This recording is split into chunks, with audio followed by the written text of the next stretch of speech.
Yes. The Leaf Spring Army sends its regards.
Hello, everyone. I'm the Enforcer, and I'm accompanied by Enforcer Matt. And good evening, folks. It's Enforcer Matt, and welcome back to day 1429 of the War News stream. And tonight we have very big news that the U.S. Naval Armada has arrived in the Middle East. And we're also hearing that the Iranian regime is threatening to attack major U.S. allies in the region. And also, France has detained a suspected Russian ship today in a very bold move. And we have a lot of very big news, and it's good to see you all once again. And of course, we're going to be covering the past 24 hours of news from around the world, as significant developments have emerged throughout most of the world throughout the course of the day. We have been able to hear that the United States of America is assembling a large armada, including 2 carrier strike groups at the moment, with the USS Abraham Lincoln arriving on scene and the USS George H.W. Bush expected to arrive here in the near future inside the Mediterranean. Meanwhile, the USS Roosevelt, a Arleigh Burke guided missile destroyer, has already made its way into the area of the eastern Mediterranean, while larger amounts of U.S. air power as well as British air power are starting to arrive en masse at the Al Udeid Air Base, along with other air bases throughout the entirety of the region, including Jordan, Saudi Arabia,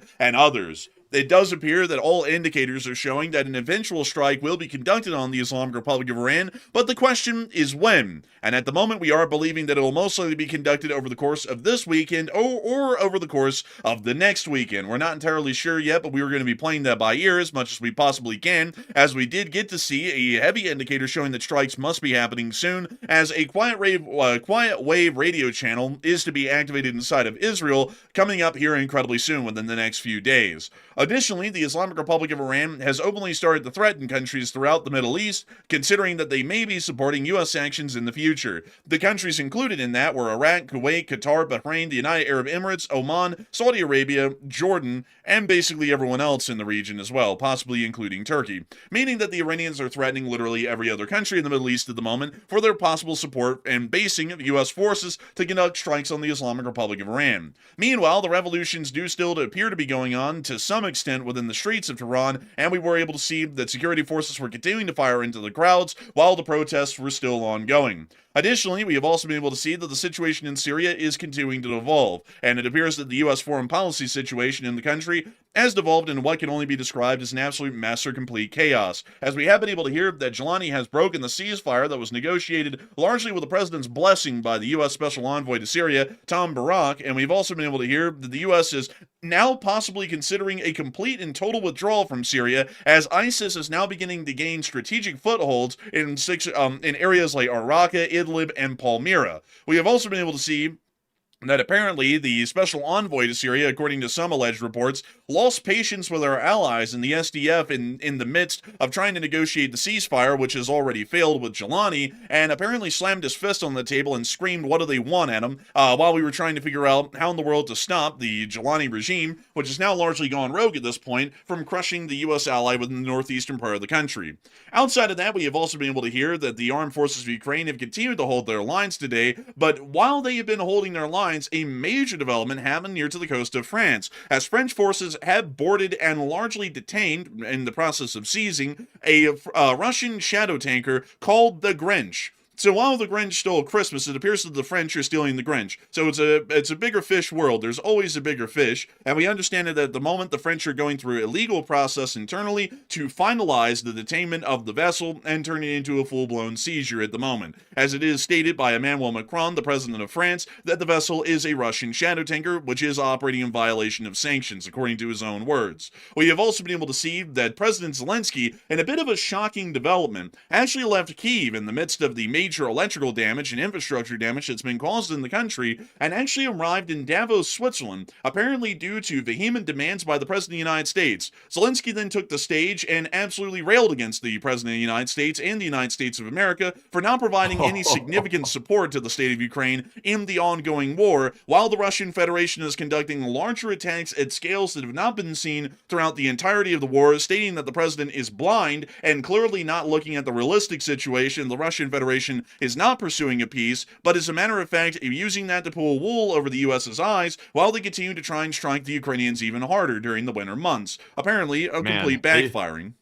They wanted Zelensky to show up, and he showed up and proceeded to lay down the law. That guy, he went off at Davos. Kind of shockingly, he went off. That was surprising. It really was something else. We also were able to see that the Ukrainian armed forces have also published footage today from the Taman oil port attack, and we've also seen additional footage coming out from Voronezh and Krasnodar, showing us damage from prior attacks and also attacks from just this night. We are going to be making sure, folks, to get into each and every single piece of the major news that we have today, starting with our largest stories first, and then moving our way on down into the smaller stories throughout the night. And I'm sure that many of y'all can tell just by our original summary here, this is going to be another absolutely tremendous night of news. We have major developments coming out specifically from Eastern Europe and also from the Middle East, and we're going to be making sure to get into those at this moment right now. As news has started to emerge that the United States of America is finally building up and is coalescing a strike force within CENTCOM's area of responsibility to prepare for eventual strikes on the Iranians. News has emerged that the USS Abraham Lincoln is expected to be able to arrive within Central Command's area of responsibility within the next 24 hours, most likely entering somewhere down in the southern area of CENTCOM's command, more towards the southern side of the Arabian Sea. This will mean that once the aircraft carrier enters this area of responsibility, they largely will be under the control and command of the U.S. CENTCOM commanders that are within the area that are currently drawing up and preparing the final strike plans on the Islamic Republic of Iran. Additionally, we have also been able to hear that large amounts of flights, specifically a wildly long flight, was conducted today by a C-37 of the United States Army, which conducted a high-priority transport, apparently from Ashgabat in Turkmenistan, all the way around Afghanistan and Pakistan, into the area of the UAE, which is an abnormally long flight. Additionally, we also were able to see a Zebu air flight taking off from Israel and also flying what appears to generally be into the area of Ashgabat in Turkmenistan. This is giving us at least some sort of an indication that there is some ongoing development at the moment within the area. These flights are fairly unusual, both for Zebu Air and also for the U.S. Army's VIP transports, and the fact that they have landed in Turkmenistan is something that's incredibly exceptional as well. It appears that the Russian Federation is not really seeing that Turkmenistan is remaining wholly neutral like they have pledged themselves to over the past few decades. Turkmenistan is very comparable to North Korea in many ways, including the level of authoritarianism that exists inside the country, but unlike North Korea, Turkmenistan has more so figured its foreign policy to be militantly neutral, a lot like Switzerland, meaning that they very rarely ever get involved in external affairs and weigh in their opinions and statements on ongoing developments anywhere in the world, and for that reason, the authoritarian and generally iron fist nature of the Turkmen government is overlooked by most everyone in the world, even including the United States of America. The fact that a U.S. Army transport and a Zebu air flight appear to have landed in Ashgabat today is fairly interesting, and may be showing some sort of an attempt at negotiation for potential cooperation by the Turkmen in possible U.S. strikes on the Iranians. We really wouldn't know what that would look like, and I would have to say, at the moment, we're completely amiss as to what the U.S. really could have been doing inside of Turkmenistan and Ashgabat. Nevertheless, we did get to see that the British are also going to be joining the United States of America, apparently in some air operations possibly conducted out of Al Udeid, as we've now been able to hear that around 79 aircraft have been amassed within the area, including some of Britain's Typhoon FGR-4s. We actually have a couple of pictures of the aircraft that are in high numbers within the area, including KC-135 Stratotankers, usually seen at Al Udeid and other air bases throughout the area, the F-15E Strike Eagles that are currently based out of Jordan, the Eurofighter FGR-4 Typhoons, which are based out of Al Udeid at the moment, and we also have a spreadsheet here showing the amount of flights and their basings within the area, according to what we know right now. It is a fairly large amount of aircraft, and it does appear that the British are highly likely going to be joining the United States or possibly being involved in some form of air operations within the region, either defensive or offensive, as several Eurofighter Typhoons of the number 12 Squadron of the British Royal Air Force, based out of RAF Coningsby and operated jointly with ground and maintenance crew members from the Qatari Emiri Air Force, have been deployed to Al Udeid Air Base in Qatar from RAF Al-Qatari. RAF Al-Qatari, mind you all, just to explain this one, is actually in the area of Cyprus. And if I zoom in here, let me see if I can find you all the airbase that makes up RAF Al-Qatari. And unfortunately, here we go. This is it. This is RAF Al-Qatari right here. These are where these Eurofighters were actually based out of prior, generally inside of these temporary hangars that are down here at the southeastern end of the runway. They then took off and then flew out of RAF Al-Qatari and down into the area of Al Udeid Air Base, where they're currently being based right now as a part of 12th Squadron. We've also been able to hear that according to the UK Ministry of Defense, the deployment was at the request of the Qatari government under the United Kingdom Qatar Defense Assurance Agreement. The British, by the way, have significant developments and generally strategic liabilities that they have right now with the Qataris and other countries within the region, and for that reason the Qataris have requested that the British Air Force, or specifically the Royal Air Force, arrives within the area to prepare for some sort of an aerial defense campaign. The British have been heavily involved in prior air defense operations and even their own offensive strike operations in the region over prior months, with the Royal Air Force present and involved in the 12-Day War, helping to defend Israel from larger volleys fired by the Islamic Republic of Iran against the State of Israel. Additionally, we've also seen that just several weeks ago, the United Kingdom of Great Britain and Northern Ireland and the Republic of France both conducted a joint operation in an airstrike campaign in Syria to be able to strike ISIS camps and targets that they deemed to be of high priority and significant risk to the national security of both Britain and France simultaneously. Those aircraft were also operated out of RAF Al-Qatari.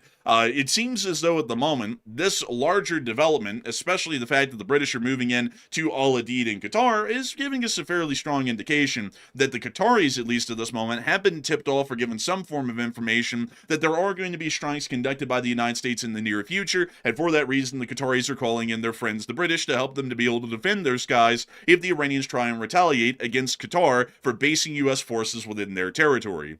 Additionally, we have also been able to see that apparently 17 F-15E Strike Eagles are currently based at an airbase in Jordan. This airbase is actually one that we've spoken of prior here on the channel, and it is this one right here. Unfortunately, I don't know the name of this base, and on Google, it's just called base. But I believe it's the Azraq Air Base.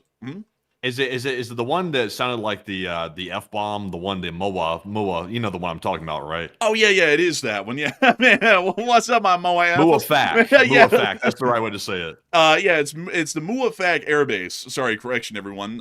It was just simply called base on Google. I mean, look at that. it literally just says base home builder as opposed to home wreckers. It's always good to have a base home builder. You got to appreciate that. Some might say it's going to be a home wrecker sooner or later. I think it's going to be heading out to Iran to do some dirty work. Man, honestly, that definitely is the case right there. I think while this is a home builder, I think the aircraft based out of this area are probably going to end up being home wreckers, at least for the Iranian government over there inside of Iran. But nevertheless, there are 17 F-15 Eagles based out of this area, which was actually seen by Chinese satellite. Just to show you this isn't really an operational security deal because the Chinese are the ones who have access to the satellite photography, and they're also the ones who published this photography earlier today. So the Chinese and the Russians already know about this. The Iranians will also know about this and extent as well. So this is a publicly known fact that there are 17 F-15E Strike Eagles currently at the Muwafaq Air Base inside of Jordan. Moving on out of that, we have also been able to hear that the Israelis are getting a little bit of aerial assistance, at least at the moment, in terms of air defense specifically, as one guided missile destroyer, the USS Arleigh Burke, is in the area and is currently in the Eastern Mediterranean. The USS Abraham Lincoln is still in the Indian Ocean, but is on the way quite quickly. There's been a decent amount, even this commenter on Twitter right here has mistaken this fact, that the USS Roosevelt, according to them, is a Nimitz-class carrier. That would be the USS Theodore Roosevelt. The USS Roosevelt is a guided missile destroyer. It's fairly confusing, and the names are near to identical, but I actually can pull up for y'all right here, and let me go find this for y'all, just so that we can make sure to back this up with facts and information here. This is DDG-80, aka the USS Roosevelt. This is a guided missile destroyer of the Arleigh Burke class, and it is not the USS Theodore Roosevelt, which is the Nimitz-class carrier strike group, which is currently here in the United States for refit, I believe in Newport News at the moment. So, that is not the ship. So right now we have one Arleigh Burke class destroyer near to Israel, and at least available on its arsenal is around, we would assume, something to 60 to 90 SM-2s and SM-3s, which are incredibly advanced air defense missiles. This means that the Israelis will be able to count, at least on the USS Roosevelt in the short term, to be able to provide an air defense shield over their country while we are preparing for eventual operations against the Islamic Republic of Iran. Now, there is another important indicator, folks, that we're looking at here that would lead us to know that strikes have to be coming soon. It might not be this weekend, it might be the next one, but we did get to hear that inside of Israel, according to some information published today,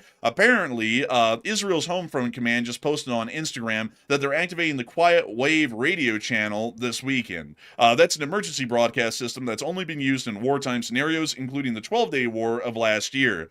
This is leading us to definitely know that there will be some form of military action taking place here in the very near future. And once again, we are generally assuming, based off of the timetables and due to the fact that the U.S. waits for the stock market to close, that these strikes may be happening this weekend or they may be happening next weekend. They may not be happening on either, to be entirely honest, but right now, working off of everything that we're seeing and assuming that these strikes may be conducted as soon as possible, as that would be the most fortuitous action to be taken at the moment, we would assume that's going to be this weekend or next weekend. But a lot of people are wondering when, and a lot of people are actually talking about that right now. And Matthew, what are people thinking about that, and what are you thinking about that as well? Okay, so we are seeing that sources are saying that 2 U.S. aircraft carriers are now in proximity to the Middle East, and we had known previously that they were on their way to the region, and now they are arriving and they're getting very close by. So will strikes happen on the weekend? That's a big question. We asked this last weekend too, but we're coming around to the next weekend, and you think it's going to happen this time? 49% said yes, the strikes will happen this weekend, while 30% said no, strikes will be delayed once again, and 7% said strikes will never happen and they're not in the cards. So I believe strikes are certainly in the cards at this point because we're sending, as the president described it, an armada of naval vessels to the Middle East, which is true. We are seeing those heading to the region. Also, there's at least about 80 fighter aircraft currently in the region and also support aircraft currently lurking around the area. So it looks like preparations for some pretty large strikes. That's my guess. So I'm with the 49%. If it's going to happen, it seems like it would happen this weekend, but they could delay it again. But I think strikes are a certainty at this point. It's simply a matter of timing. But Enforcer, what say you? I would have to say that I think that strikes are going to be happening soon, but I'm not entirely sure if they're going to be happening this weekend. The USS Abraham Lincoln will be in theater here within the next 20 hours, I would assume at this point, but the USS George H.W. Bush is still steaming across the North Atlantic at the moment, and we haven't been able to confirm that it's even made it to the Strait of Gibraltar, and we are assuming that the U.S. wants to have as much air power within the area, and carrier strike groups are about the best complete package that can be seen for air power and air defense capabilities within the theater. A singular air defense group, or a carrier strike group, has hundreds upon hundreds of missile interceptors on board the guided destroyers and the guided missile cruisers. That means that they not only are a great asset to have for offensive and defensive air power, but they're also incredibly pertinent for aerial defense, especially of broader areas. An SM-3 air defense missile has a range approximately of about 1,000 to 1,200 miles, meaning that if you have, say, for example, the USS Abraham Lincoln somewhere out here, and let me measure this out here from this area of the Arabian Sea, and it has about a 1,200-mile air defense coverage because of the SM-3s, and then you also have the USS George H.W. Bush somewhere in the Eastern Mediterranean, and it also has a 1,200-mile range for its air defense missiles. That means that the entirety of the Middle East, literally every region of it, is reachable with the SM-2s and SM-3s of those carrier strike groups. Not only that, there would be a significant number of aircraft, FA-18 Super Hornets and others, that would be able to conduct defensive air operations, shooting down incoming missiles as well as incoming drones, and would also have the ability to conduct offensive air operations. The U.S. Air Force can conduct offensive and defensive air operations just like the Navy, but the fact that the Navy has the hundreds of missiles, air defense interceptors, on board the Arleigh Burkes and the Ticonderogas, that gives these carrier strike groups a massive amount of firepower, generally, I guess you could say elbow grease, to be able to deal with any threats that the Iranians might try and throw our way in the form of missile or drone attacks. So I think we might still be waiting for both of those carrier strike groups to be in theater or under CENTCOM's command before strikes begin, and that may also push that back into the next weekend rather than this weekend. We're not really sure how quick they want to pop this whole thing off. They might do that this weekend and just hope that the George H.W. Bush isn't necessarily needed for overwhelming firepower purposes, or they might hold off until the next weekend when they definitely have overwhelming firepower and overwhelming air defenses compared to what the Iranians can throw our way. Also, by the way, just another note real quick, looking at the Pentagon Pizza Watch, the pizza index, to see if the Pentagon's ordering a lot of pizza or not, because that's actually somewhat of a surprising indicator of things that could be happening. Right now, there's an extreme spike of activity with the pizza joints around the Pentagon, which indicates that people are hungry and people are nearby, which means they likely are at work late at night. So it looks to be pretty large. I'm seeing here a reported 233% spike in the pizza activity. So it looks like they are starving. Huh. They're hungry, I'd have to say. It's really interesting though how those folks in the Pentagon, there's certain kind, there's two ways, folks, you can tell that the Pentagon's busy. When the pizza places are getting a huge amount of orders, and when a certain kind of a bar that caters to a specific group of people generally sees a massive decrease in the amount of people present at that bar. If you see those two things at the same time, I'm not even kidding, that actually means that the Pentagon's fairly busy and they're burning some form of midnight oil. That's just the honest reality of what we've seen. So if that isn't being fibbed, and there's also the chance these days that they might be fibbing that by placing in a humongous amount of orders to these pizza joints, if we're assuming that it's not being fibbed, that does mean that they're working fairly hard at the moment, possibly to try and coordinate with CENTCOM commanders on what's going to be going down here in the future. That still may not necessarily mean, folks, that they're going to be getting to work on this weekend and striking the Iranians literally this weekend. They might be doing that next weekend, and they're just trying to get all of the cards and all of the, I guess you could say, details in the works, generally. So we'll see when it happens, but it's probably going to be happening highly likely this weekend or the next weekend, at least from what we can see right now, folks. And I do want to hedge that on that statement. We are seeing larger force buildups, and it does appear that we could see strikes on Iran this weekend or next weekend. But once again, this is not factoring in the indecisiveness of the current administration, because we did see, once again, just to remind everyone here, that U.S. forces were built up in the largest forcing that we've ever seen in Southcom's command for about 4 months before any actual military operation was conducted in Venezuela on land.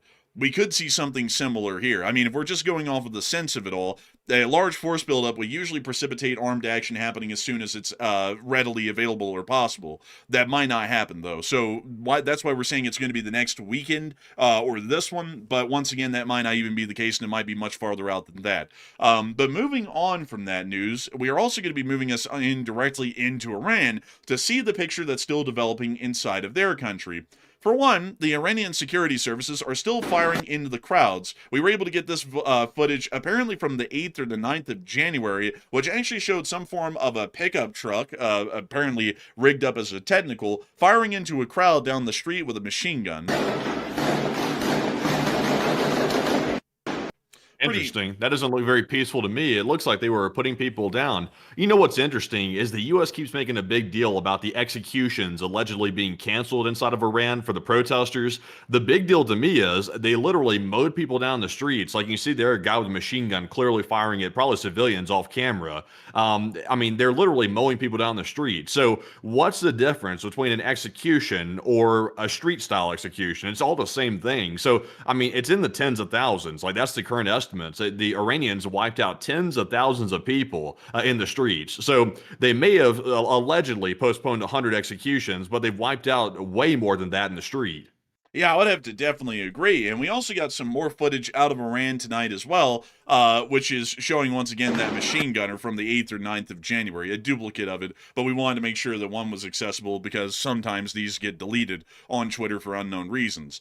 Still, it is showing us that at the moment, the Islamic Republic of Iran did massacre tens of thousands of people in the street. We understand the protests are still going on in Tehran right now, but most of the others throughout the rest of the country have generally been put down or are incredibly quiet, because we have seen no video or picture evidence come out from most of them inside of Iran since the internet was brought partially back online several days ago. We also saw that the Iranian government has apparently sentenced a soldier to death, according to reports today, for refusing to shoot protesters.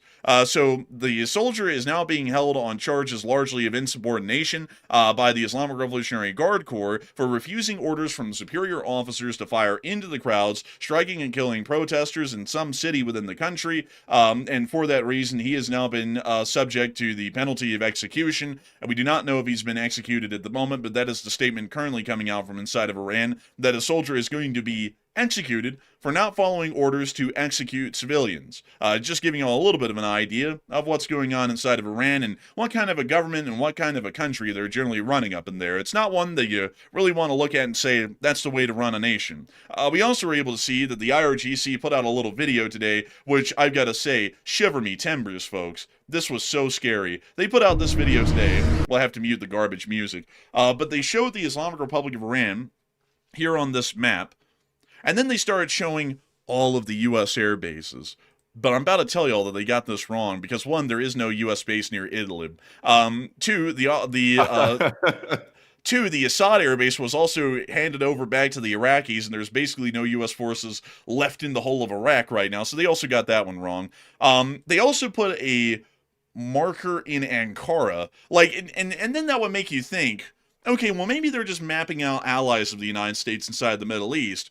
Yeah, but I mean, then at that point, if they're pointing out capitals that are allied to the United States, Damascus is not near Idlib or Aleppo, and Baghdad sure as hell ain't near the middle of the desert in western Iraq. So they're just throwing down maps on, markers on this thing willy-nilly. I mean, that one's kind of close to a U.S. base, but it's Qatar. I mean, it's the size of a pinhead, so it's not really hard to get that one right. Then they put one on Bahrain, and then they put one in the UAE. We don't even have anything in the UAE. Like, we don't have any real U.S. military bases that I know of that are operating in the UAE.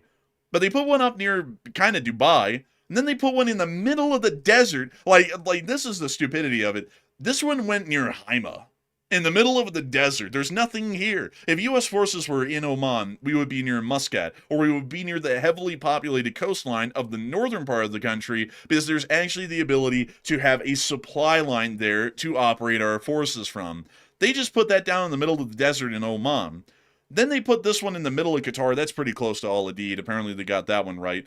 And then they went all the way over here. That's near the line. There's no U.S. military base there. That is the line. Right up here. There it is. This is the line. They put the line down as a U.S. military base on their propaganda. This propaganda was all over the place. And then they got one kind of close, and they kind of got it near the Muafag Air Base in Jordan. So they kind of got that one on the nail. But basically, seems like a really stupid idea. Seems like a really stupid idea for Iran to threaten countries that really don't even have like U.S. operations in their territory, because now they're going to probably force those countries to take a position against Iran because they're being threatened. So that's a top tier stupidity right there. Also, by the way, I want to point out that interestingly enough on this map, for some reason, one of the targets that the IRGC isn't going to be gunning for is Israel. Like, literally the only country they didn't put a flag down on the map was Lebanon and Israel. That was it. Everyone else. That's a given on that though. Like they don't even have to mark that. Like everybody knows if something breaks out with Iran, they're of course going to go for Israel. That's like the old punching bag for Iran at this point, is just to launch a bunch of junk at Israel. Man, honestly, it's true. But also, I want to show y'all the great foreign policy that the Iranians have. Instead of even trying to have anyone align with their cause, they literally put a flag on every single country in the Middle East that isn't them and said that they're a sworn enemy of Iran. So, I mean, they're not going to be getting a lot of friends here in the near future. That's for sure. They don't even have any friends in the Middle East right now already. That isn't doing a lot to endear them to anyone else. So it does appear that the Islamic Republic of Iran is basically trying to dig its own grave, and I'm sure Khamenei's about to come out and say some other stupid stuff as well in some public speech.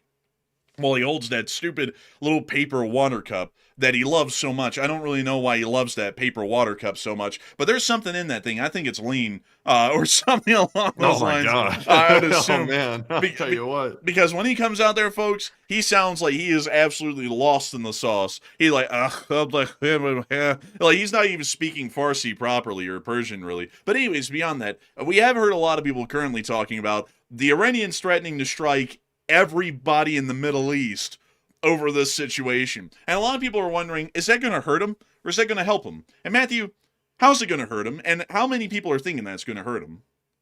Okay, so is it a smart idea as a country such as Iran to go and threaten literally every single country that could possibly be maybe aligned with your cause right as attacks are about to break out? Seems a little bit strange to do that, but Iran thinks it's a good idea. So what are your thoughts? 66% said this will hurt Iran's position, certainly, while 26% said it will have no effect at all, and 4% said that this will scare away attacks. So I think the reason why Iran is trying to do this, the logic, if there is any behind it, is they believe that the reports were accurate, that maybe some of the countries in the region, such as Saudi Arabia, etc., might have talked the U.S. out of striking during those protests that were recently taking place inside of Iran. I have a feeling that's likely what Iran is thinking, and that's probably why they're threatening everybody, trying to do a big blanket threat to make people back off. But I think this will actually have the opposite effect, because I think the U.S. has already made up their mind to strike Iran, so there's nothing that can be done to really stop it at this point. So now these countries have to decide, are they going to defend themselves properly and attack Iran with the U.S., or are they going to sit back and simply be cowards while Iran threatens them when the attacks are imminent? So I think this will hurt Iran's position. I'm with the 67%. This certainly won't help, and it also indicates extremism to the umpteenth degree. But Enforcer, what say you? I would say it's certainly not helping them out because they're going to view everyone as an enemy in the region. That's not going to bode them well. Now, I will give you all the outline of who doesn't really like Iran. Like, I'll give you all the different layouts here because a lot of people always look, and this is something that's very interesting to me, a lot of Americans look at the Middle East as one giant group. It's just a whole bunch of people who are Islamic in faith, and therefore they're all the same. And that's not the case at all. The Middle East is an incredibly varied and diverse sort of a place, especially in the kind of thought and also foreign policy relations that they have with each other. Saudi Arabia is the number one hater of Iran.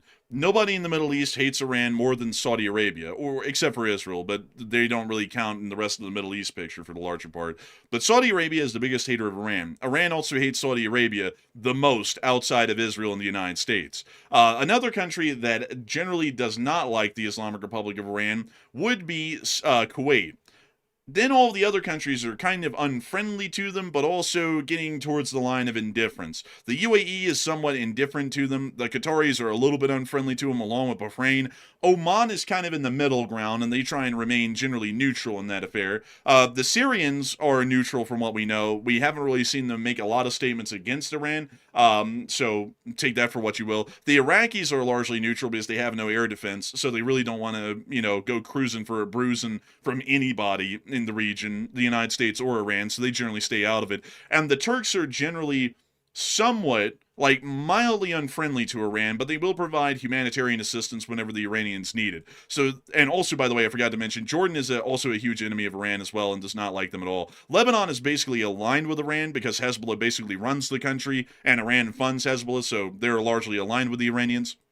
And let's see, any countries that I missed? Oh yeah, Yemen. Half of Yemen hates Iran, and the other half is funded by Iran. So that's basically the whole rundown of the region, from country to country. So while some countries were neutral to the Iranians and are neutral to them to an extent, I think that the threat that all of them are going to get bombed equally is going to be turning a lot of people away from the Iranians and making them far more unfriendly, if not openly hostile towards Iran, especially if they follow through on that threat here in the near future. Also, look at the stupidity of this. I see people pointing this out in the chat, which actually it's a very good point. If Iran is threatening Turkey, with Turkey being a NATO country, if Iran is dumb enough to attack Turkey and launch a missile or something at them, then technically Turkey could go to the NATO Council and try to invoke Article 5 against Iran at that point, because that would be an external threat attacking a NATO member, which is Turkey, and they could have the entirety of the NATO alliance coming down on their heads inside of Iran. So that would be wildly stupid. Like, for even the threat to get thrown out there that Iran might try to strike Turkey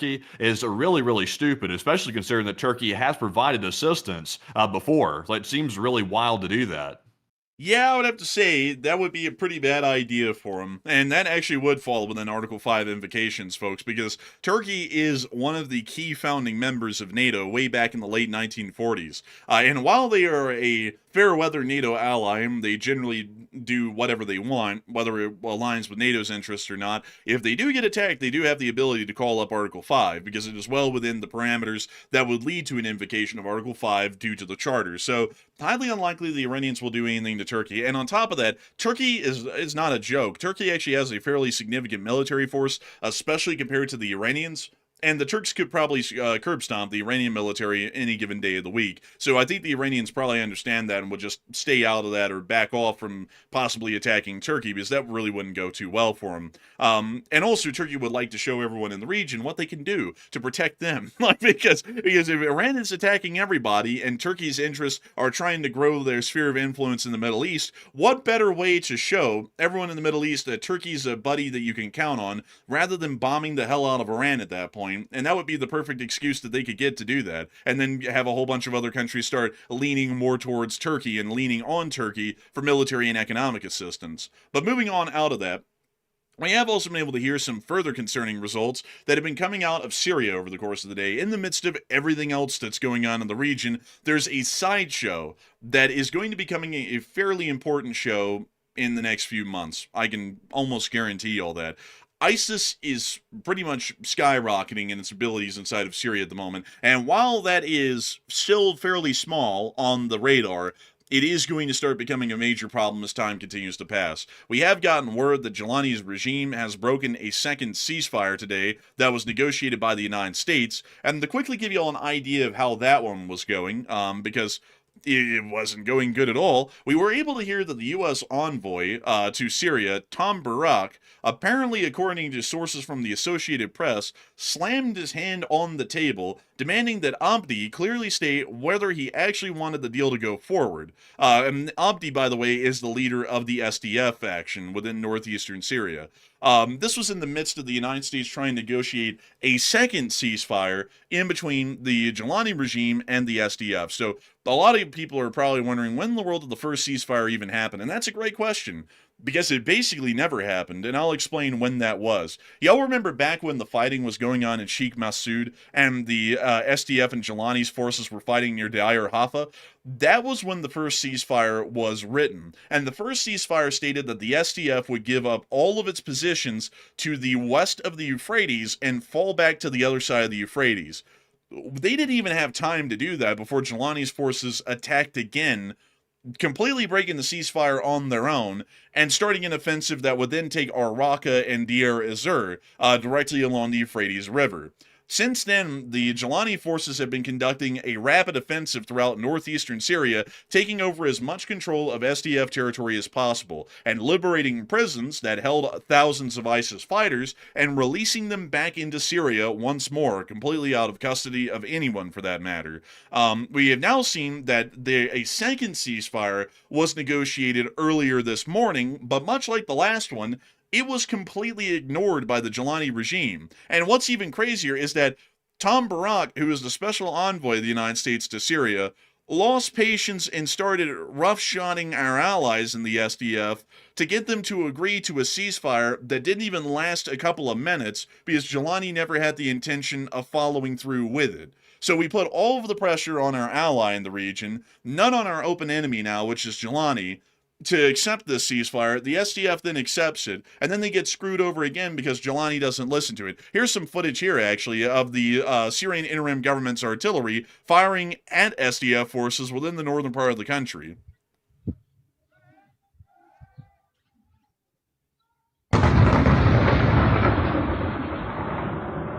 Unleashing, it looks like. Yeah, really. Also, by the way, like what is the U.S. objective here? Because I'm trying to get my mind around it. I'm having a hard time understanding it. And I saw today a lot of people are having a hard time understanding what the U.S. is currently doing with the Syria situation. The SDF, by the way, are the forces. The Kurds, basically, is what the SDF is. They're the ones who are fighting Jelani. But the U.S. was fighting alongside the SDF for a while. We have 1,000 troops left inside of Syria as the United States forces. And the U.S. forces are now apparently leaving the SDF alone, based on the sounds of it, and now they're trying to force the SDF to sign a ceasefire, and at the same time, Jelani is mowing them down. So what is the U.S. trying to do? Like, hey, can you deduce an objective from it? Because I really can't understand what they're going yet. I'll explain what's going on, but I'll let y'all all know up front, if you do not understand what I'm even explaining, that is okay. This makes no sense what I'm about to explain. The U.S. is allied with the Syrian Democratic Forces, but we're also allied with the Jelani regime. Because of that conflicting interest, when Jelani conducts an offensive against the Syrian Democratic Forces, we try and negotiate a ceasefire with basically no enforcing power because we don't want to shoot on Jelani because we're scared of losing him as an ally. In the process, however, Jelani is completely destroying the actual ally that we have in Syria that allows for us to base our forces in the northeastern part of the country and to be able to conduct any sort of power projection inside of Syria. That's the current situation right now that the U.S. is working with in foreign policy, which, summarizing it, makes no sense, because if Jelani is clearly allowing ISIS prisoners by the thousands now to practically join the ranks of his regime, or to basically run the place like they own it now, that is not an ally of the United States. Those people just killed 3 U.S. soldiers in Palmyras about a month ago. They're not allies of the United States, and neither is Jelani. But at the same time, because we're wanting to pretend like he is, and Jelani is throwing a bone our way in just good words every once in a while, we're basically overlooking the fact that he's literally destroying the U.S. ally that we have in Syria, the actual ally that we have, and we're allowing our ally to be completely destroyed to where we might not be able to force any U.S. forces or base any U.S. forces in Syria because Jelani might just kick us out. And if we're getting kicked out, folks, here's the thing. If we want to keep U.S. forces there and we've been told we have to leave, we're technically now at war with the Jelani government. So in diplomacy, our hands are tied. If we recognize his government as legitimate and we say that we have decent relations with him, and he tells us we have to leave, we have to leave. Otherwise, the U.S. becomes an enemy of the Jelani regime overnight, and then that completely changes the trajectory of where the Syrian interim government is going, at least according to the current U.S. administration. So this is an absolute shit. You know what says a lot is you don't really hear about Jelani's men trying to stop the ISIS fighters from getting out of prison. You don't really hear about that, which is an interesting thing that you're not really hearing about that. But you do hear about U.S. forces, the 1,000 forces that we have left inside of Syria. They are racing around to these prisons where the SDF was currently holding these ISIS fighters, and they're trying to keep them in the prisons so that way Jelani's guys don't let them out. So the U.S. is trying to do damage control, like literally, like in real time, trying to damage control the situation and also prevent these ISIS fighters from getting loose, causing havoc, and also going on the run where you don't even know where they've went. They just disappear. It's an absolute disaster going on in there right now. And additionally, we have also been able to hear news from some watch groups and crisis groups that Syria is nearing a dangerous inflection point as a shaky Damascus SDF ceasefire, it risks collapse, and that was written so earlier in the day that it hadn't collapsed yet. It completely collapsed. The think tank says renewed fighting, especially in Kurdish areas, could trigger ethnic escalation. That means ethnic cleansing, similar to what we saw in western Syria on the coast and also in Druze territories prior. Mass displacement, ISIS prison breaks, which have already been going on in the thousands, and damage U.S.-Syrian ties.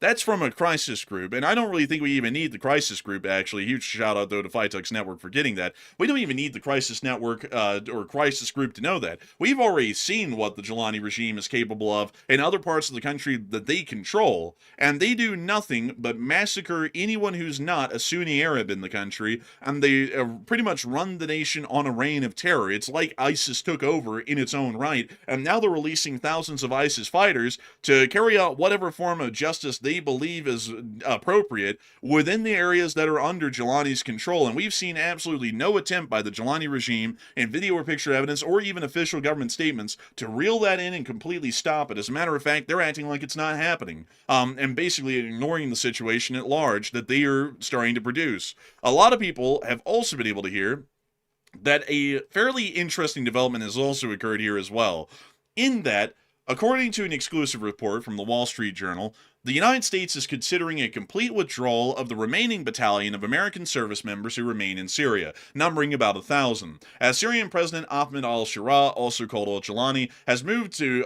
wrest control of the northwestern part of the country from the American-backed Kurdish-led paramilitary group known as the SDF, seeking to fully unify Syria under the new government under his reign. This is a situation that a lot of us had generally feared here on the channel and did not really think would be the greatest idea. And also, on top of that, I see a lot of people are talking about that in the chat right now, Matthew. And what are people thinking about that? And what are you thinking about that as well? Okay, so now that things have gone completely sideways inside of Syria, when we say sideways, we mean very sideways. I'm not even sure if people fully understand how sideways this has gotten right now inside of Syria, but I think in the coming weeks, we're going to see exactly how bad it's gotten, and we could be in for some big surprises inside of Syria, some bad surprises for Western interests. So now that the U.S. is considering a complete forces withdrawal of the 1,000 forces we have left, is this a wise action if they actually follow through with it? 44% said yes, the U.S. should get out of Syria, while 35% said no, the U.S. should stay and fix the issues that they helped to cause, and 13% said I'm 50-50 on the move.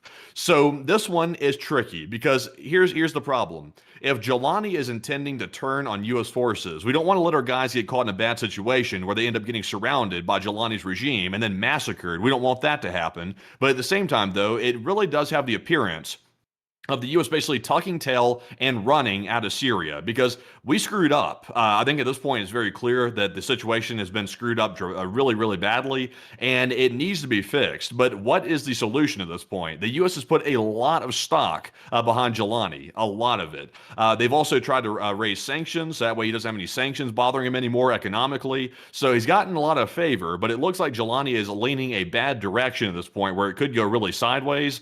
And I would personally say that the U.S. should stay and try to keep the ISIS fighters in the prisons. But if it looks like that we have credible intelligence that Jelani is about to turn on us, then we might want to get our guys out quickly because we don't want them to get cornered or somehow ambushed by the Jelani regime. So I'm with the 35%, but only if it's safe to do so. But Enforcer, what say you? I would have to say that the situation is pretty bad in Syria, and I'd actually have to be with the 34%. I think that the U.S. forces should stay and fix the issues, but I also think that there needs to be a force repositioning at this moment to make sure that we prioritize the safety of the forces that we have inside of Syria. The At-Tanf garrison is still operational from what we understand at the moment, and I would say that that would be the safest area of the country to have U.S. forces relocate to. And let me go and show y'all. Let's see here. Where in the world is it? Where did it go? Wait, hold on.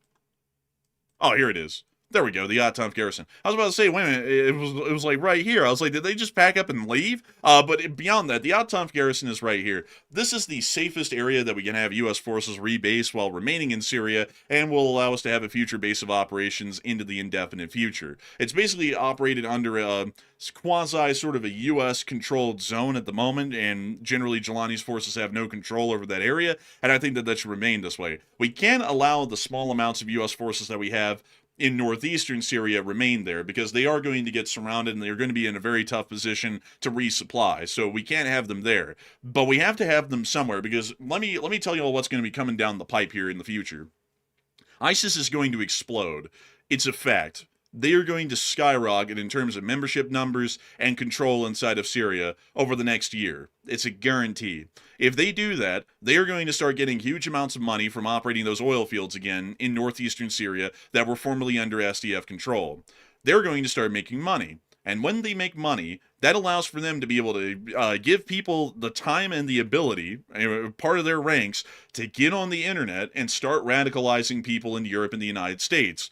Once they start to do that, terrorist attacks on our own home soil are going to become a very common reality, a lot like they were in the middle of the 2010s, and every other week, ISIS is going to be taking credit for those attacks. We cannot completely leave Syria, because if we completely leave Syria, we're basically giving them a blank check to kill innocent Americans over here on the home front at whenever they get the ability and whenever they're able to raise enough money. On top of that, that gives them enough money to arm these people how they would wish. They can wire them money somehow, or basically give them money here in the United States to buy weapons, to create explosives, who knows what, to start trying to cause as much damage and as much harm to the innocent citizenry of this country as possible. We already know that because that's what they did back in the middle of the 2010s. We cannot allow that. That's why U.S. forces cannot leave. We have to have a base of operations to where if anyone is going to take the brunt of the fight on ISIS. It's not going to be innocent civilians shopping in a mall or at a concert or something here in America. It will be our soldiers of the Republic over there in Syria, which is their given duty and responsibility as the armed forces of our nation to take the fight to our enemies and to keep ISIS tied up and fighting inside of Syria against U.S. forces there instead of taking out their reign of terror on U.S. citizens over here. That's why I'd be with the 35% and say that we cannot allow U.S. forces to completely withdraw from Syria because we're basically giving ISIS the open door to start conducting attacks against U.S. citizens within the next few months or a year from that point. How about something like this? How about a more direct response? Since Jelani does not appear to have a priority on keeping the ISIS fighters in prison, even giving him the benefit of the doubt, we are not hearing a whole bunch of news about Jelani's men trying to keep those fighters inside of their prison cells. In fact, it sounds like they might be aiding them in getting out. So it sounds like Jelani is on the wrong side of this issue, to say the least. So why doesn't the U.S. issue an ultimatum to him, since we have the leverage? We have a lot of air assets in the region right now, and tell him that he can either get those fighters back into prison or deal with them one way or another, or otherwise he might find himself out of a job soon and he might not be in charge of Syria anymore. I would have to agree. I think that should be what we do. I think at this point, folks, the situation in Syria is so out of control. I think at this point, while I would never say in other foreign policy situations that it's a good idea to just threaten the leader of a country outright, I think at this point it would be appropriate to just outright threaten Jelani and say, you're either fixing this problem or you're going to be out of the job. You might be out of a lot more than that as well if this keeps going, because you might make it back on the terrorist designation. And on the terrorist designation list, there isn't really a lot of protections given under international law at all. So, you might want to consider dealing with these ISIS fighters that you've just released in the thousands and actually crush these people before they start posing a threat to us. And on top of that, I'd also tell them, U.S. forces are not leaving your country. Even if you request for them to leave, they're not leaving. If you request for them to leave, we're going to assume that you're already aiding and abetting terrorist forces within your country and allowing for them to create a safe haven, a lot like there was in Afghanistan for Al-Qaeda back in the early 2000s, and that won't bode well with us. So make your decisions wisely, because you're not going to have a lot of time to make them. That's why I'd start telling Jelani at this point, because that guy is not to be trusted. He's basically allowed for his own terrorist regime to build up a strong base in Syria while pulling the wool over both the prior president and the current president's eyes the entire time. Now we're seeing that he's openly supporting and basically creating a safe harbor for ISIS inside of his own country. We cannot allow this to continue. There are going to be a lot of people who pay their lives here in the United States on some random day in some random place because of our inaction inside of Syria right now. This is something that we cannot afford, and for the benefit of the citizenry and for the safety, for their sake, we have to stop this right here and nip it in the bud. If we do not, this is a complete failure in foreign policy, and the deaths of the American citizens that probably will happen in the future due to our inaction and incompetence in Syria will generally be on our very own hands due to us not reacting to this and stopping this right now. Yeah, I would say they got to do something. Surely sitting back and tucking tail and running and not trying to attend to the situation at all is certainly not a good look. But I think the problem, what may prevent the United States from doing that, is they would generally have to admit they screwed up to really come around to doing something like that, giving an ultimatum to Jelani that directly. They would basically have to admit indirectly that they screwed up really, really badly. So the ego might get in the way of repairing the situation inside of Syria. We may just decide to simply leave, leave, see what happens, and I think what's going to happen is not going to be in our favor whatsoever if we simply leave and don't fix it. So the ego is going to get in the way, but it shouldn't. Hopefully, I should admit the problem and just fix it. Hopefully. Did you like take a breath there or something? No. Oh, there was like a huge like stutter in your audio. I was like, what in the world? I was like, did he just go off air? Did he almost like sneeze? I was like, I don't know, but I would have to say that we have to react to the situation, folks. There's nothing that we can not do in terms of just completely leaving. It's not going to work that way. The ISIS forces are not like the Taliban. The Taliban don't have the ability to do anything outside of Afghanistan's borders, hardly even the ability to do anything inside of Afghanistan. They're very powerless in terms of their projection abilities. ISIS already showed us 10 years ago they do have projection capabilities and they can instill terror anywhere in the world. We cannot allow that. It's just simply the fact that we cannot, because it would sound great. Like, and here's the equation, folks. Because here's the kind of rough decision that we have right now. U.S. soldiers will probably get wounded, and some of them might unfortunately die in Syria if we keep them there. It's going to happen because they're going to be in a direct fight against ISIS. But the alternative is that if we pull all of those guys out, it won't be 3 U.S. soldiers dead and a couple of dozen wounded. It's going to be hundreds dead here in the United States of America and thousands more wounded from the attacks that ISIS is going to conduct on us over the next several years. So when we look at it that way, what do we have to pick? It's a hard pick because someone's going to get hurt either way. An American citizen will. But are we going to pick that a couple of U.S. soldiers will get hurt, fighting them on their own home turf and stopping them from being able to instill their global reign of terror just like they did in the past?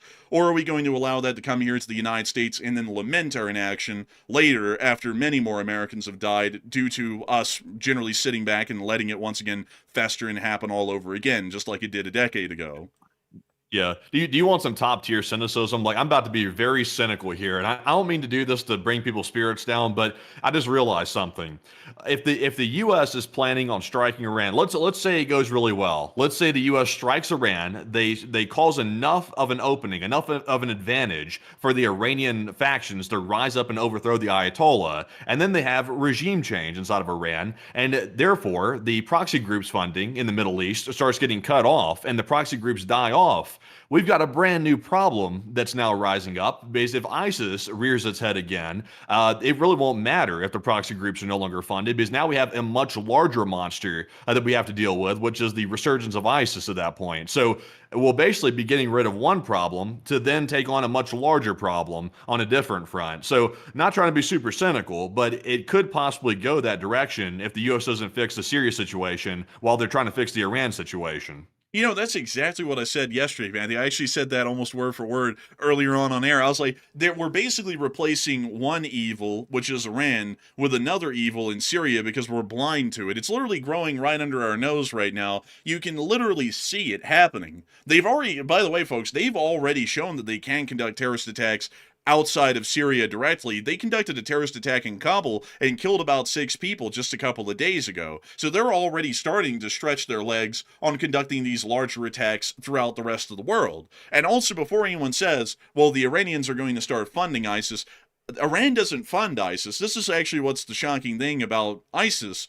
They attacked Iran loads back in the mid-2010s. There were hundreds of people who got killed in attacks from ISIS inside of Iran even. That's how extreme ISIS is that they have absolutely no ally in the area. Not even Islamic republics like Iran were safe from the reign of terror of ISIS. They are a threat to everyone alive in the world. That's why they have to be dealt with as a significant threat, because it's not like there's some group that goes, oh, well, you know, they're connected to the IRGC, so there's kind of a bit of a leash. This is a rogue loose cannon, and once it grows out of control, we basically have to go in there and just start slamming them until they disappear like they did back in 2018 and go underground with only a couple hundred people left. So with that in mind, I hope that does address that well, but the situation inside of Syria, folks, is looking absolutely abhorrent. And I would have to say for that reason, I think that it would be a major mistake to see the U.S. forces withdraw from the country completely. But anyways, with that, we are going to be moving on out of the Middle East, and we're actually going to be moving on to the Bay of Biscay,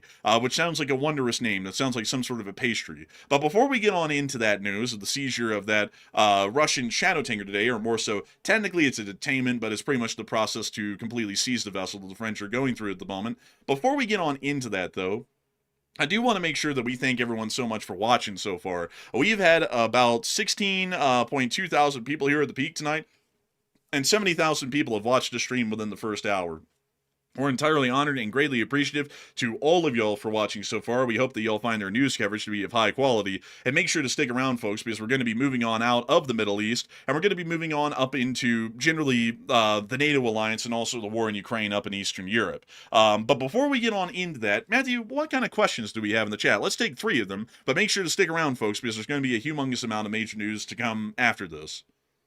Yes, indeed. And also, by the way, while I'm reading off our first of 3 super chats for our middle question segment here, while I'm doing that, go over there and quickly check Flight Radar 24 and make sure nothing's happening right now on the ADSB information, because I just got a strange notification there that we might want to look at it. We'll have to see if it's something. But anyways, jumping into our first super chat here, we do have a very generous $90 support from none other than BC Skyman. And thank you very much, BC, for that absolutely massive support right there, the largest one of the night. And we do appreciate that very, very much. And he did not leave a comment, but he did mention, though, that he is swamped with work because they're about to have a massive winter problem down there in the southern region of the United States, which it appears to be coming. And it appears to be quite strange because right now, Salt Lake City in Utah has no snow in the valley, but somehow the South, which we just left and literally had no snow basically our entire life living there, is now going to get snow, apparently. So I don't know how that works, but, fair enough. But BC Skyman, thank you very much. And Enforcer, what say you? I would have to say a humongous thanks to you for the support and helping this channel to keep on running. And I would also have to say, I hope that work is going to be going good for you down there. It sounds like it will be, because y'all are basically going to be going down there in the South through what we call the snowpocalypse. It's more so the ice apocalypse this time, because apparently a 1-inch or 2-inch thick sheet of ice is going to form over everything down there. Well, not everything down there. It's mostly going to be up in Tennessee, North Carolina, Kentucky, Virginia, and Arkansas. But that still is something right there. Folks, there is a weather litmus test in the southern part of the United States, and it stands true every single time. If extremely cold weather is coming through that might collapse the infrastructure, a certain senator from Texas always ends up flying to Florida or Mexico. And I've heard that apparently those tickets might have been booked allegedly, so the weather is going to be pretty damn bad. That we can guarantee y'all. That I think you're definitely going to be busy. I mean, it's going to be busy for you for sure, BC Skyman. And I have to say, I hope that you stay warm out there, because it's going to be freezing cold, absolutely frigid down there. And we hope that everyone that you're going to be helping to keep their HVACs on will be able to stay warm and comfortable in the midst of what's probably going to be an infrastructure apocalypse alongside everything else. So humongous thanks to you so much once again for the support and helping this channel to keep on running, because if it wasn't for folks like you, we wouldn't be able to make this channel possible. We wouldn't be able to keep it running. And I've got to say humongous thanks to you for always being a huge part and old guard of the Lee Spring Army. I also see a lot of people saying, oh man, we know who that is. That's Ted Cruz. Yeah, it is. But I do have to say, though, in his defense, because some people get on him, it's not like he's a lineman out there that's going to be working on the electrical lines when they go out from the ice.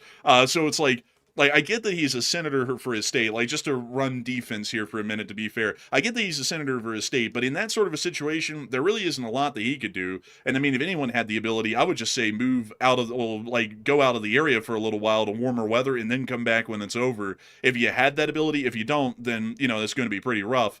But on his end, I'm like, I honestly can't really say that that's a bad move. So that's my 2 cents on it. Just wanting to say, I'm not being political and running that defense, but at the same time, he's a senator. What's he going to do? Put the lights back on himself? What's he going to do? But anyways, with that, I hope that does address that well. But I will say this, though. On another flip side, though, I do get the argument that a lot of people are like, well, he's a U.S. senator for his state. He ought to be there just to stick around with his people through hardship.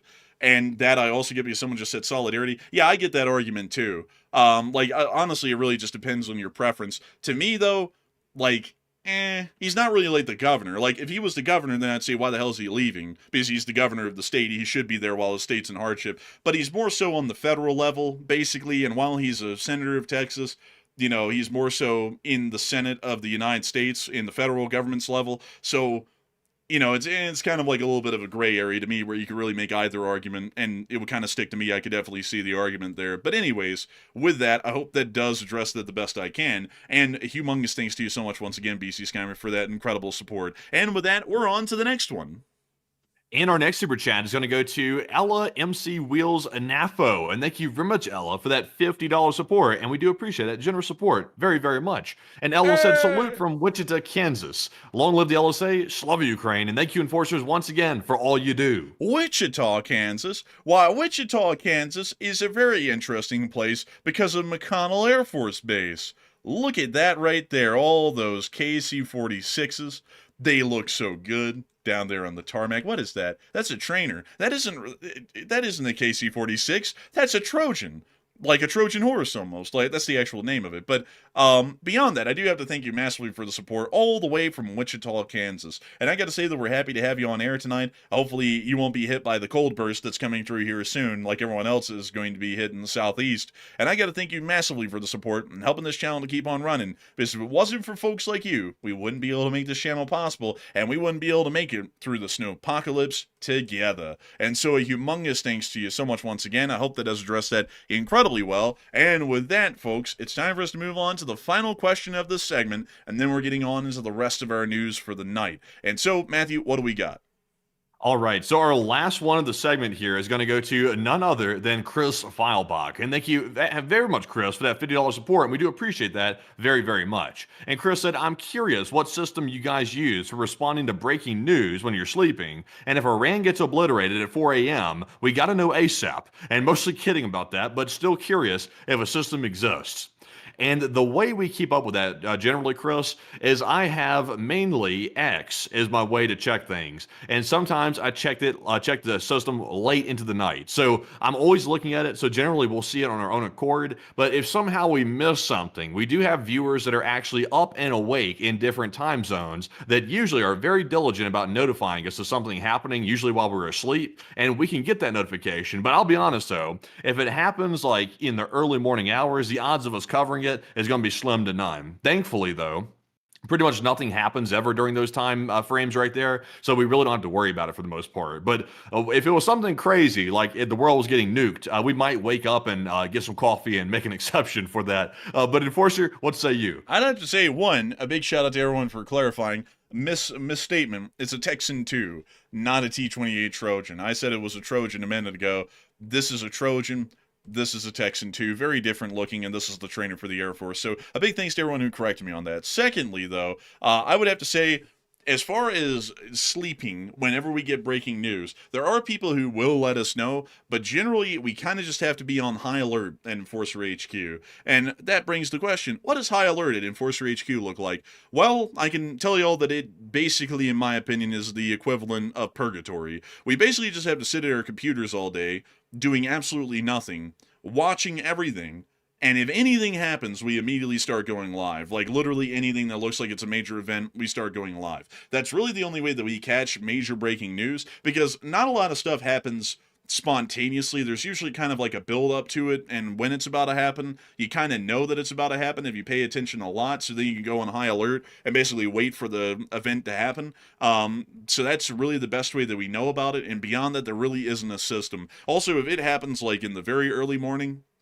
we are definitely not going to be covering that, highly likely, because we're probably still in the middle of dead sleep, because we stay, like, Matthew and me kind of have a bit of an alternating schedule. Matthew gets up in the day earlier than I do, and I go to bed way later than him, so we kind of get to cover most of the day. Like, there's maybe like a 4-hour gap where one of us isn't awake every single day, just waiting for something to happen. But outside of that, one of us is awake, and we can call the other and be like, hey, something's happening, get on air, we've got to go live right now. So that's kind of our system. So a huge thanks to you so much once again for support and helping this channel to keep on running, and I hope that does address that incredibly well, because if it wasn't for folks like you, we wouldn't be able to make this channel possible, and we wouldn't be able to keep it running. And also, I saw someone say, are we on high alert? I'm sorry. That is classified information. We cannot allow anyone to know when we are at a state of high alert or what the LSA DEFCON is at. That is only privy to high-level officials within the LSA and the Enforcer channel to know what DEFCON level we are at. We can tell you what DOCON that we're at, though. DOCON level 3 as of Thursday evening, according to the Pentagon Pizza Watch. The DOCON is actually public information. That's probably the closest thing we'll ever have to a DEFCON, at least in the public. So, DOCON, pizza time. I love pizza. But anyway, so that I hope that does address that question well. A huge thanks to you so much once again for the support and helping this channel to keep on running. Because if it wasn't for folks like you, like we always say, we wouldn't be able to keep this channel possible. We wouldn't be able to keep this thing running. And a huge thanks to you so much for helping this channel to be a reality. And Matthew, was that the final question of that segment? That was the final question of this segment. Oh, and with that, folks, it's time for us to move on into the rest of our news. Also, by the way, folks, I'm just kidding about the DEF CON thing. I'll actually kind of tell y'all, we're at a semi-state of high alert. Like, we kind of have like a sliding scale, a lot like a DEF CON, where there's low alert, where basically nothing's going on. Then we have like a middle alert where there might be something happening and we kind of need to pay a little bit more attention on the day-to-day basis. And then there's high alert where we literally sit at our computers all day and we just wait for something to happen. Right now we're kind of in the middle zone. To be entirely honest though, I'm just being honest with y'all here. I'm going to tell y'all a little bit of the behind-the-scenes truth. The current president of the United States does not make that easy at all, because the current president will basically have you on high alert for 4 months straight, thinking that something's going to happen when nothing's happening. So that's kind of fried our usual high alert sort of a cycle or slider that we would have, to where we're on high alert or we're not, or kind of in the middle, because it's really hard to figure out what we're going to be doing on a day-to-day basis. Also, that's why some people may notice, like Soapbox said, you can't leave the PC. That's why a lot of the times my PC is very rarely updated. Some people will notice, they'll be like, update your PC, update your browser. I'm like, it literally every single day, no joke. It's just sitting here paying attention to what's going on. Very rarely does the computer ever get updated, because no joke, the computer is literally on 24/7. So that's also the reason why it rarely ever gets updated, and there has to be like a specific maintenance schedule for that, which is whenever the hell I can get to it. So anyways, with that, we are going to be moving on into the rest of the news for the night. Moving us on over into the United States of America, we do have to cover a couple of the important statements that came out of Washington today. Also, by the way, I did take a look at Flight Radar 24, Matthew. I didn't see anything of particular note. I did see a 747 E4 flying over the United States, but it appears to have taken a return trip from Vicenza, I believe in Italy. This should be near to Vicenza, which is near Aviano. So that looks like it's a fairly abnormal aircraft, but it's not incredibly exceptional. And there's also a current flight right now of a 135 that's near Al Adid, but nothing incredibly exceptional at the moment from what we can tell. Interesting. Yeah, I was curious there, because you never know what's happening in the middle of the night. Sometimes we'll see an interesting military flight, maybe going to Qatar or a different base like that. So interesting. Nothing happening, but it was a good check. It was a good check, that is for sure. And getting us on into Washington, we did get to hear that the president stated that they're going to have an armada going towards Iran. And this person said all warfare is based on deception. Apparently they haven't been paying attention to the force deployments, because the USS Abraham Lincoln is almost there. The USS George H.W. Bush is on the way there. And also, we have a significant amount of naval and air assets that have been moving into the area over the past few days. Moving on from that, we also were able to hear that apparently a large action is going to be coming soon, as the president is pushing for decisive military options and even a possible regime change in Iran. I hope that when they talk about regime change, they're not talking about just kidnapping Khomeini and then keeping everyone else around, because that's not a regime change. That's literally just taking out the top guy and then forcing everyone else to try and pretend like they're your friend when they're clearly not. So hopefully that's not what they mean by the regime change, because that's an absolutely pitiful claim that is a successful regime change. Moving on from that, though, we have been able to hear that the French seized a vessel today within the area of the Bay of Biscay. Matthew, have you ever had a lobster bisque? I don't really have anything with lobster in it usually, but I heard that this bisque here is a very thick lobster bisque here. This is a soup. You know, I actually heard, Matthew, that this is a Grinch bisque, because they have boarded a tanker today, folks, called the Grinch. It literally is the Grinch. You can see it right there on the front of the hull.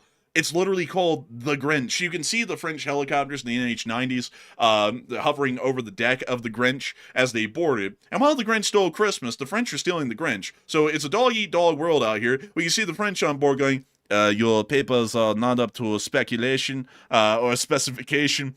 We're going to be seizing your vessel. And then we also got to see right here that they were making sure to clear the area. It appears that there was a French vessel off in the distance somewhere out there, possibly. And we also were able to get an additional statement today from the French president. We also got this additional picture as well that the French president Emmanuel Macron put out of that beautiful, and I do have to say, it is a beautiful NH-90. I really love the NH-90s. They look so good. Hovering right over the deck of this vessel, the Grinch, as they were taking it.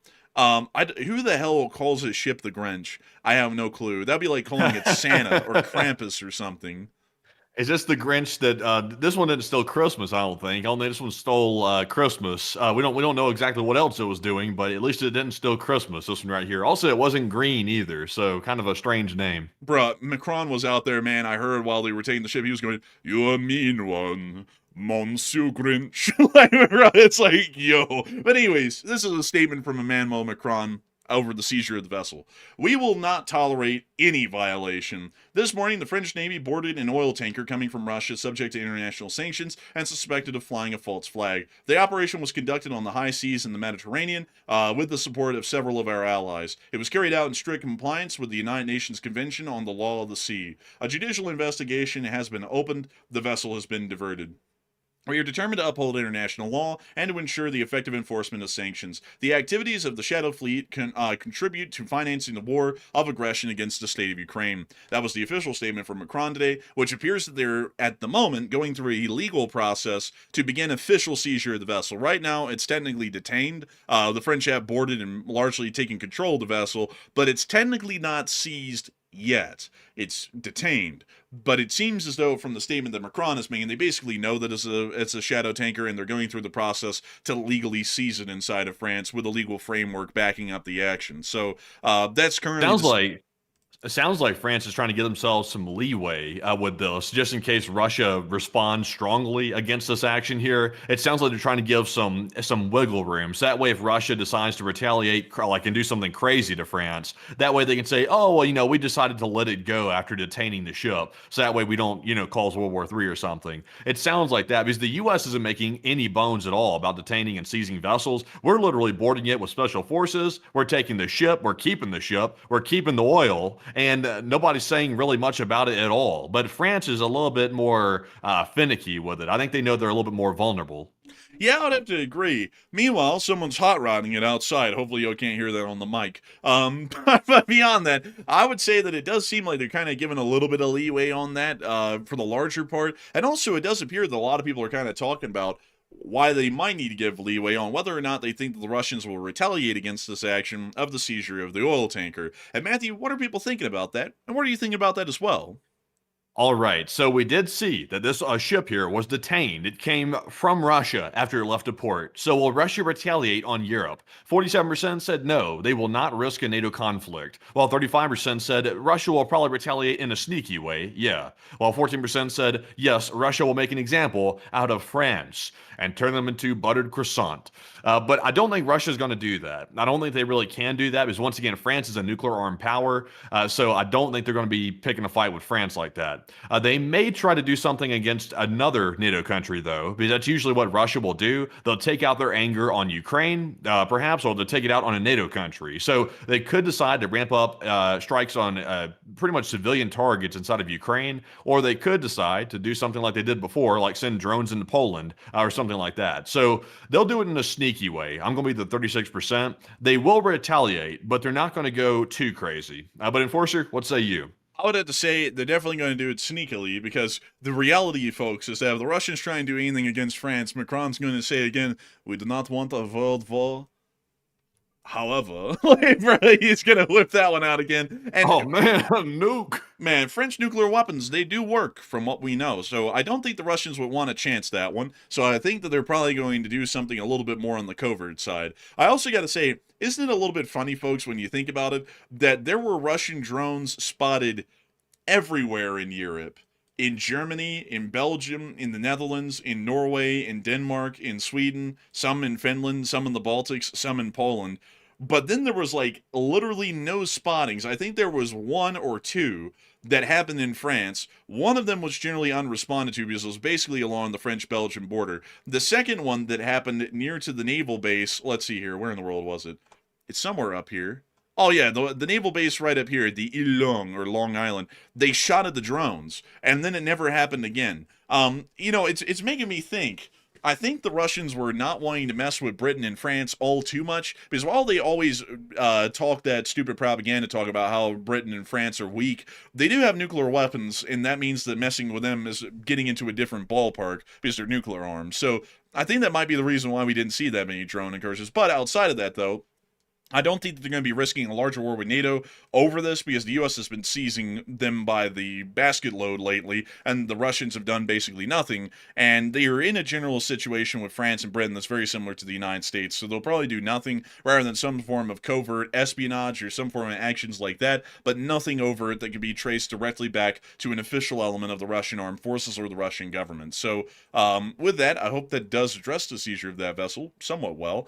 And we're going to be moving on from that and on into something that was a little bit interesting, folks. Something that was wildly interesting. Many of y'all will remember that it was just a couple of days ago that the president of Ukraine, Volodymyr Zelensky, said that he would not be attending the summit at Davos, which is the World Economic Forum, because the state of Ukraine had just come under a significant attack from the Russian Federation. A decent amount of electrical infrastructure in the country had also been knocked out, and in a sign of solidarity with the citizens, he was going to stay there and try and manage the repair efforts to get the power grid back online to those affected areas.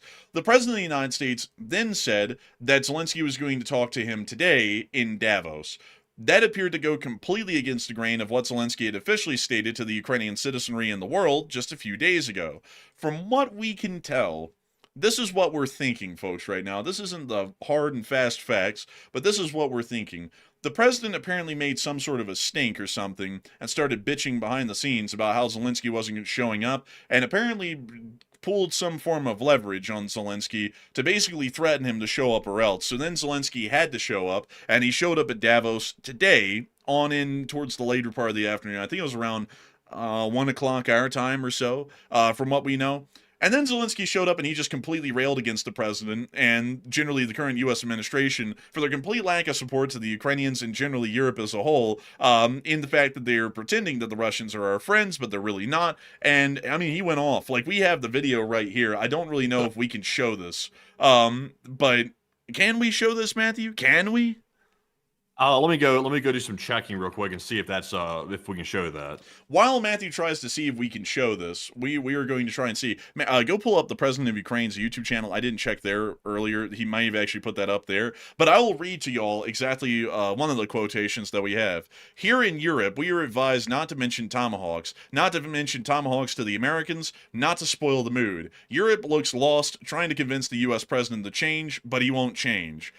Which was probably one of the most damning statements that Zelensky made in this entire speech so far in Davos today about the United States of America, and generally showing that he didn't really take the threat to show up to Davos well, and he actually took it as a moment to conduct a backfiring on the president by basically lambasting him in front of the entire World Economic Forum for basically forcing him to show up in the middle of Ukraine having a national crisis.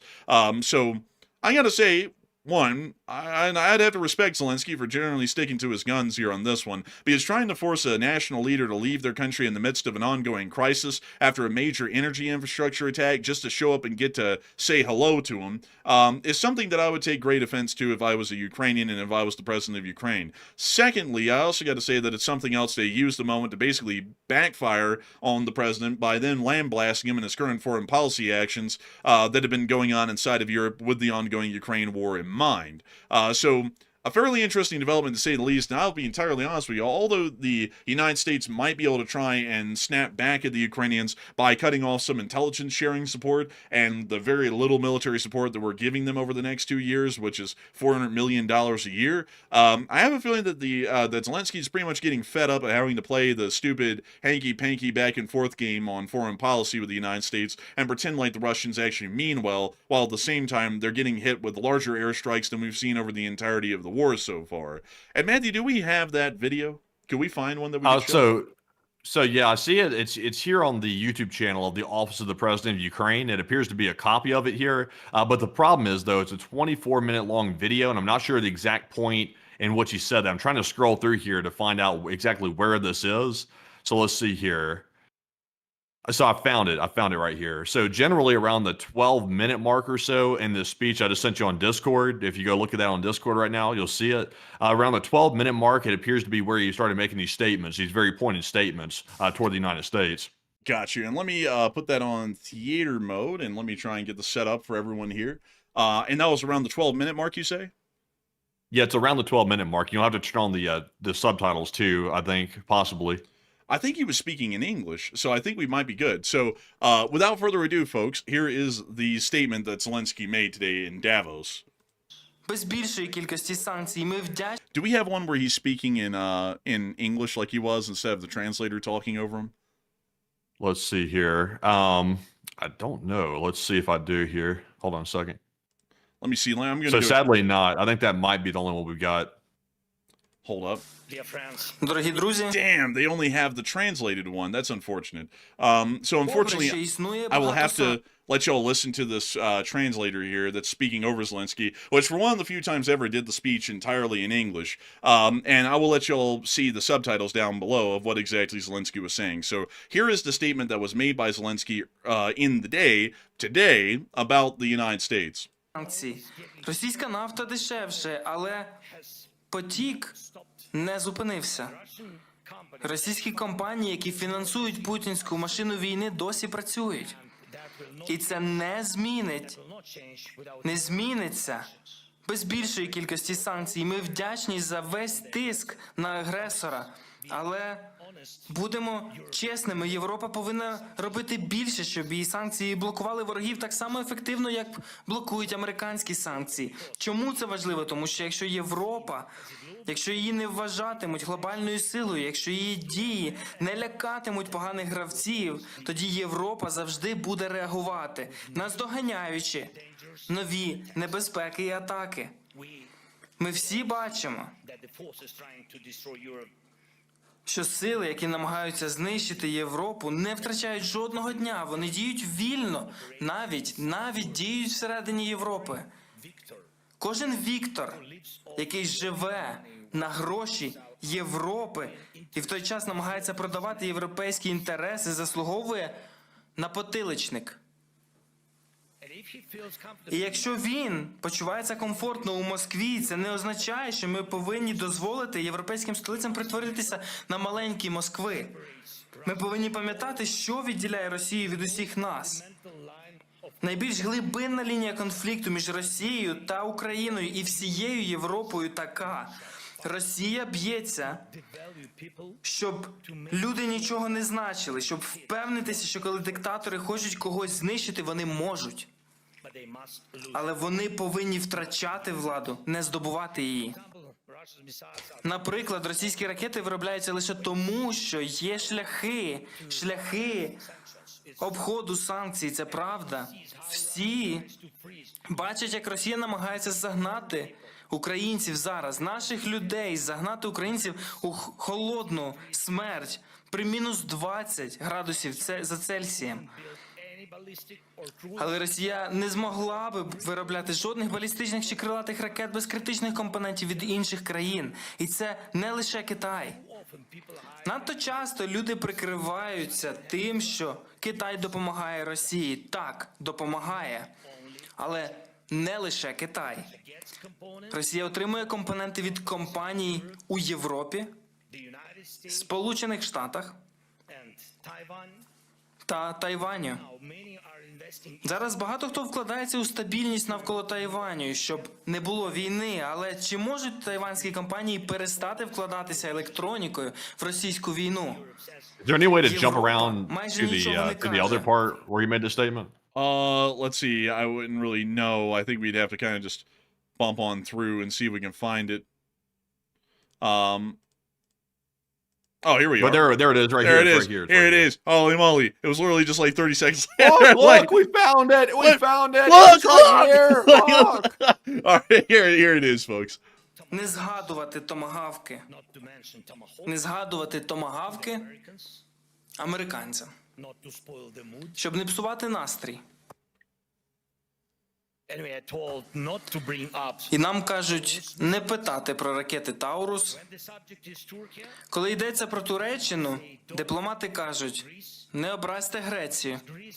Коли про Грецію, вони кажуть будьте обережні з Туреччиною. У Європі Є безкінечні внутрішні суперечки і речі, які залишаються недосказаними, які не дають Європі об'єднатися і говорити достатньо відверто, щоб знайти рішення. І надто часто європейці йдуть одне проти одного, лідери, партії, рухи, громади, замість того, щоб бути разом, щоб зупинити Росію, яка несе однакове руйнування усім. Замість того, щоб стати реально глобальною силою, Європа залишається красивим, але фрагментованим калейдоскопом малих та середніх сил.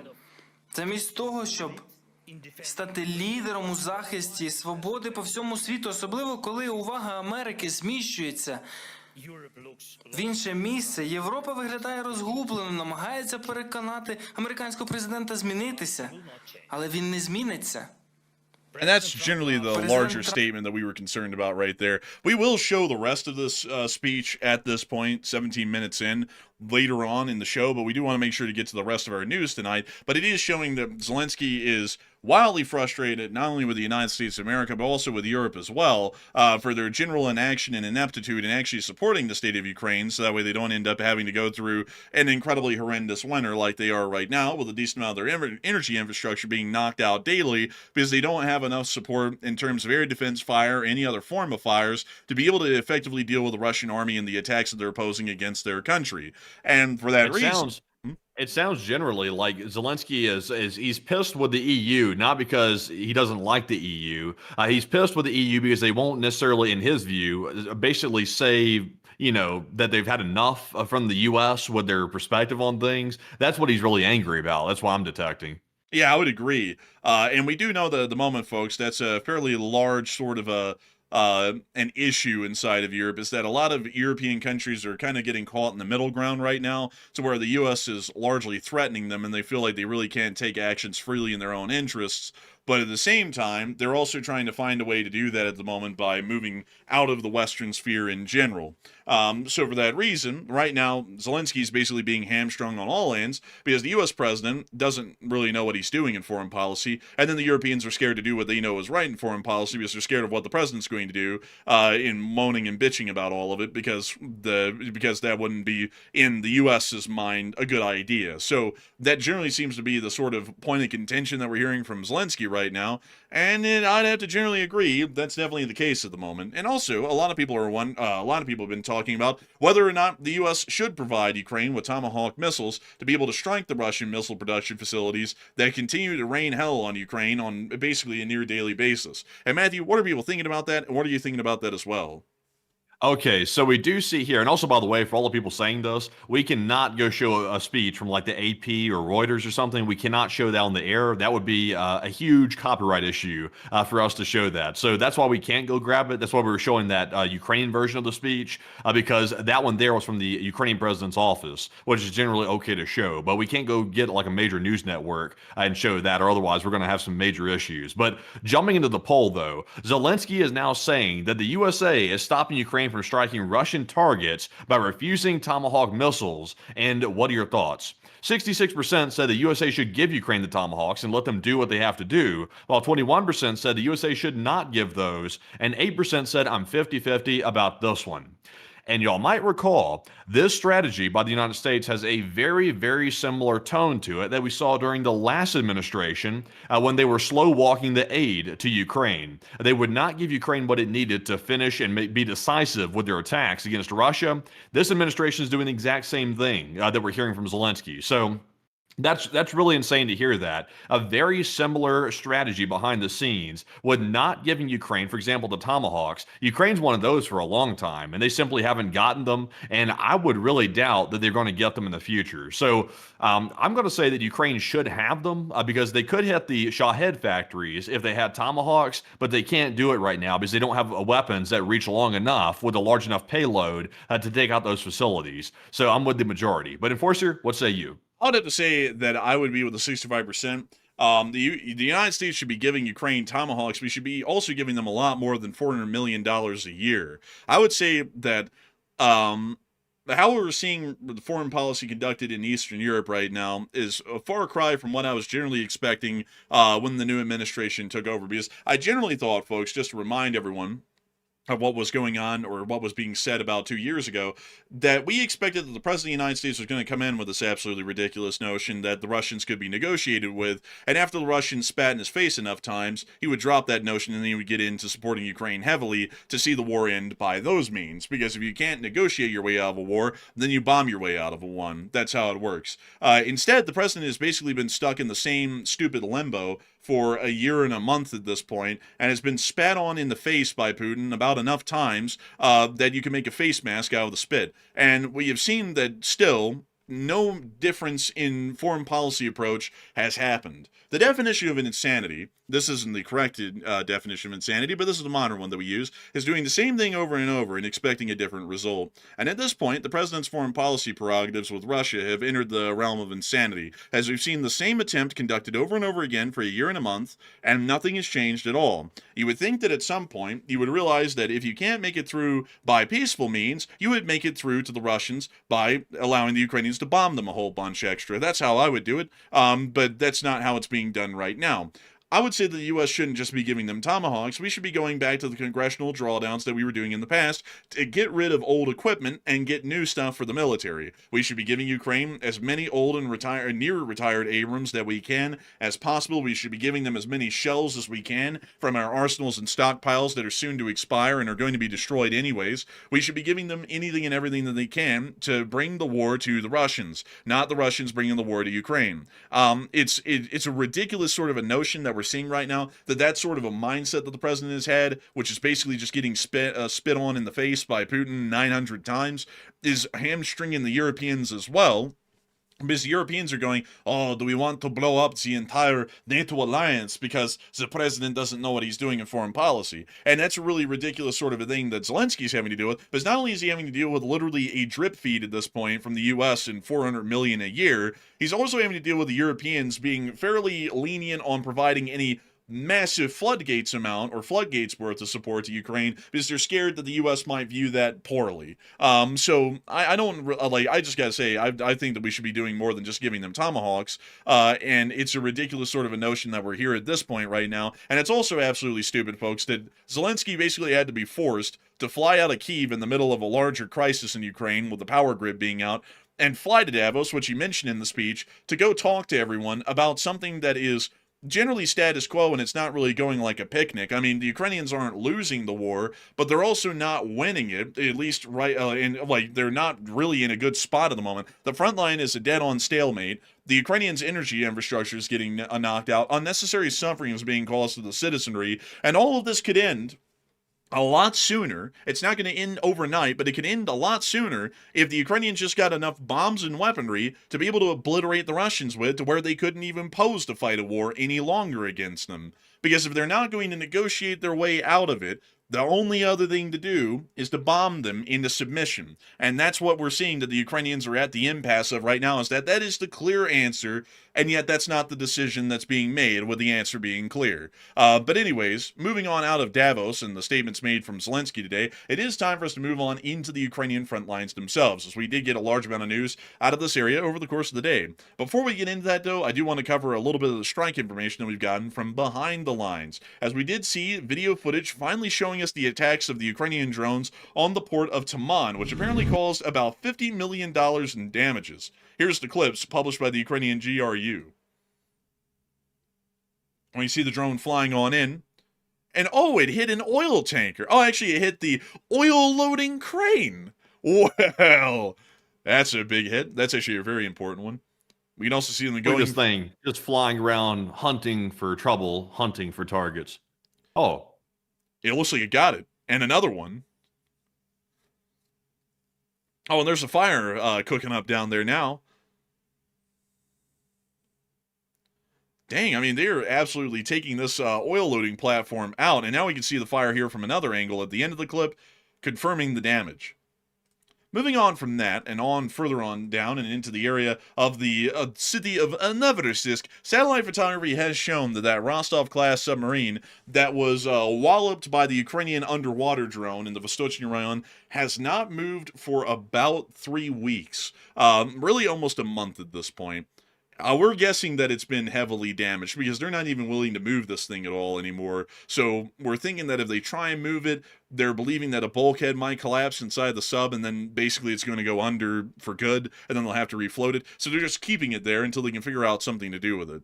We've also been able to see, moving on from that near to Krasnodar, the damage that was caused by the failed Russian air defense. That giant crater down there was caused by an S-300 missile.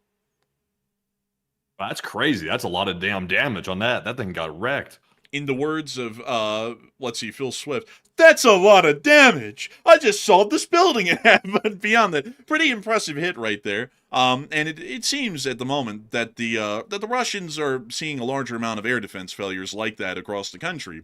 We also were able to see in the town of Rostov, in the Voronezh Oblast, that there appears to have been some sort of an air raid that happened within this area.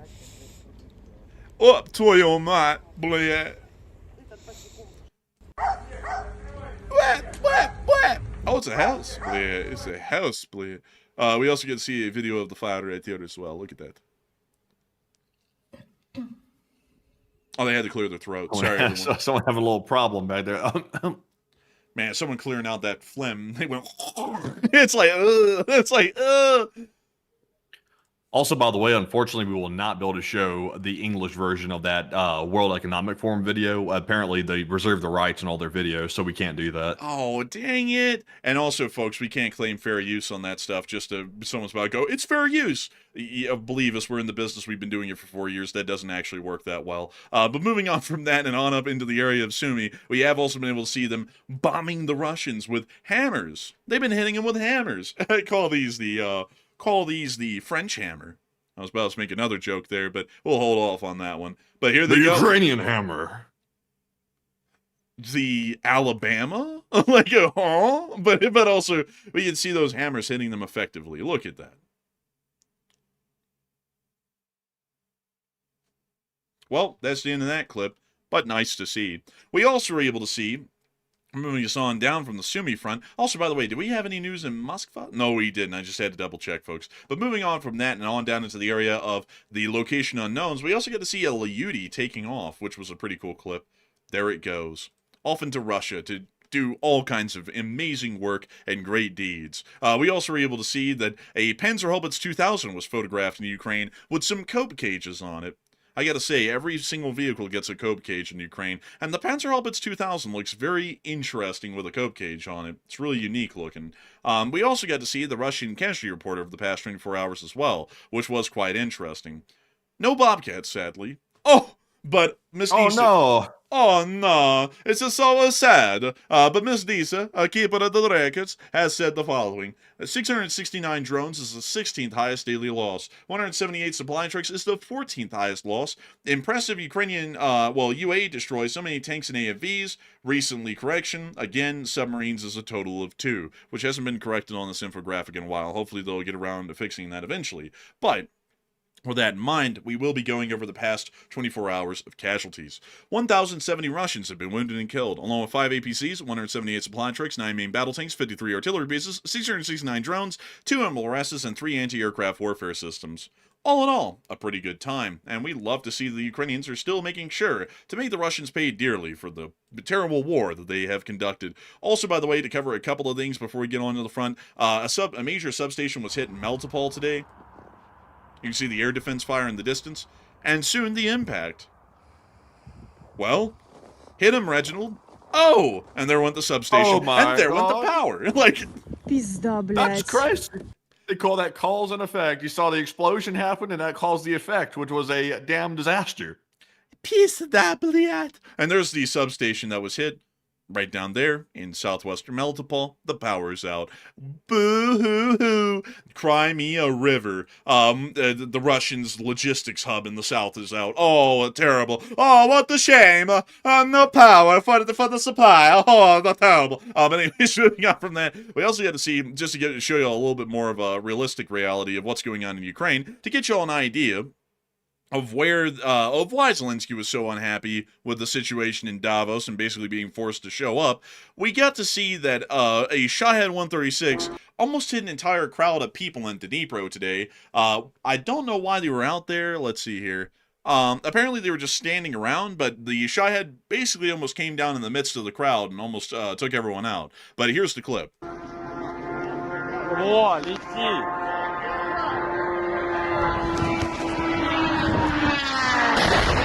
Oh man! Damn!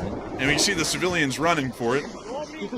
But once again, giving you all an That's idea. insane, honestly. Like they got a little bit of a flight show out of that. At least I'm glad nobody was hurt, but they got a little bit of a show out of it. Yeah, unfortunately, this sort of a situation wasn't repeated across most of the country. There were fatalities and injuries that were caused in Ukraine last night from the Russian drone and missile attack, as usual. But to give you all a little bit of an idea, this is what Ukrainian citizens living in their own cities are dealing with every day. So think about that for a minute. Think about that from the position of being the leader of Ukraine, say.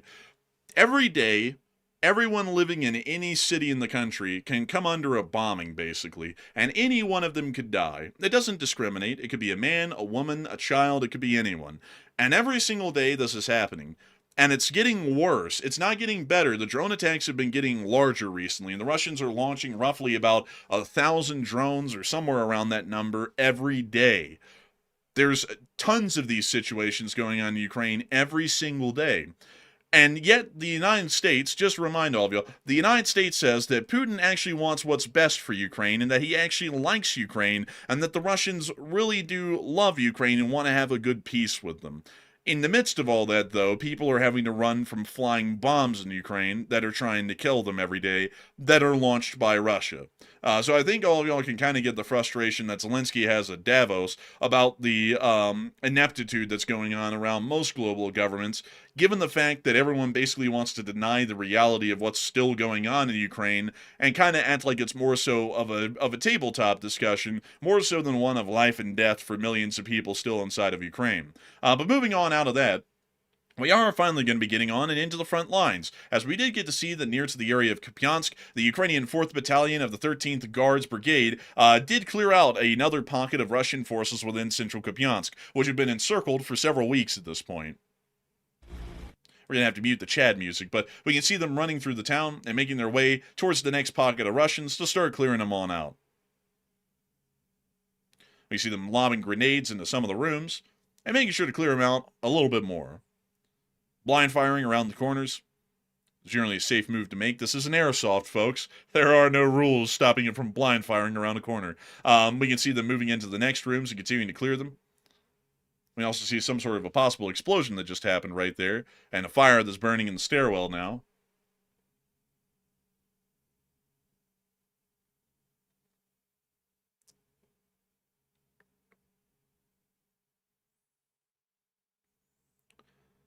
Also, by the way, just to let you know this ahead of time, for the speech that we were showing there, earlier we showed it to show a specific segment of it. Unfortunately, unless we're doing that, like to show a specific statement that he made, then we won't be able to show the entire thing, just letting it play. But we can show little bits of it if we want to make a point.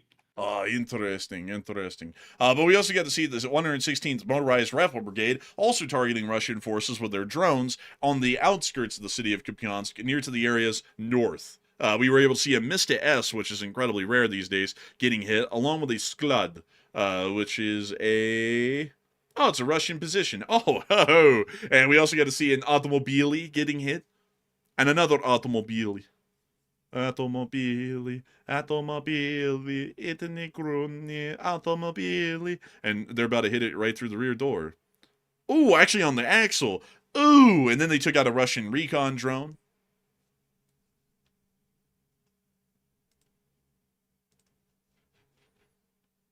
And that's the end of that clip.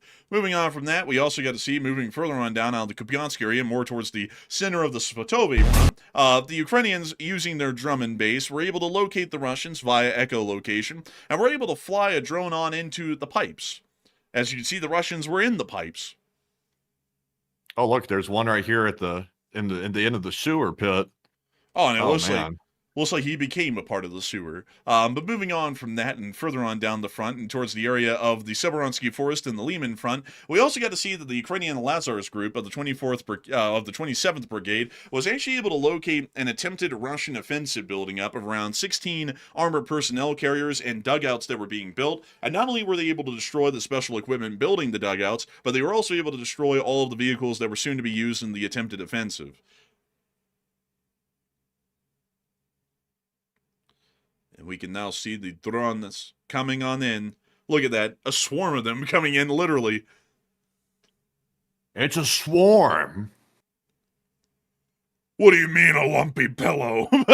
Oh, man. And that guy down there, he's getting a lumpy pillow, that's for sure. When you see the first vehicle, the first loss burning.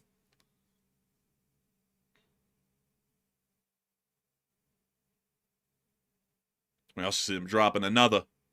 Oh! Seeing this drone technology right here inspires one. Man, like it really does. I had heard that Ukraine had offered earlier today to go and deal with the Greenland security situation on behalf of the United States with their drone technology. I think the Ukrainians said, if the United States would like us to deal with the problem around Greenland, we can do it for you. I was like, huh, that's a nice offer. That was really nice of them. It really was. Very kind of them. Really thoughtful, honestly.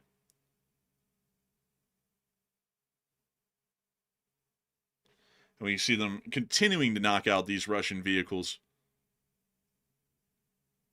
I mean, this is quite an effective little attack right here. They knocked out an entire attempted offensive force of 16 armored personnel carriers. Which in this modern day and age of the war is a humongous amount of them. There's hardly ever a grouping this large anywhere in the war anymore.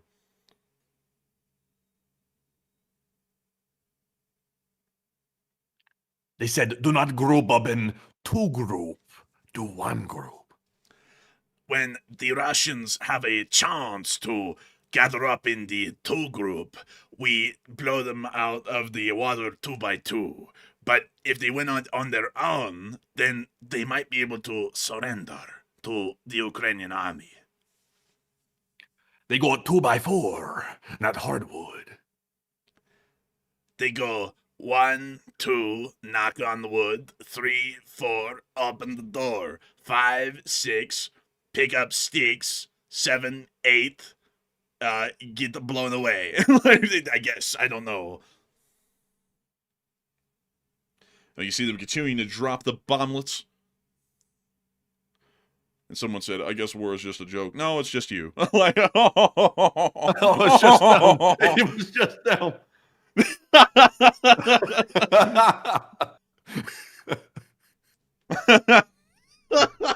Anyway, moving on into our next look. Honestly, man, that was a pretty quick one. Like, I'm not gonna lie, man. Like, but we can see them hitting another Russian in the Signum unit, also near to Lehman.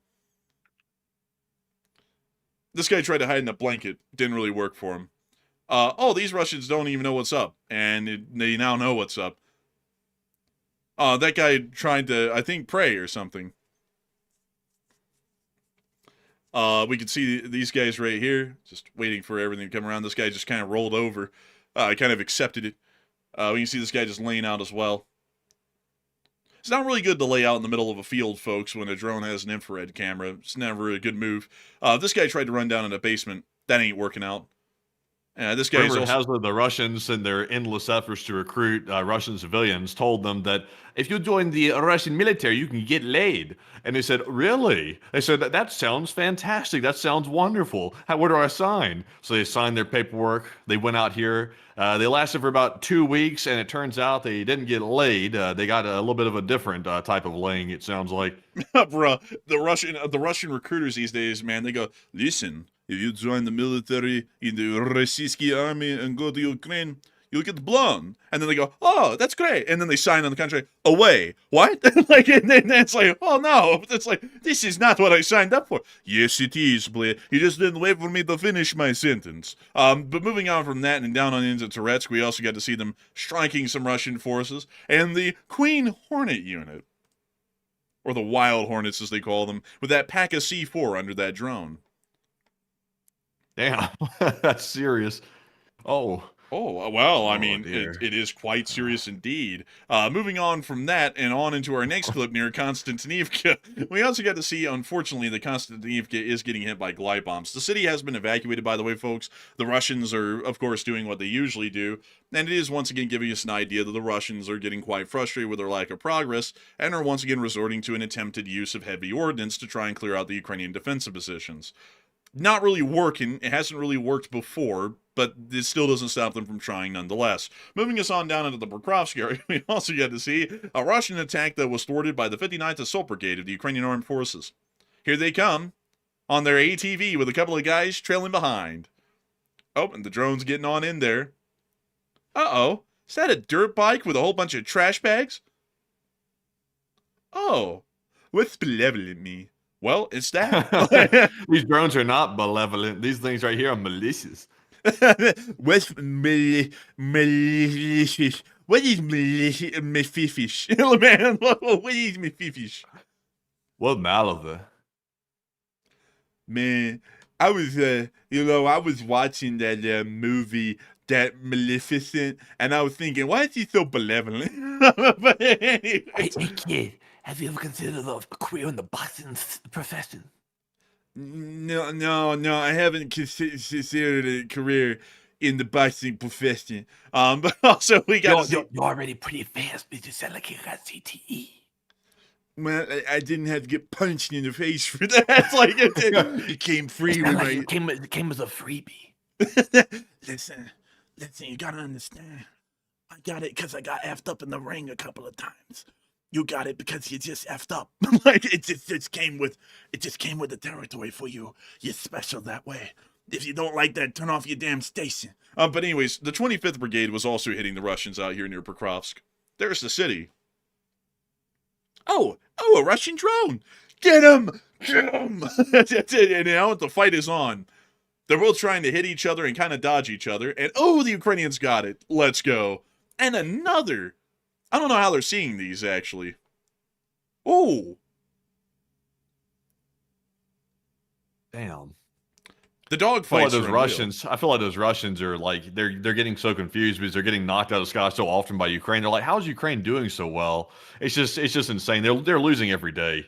I mean, it's really tough. Also, if folks are wondering what we're referencing, I'll give you all a little bit of a hint. But it's I'm not going to say exactly who it is. It's someone who has started to make the rounds lately because of some domestic commentary in the United States of America, and they basically started to get clowned on because in this interview that they had with this guy who used to run like Channel 5 or something on YouTube, he said, "What's malevolent mean?" And then there's been this whole controversy that's come up around it. But I'll just be honest with y'all, that guy cannot speak like at all, like basically. So it's honestly to the point that it's hilarious, like at least to me, because it's like this guy is trying to get into social media and he can't even speak a proper sentence coherently. It's like that's not really the kind of business that you want to get in. Maybe accounting is more up his line of work. You know, you don't really have to talk a lot in accounting, but social media.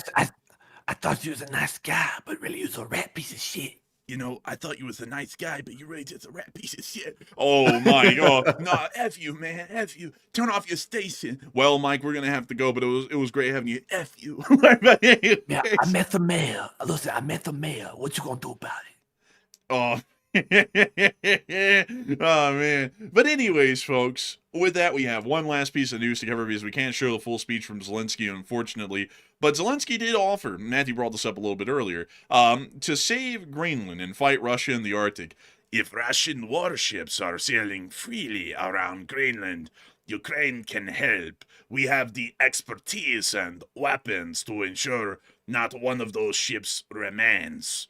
And so it does appear that Zelensky is offering coastal defense forces for the territory of Denmark and others in the area, and they're going to be keeping that little situation going right there. So with that, I hope that does address that the best we can. A little bit of news right there to round this whole thing out on. But with that in mind, folks, it's the end of our news segment. Sadly, we don't have a speech again tonight to show at least in full form, and we are going to be getting on into our question segment where we get to talk to each and every single one of y'all. And it really is something. It really is going to be something here. We can talk about anything and everything, folks, and there's a lot of stuff here that's going to be on the table. We can talk about anything except for religion, politics, climate change, or whether the A-10 is relevant or not in modern warfare. Now, I do have to say with that in mind, it's going to be a fun segment. It's going to be a great one. It's going to be the best that we've ever seen, bar none. People are going to be calling up from around the world, calling us and going, sir, there's never been a greater question segment. I'll be entirely honest with y'all, folks. If Walter Cronkite and others were alive today, we'd beat him in the ratings. Every single day. No competition. We're truly the greatest alive. And as a matter of fact, I think that we're... Hey, watch what you're saying. Hey, let me tell you something. We're about to get in a fight with the Pulitzer Peace Prize people because they didn't give us the Pulitzer, and we definitely deserved it. We've covered 8 wars this year. We definitely deserve a Pulitzer. So, You know what? Hey, you know what Walter's problem was? what was his problem? He didn't hydrate with Fiji water. You know, I heard that Walter Cronkite was an island boy, and not in the good way. He liked to go down to the Fiji and feed on the water. He liked to feed the pigeons. I can't hold it in after that one. That was too good. Listen, I'm not trying to sound like that was too good, but honestly, that was going a little overboard right there. I tell you what, I'm going to go ahead with what you were saying. I'm sorry for interrupting. Listen, we're gonna get in a fight. All serious note, we're actually going to be getting into a fight, folks, on Twitter with the Pulitzer Peace Prize people for journalism, because we are truly, Matthew, the greatest news channel in history. Nobody's ever been better. Forget let's see, what is it, Gutenberg, who printed the first Bible in common language? He's nothing compared to us, truly nothing. Forget all the people who did great journalism in the past. They don't have anything compared to us. We deserve the Pulitzer Peace Prize this year, folks, because we have covered 8 wars, and we have done it better than anyone else. Damn it. Bar none, we've done it better than everyone. And it doesn't matter. It matters none. But we will be taking it out on everyone for the next 5 years because we didn't get the Pulitzer Peace Prize in 2024, which is an absolute travesty for the whole world, and it really matters because nothing in life, folks, matters than a piece of metal and a little bit of cash. If you get those 2 things, life is set. It's great. It's wonderful. If you don't get those things, life is not great. So I'm just playing, by the way, folks. I don't really care if we get a medal or not. Just want to make it clear that is a joke. And also on top of that, if we ever did get the Pulitzer Prize, I'd absolutely be floored. And honestly, I don't know why we would get it. But anyways, with that, I hope that kind of puts that the rest that is just a joke. But it is time for us to move on.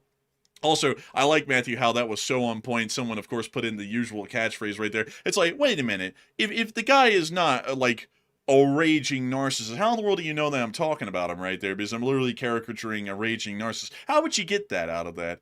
It's a question that I have to ask. They're not real chill because they hadn't had experience with the toad. Listen, you gotta go.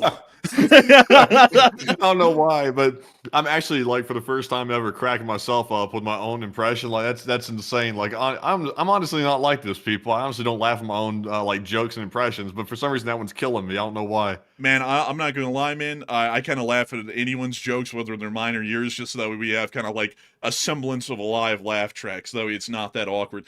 Because like it's hard, folks, making jokes to a dead room, and we do that every night. So I just laugh at my jokes and his no matter what, because I don't want him to be dead on arrival. Except for sometimes, though, and sometimes I do miss the cue, and then Matthew be like, "Well, damn," and I'll be like, "I'm sorry." I'm sorry. I like him to land flat. I like my jokes flat. Like when I say one, I don't want it to bounce. I want it to literally flatline. Like, I want that joke to die, like right where it was, because sometimes good jokes don't live forever. Sometimes they live a short time. Sometimes they die very quickly after they're stated. And I think that's the best way to have it.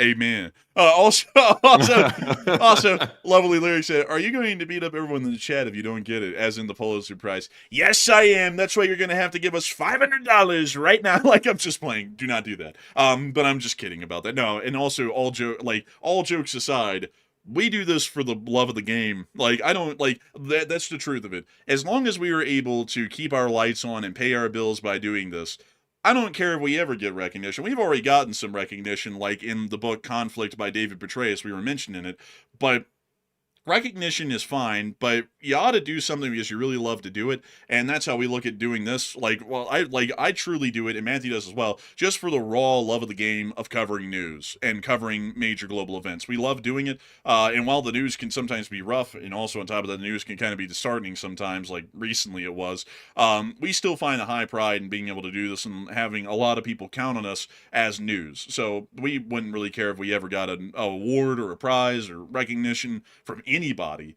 because we were doing this before we did.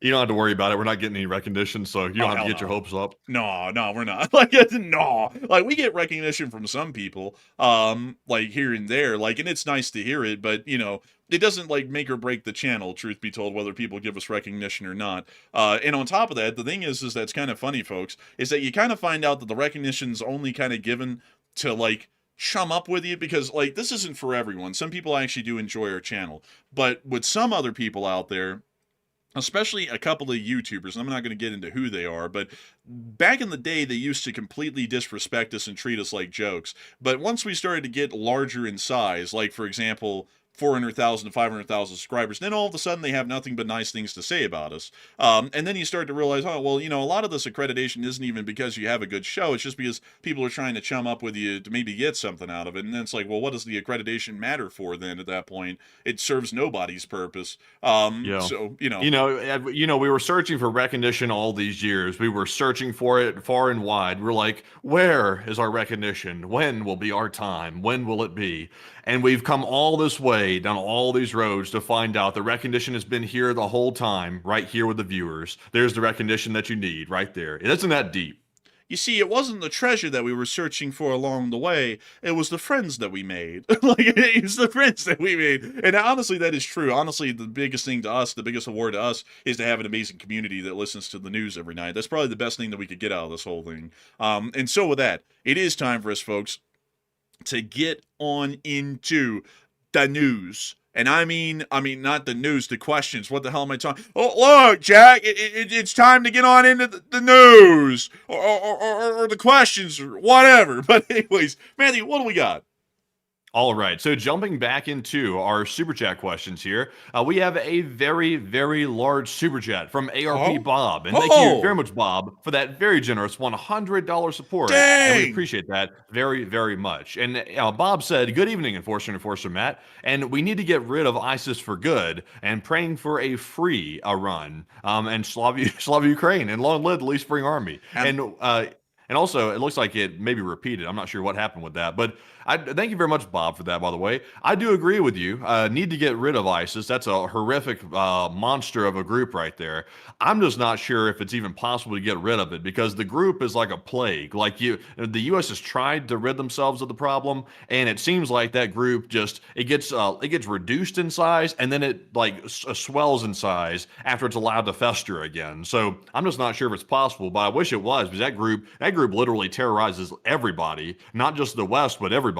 But Enforcer, what say you? I would have to say that in my opinion, I don't really think there is a way to get rid of ISIS completely either, because there's no way to kill an idea. If we're speaking in hypotheticals, if you got a whole bunch of people in a room, like everyone in the world, and they all liked milk, and you ended up wiping all of them out, you still won't be able to remove the idea from re-emerging later that someone will like milk. And that's kind of the problem with ideologies in a more broader and complex sense, is there's no way to completely destroy a belief or an ideology. And for that reason, ISIS will persist for a good while into the future. But one thing we can do, while we can never completely destroy them and get rid of them, we can put them down and keep them down, and that's really the best thing that we can do in reality.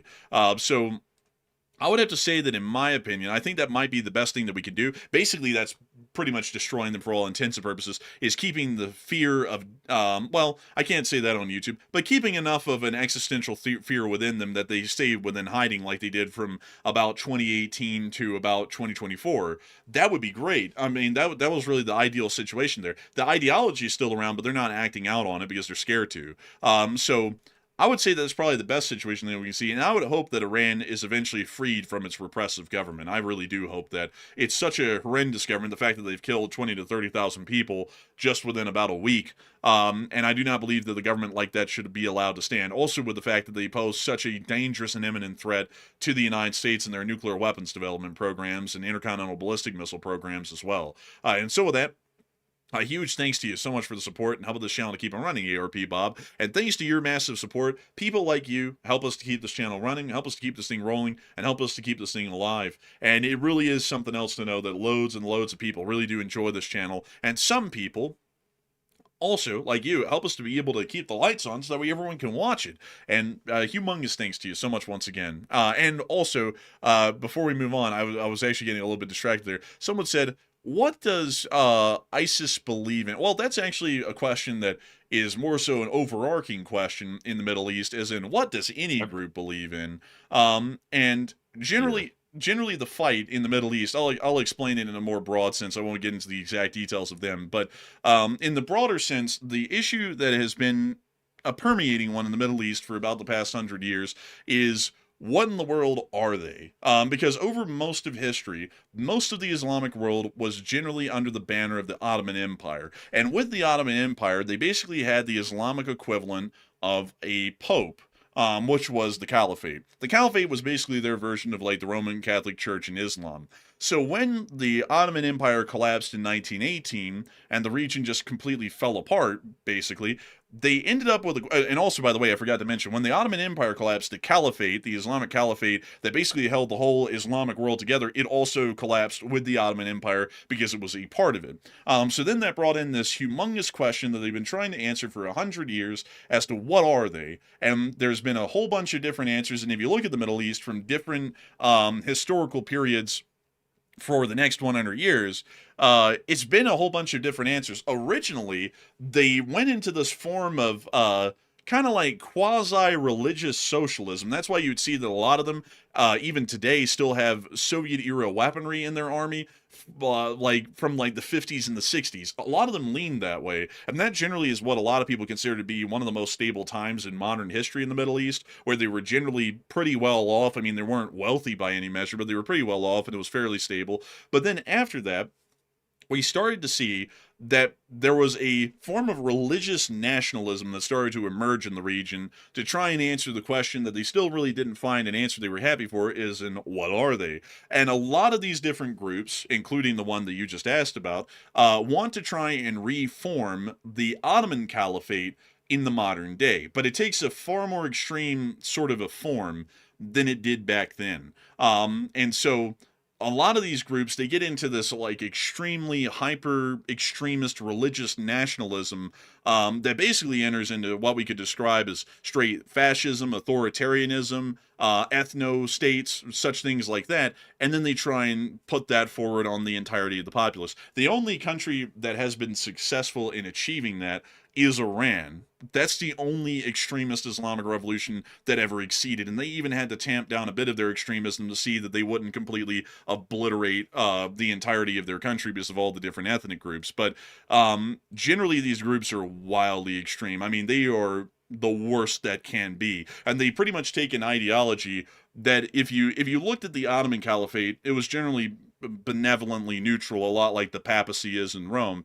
But these modern groups try and take it and rekindle it, but make it into something that I would say is basically the equivalent of Arabic Nazism, is probably the best way to explain it. But anyways, with that, I hope that does address it the best I can as far as that question. But that's kind of where all the extremist groups have their issue, is what are they? And then that turns them into monsters, basically, in trying to find that answer. But anyways, with that, we are on to the next one. So our next one goes to OK State, who puts in a 50. And thank you very much, OK State, for that support as well. He said, about the McAllister Army Ammo Depot from last night, they make small arms ammo as well as the Moab, the massive ordnance air blast. And I took a picnic to the Moab display when I hunted there. And he said he shot 2 deer there within 30 minutes with a 12 gauge Sable slug. Dang, that's pretty cool, actually. That's really neat. And also, that's what these are, Matthew. They're ammunition factories. That makes sense now. Thank you for sharing that. Oh, they're building things. Yeah, see how they have like the little conveyor belts from building to building? They're ammunition plants. That's really cool, actually. And I thank you so much for the support and sharing that. I actually wouldn't have ever guessed that. I thought it was a giant ammunition depot, basically, that stored pre-made ammo. But that is really neat to hear. And I thank you so much for the support and sharing that. And really cool to hear that you got to get 2 deer in there. I guess that place must be teeming with wildlife because generally most of it's undisturbed and not a lot of human activity happens in there for good reason. But still, a big thanks to you so much for the support and helping this channel to keep on running. And thank you for sharing such an interesting bits of facts and information about the McAllister Army Depot down there in McAllister, Oklahoma. And also, Matthew, it's actually not Learning Center, it's Learning Center, spelled that way. Leering Center. Yeah, it's like leering or something like that. And I think another one was learning without an A in it. Man, man, there was like a statement. I think it was from like the Chicago area. Did you ever see that clip, Matthew, on Instagram? It's like, some people say that it takes a village to raise a child. Well, the village is stupid. And then he says that. I was like, dang. I was like, oh my God. Man. Oh, that question is never asked, by the way. Nobody ever asked that question. The stupid village just raises, and it just turns out that however it is. Bro, I mean, that guy was asking the real questions right there. He said, everyone's Don't always ask questions like that. Bro, he literally said, man, everybody's been saying that it takes a village to raise a child. Well, the village is stupid. And I was like, he's really asking the hard-hitting questions here. What kind of child are we raising here? Chucky's kid? Like, why do we need a whole village for this? It's like, what's wrong with this kid? Is he troubled? I mean, really, why? Why is that the case? I don't know. Because I always thought, folks, that you could raise a child on your own. But then again, I look at a lot of people who raise their children on their own.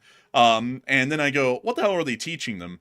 I'm like, what the hell is that? There's a lot of people out there these days, folks. I feel like it's more so prevalent now than it was back in the day. That's one thing that I will say is historically different. One of the few that's different from everywhere in the past. But there are a lot of people who will learn something that's completely wrong, but they will refuse to say that it's wrong. And I hope that we don't do that here on the channel, because whenever I'm wrong, I'll just correct myself on air, hopefully, and hopefully a lot of y'all notice that whenever there is something that I'm just clearly wrong on, like a Trojan being a Texan and whatnot. But outside of that, though, there's a lot of people who will learn something like the Earth is flat, and they'll just stick with that until they die, when the Earth is clearly a sphere. So I don't know what's up with those folks. But sometimes, the village is a little bit off its rocker, and then they raise a kid up in that too, and it's not a good deal. But anyways, that's why, folks, I'm a humongous proponent of public education. Oh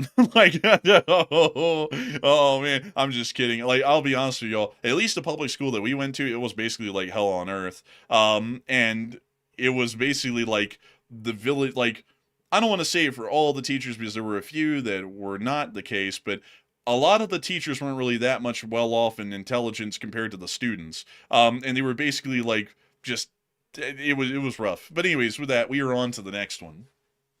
All right, so jumping into our next super chat here, this one is going to go to Richard McGurl. And thank you very much, Richard, for that $50 support. We do appreciate that very, very, very much. And Richard said, been lacking lately on donations and had card hacked, and take one from the chat. Hey, and thank you so much for the support and helping this channel to keep it running. And we will make sure to take one from the chat. And also, I hope that that's been fixed, and I hate to hear that happened to you. But let's get one in honor of Richard Agur. Matthew, what do we got? I remember one time my card was hacked. For real, not joking about that. My card was hacked, and I realized, I was like, wait a minute. Because I actually have an Xbox, and I actually occasionally like get games like back in the day when my card was hacked. And I realized, I was like, dang, I spent $500 on Xbox. I'm like, what? I like lose my mind or like go into a coma or something? It's like, I don't recall doing that. Then I saw another one. Then I saw another one. I was like, whoa, wait a minute. And I realized somebody had gotten my card info and skimmed it, or apparently from something, and started just charging wildly on the card. It's a weird feeling when that happens. Like, you just look at the charges rolling in, and most times, like, your credit card company will realize, hey, there's like some really large charges coming in here, and they'll put a stop to it like automatically for fraud reasons, which is good because obviously you don't want the hacker to get any more money out of your account.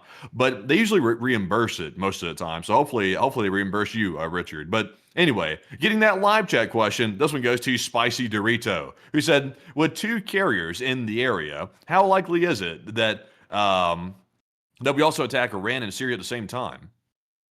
I feel like that's going to be generally unlikely. I have a feeling that the Syrian situation will probably be something dealt with separately. I'll be entirely honest. I don't even think that's something on the U.S.'s radar at the moment, to be entirely frank.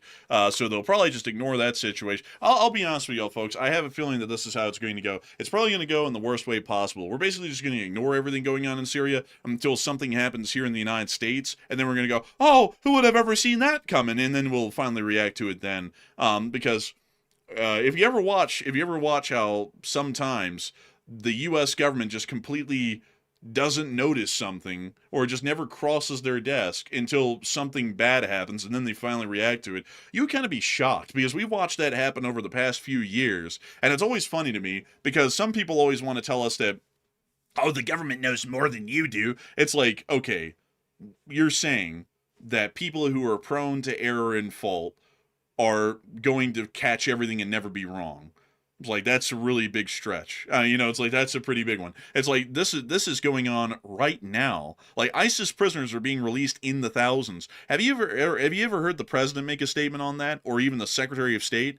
No, neither one of them have made a statement on that from what we could find. Neither one of them have. So this hasn't even made it up to the level of the Secretary of State. Apparently this is just being handled, I would assume at this point, at the level of the special envoy of Syria, and it's not making it any higher than that. And if it does, it's just a brief mention like, oh, by the way, the SDF's getting destroyed. And that's basically all there is to it. Because I have a feeling that this is just being completely ignored right now. And then we'll watch something bad happen in America, and then everyone will be going, oh, who would have ever seen this one coming? Y'all put, like, I'm not saying it because I'm going to be happy about that happening, but y'all pay attention, and y'all will see that probably will end up becoming correct. And when you do see that, I hope that nobody ever comes in here again, which they will still, but I hope that a lot of people who may have said that might come in here and realize the U.S. government doesn't always catch everything, and the U.S. government isn't always like some sort of a specter in the sky with a giant eyeball that sees everything and reacts to it like an all-seeing eye, because that is not the case. If it was, we would have seen that a quicker reaction would have already happened with the Iranian situation, and if we saw that, we would already see that the U.S. would have stopped negotiating with the Russians and would just be supporting the Ukrainians until the Russians actually negotiate on fair terms. And we're not seeing that. So with that, I hope that does address that the best I can, and with that, we're on to the next one. Internet support goes to Jack ALN, who put in a $20 support, and thank you very much, Jack, for that support as well. He said, this feels like deja vu. Remember when you know who made a deal with the Taliban to pull out? The current Syrian leader is an ISIS in a suit, in Jack's opinion. He said the self-defense force is really in trouble. Honestly, they are in trouble. Like, they really are. It's becoming very apparent today that the situation is getting really out of hand, especially hearing about the U.S. official that's there to negotiate is getting so upset and so angry that he's apparently losing his cool. That shows you that diplomacy is not prevailing any longer, and the ISIS fighters are getting out of prison in larger numbers, and nobody's there to stop it. So, and also the force withdrawal by the United States, that's not a good sign either. That means the U.S. is trying to tuck tail and run because they know the situation's gotten so out of control, they really can't control it. But Enforcer, what say you? And the special envoy crashed out today. What do you want? It's like probably not to be taken over by a terrorist, maybe. It's like that might be a good start. It's like, let's think with our heads here. Like, can you imagine Can you imagine how the SDF feels? Like how dare the United States go in there like acting like they're irritated? It's like how do you think the people you're negotiating with feel? It's like they've been betrayed. Like pretty much everybody else the U.S. is dealing with right now, they've been betrayed. It's like they're pissed off. The Kurds are angry. I mean, in Iraq, the Kurds were jumping the wall of the embassy or the consulate that is inside of Iraq. I mean, they're angry as hell. So it's like get a taste of how the people we betrayed feel. That's pretty much how they're feeling. Yeah, I mean, exactly. I mean, that's something that's ridiculous, is that the special envoy is going to come in. Look, I'm losing my patience. What do you mean you're tired of being invaded by the other guy? It's like, what the hell are you talking about? We're being invaded by the other guy. It's like, what are you talking about? What, you stupid? It's like we're losing. It's like we were your ally. Like I'm sure that's what they were saying in the meeting. But anyways, it's I gotta say, folks, you always gotta remember that people are in charge. And while I'm proud of the United States, and I think that the United States is an amazing country, I also keep in mind that there's people in charge, which are always going to be people, and they don't really catch everything, and they don't really know a lot. And I mean, hell, if you look at the current administration right now, I'd say that they're very amiss in knowing much of anything, really. I mean, like, and I'm not saying that to be political, I'm just saying that because we've had an entire year to watch them at work, and they have done poorly. I mean, we judge off of performance. The last administration was something that we were not happy with at all, and we said that it could be a lot better. But the current administration is doing so badly, it's almost like they're doing this maliciously from how bad it looks. Like that's the way that this is looking right now. So I wouldn't really expect them to be catching the whole situation in Syria. I honestly would have to disagree with you on Syria. I don't think Syria. They tried a very experimental option, and I will give the benefit of the doubt at first because there's really not good choices when it comes to like leaders of Syria. It's not like there was a plethora of good options. You had to have somebody that was strong enough to hold power, so you had to have someone who was a little bit on the fringe to be able to have enough might about them to be able to hold a position. But you also had to try to get somebody that wasn't so extreme that they would end up turning on you. So out of all the people the U.S. could have aligned with, Jelani, he sort of like rose to the top, and that was pretty much the only option they had. So the option was attack Syria and send them into a perpetual state of war and not allow Jelani to take charge, or test it out and see if Jelani might be able to be Western aligned, and maybe it would work out. But if it didn't, then you'd have to start from square zero. And guess what we're doing now? We're starting from square zero. It looks like Jelani's going a bad direction, and he's resorting right back to his roots, which are very shady roots. So yeah, I won't say this right here was something that was like, it's obviously going to be catastrophic. The consequences are going to be bad, but I don't think they did it maliciously. I'm not saying that they did it maliciously. I'm saying it looks like it's so bad it would look like it's being done that way. I'm not saying that it is. But I don't even think it really looks that way, honestly. It just looks like a really bad misstep, I would say. Well, a very bad misstep. I think you might have not heard my statement. I was saying in foreign policy in general, not just in Syria. Oh, in general, maybe, possibly. But on Syria, I would say probably not. Like, like the whole thing of let's invade Greenland because I didn't get a medal. I mean, that's fairly malicious looking right there. I mean, it looks like it's so self-destructive for the country. There's no other way to look at that than it very much seems the case that probably is malicious. Like a lot of foreign policy actions like that, there's really no way to say, yeah, these are being done. Like, it's really hard to even argue, yeah, these are being done in good faith with a sensible, reasonable, level-headed approach. I mean, it's not really there on a lot of them. I mean, on Syria, though, this is just completely from ignorance and just a lack of care. Because what's going on in Syria right now is basically just being flat out ignored. I don't even think this is making it to any higher level in the Department of State or in the Department of Defense or in the Office of the President. I don't even think it's crossing their table at this point. Because the fact that there's been literally no reaction, it's insane. Well, yeah, they're definitely not proactive. I mean, that's a certainty at this point. Nothing that the current U.S. government is doing is proactive. It indicates a total lack of long-term planning or thinking. It's all reactive. So anything they do is, I mean, for example, let me paint the picture here. Look at the Iran situation. They knew that Iran was going to cause a problem again. That was a certainty. But what did we do? We sent all of our aircraft carriers out of the Middle East and vacated the area and left a huge blind opening, a power vacuum, where the U.S. didn't have any carriers in the region. So So that was a huge misstep. And then we saw, oh, hey, look, Iran's butchering people again. Let's send the carriers back. It's reactive. It's definitely not long-term thinking. If we were thinking long-term, we would have kept at least one carrier in the region, but we didn't because we weren't planning. So that's the problem. It's all very. It's honestly like people don't take this offensively, but it's very juvenile decisions being made. It's almost like having a teenager in charge is trying to like feel their way through the problem.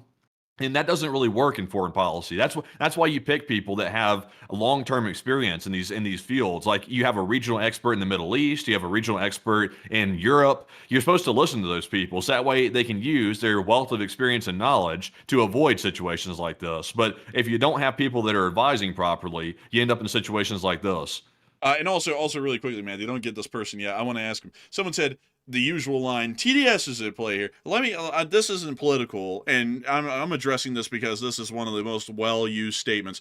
I want you to answer why in the world our assessment of this foreign policy situation is unfair. And do not tell me the successes that he has achieved, because those are, anyone could say anyone's achieved a success. Tell me in an actual step-by-step process how in the world the foreign policy situation we're seeing right now is actually going to pan out and work in reality, considering all the different moving parts, how other people can react, what kind of consequences can be caused, what kind of benefits can be caused, and everything else in between, like we would do here on the show. If you can explain that to me in that sort of a form to where it makes sense, I'll consider that. Maybe. But if you can't, then you're largely just saying that because you got an inherent bias towards the current guy, so you don't like hearing people criticizing them, even if it sounds sensible.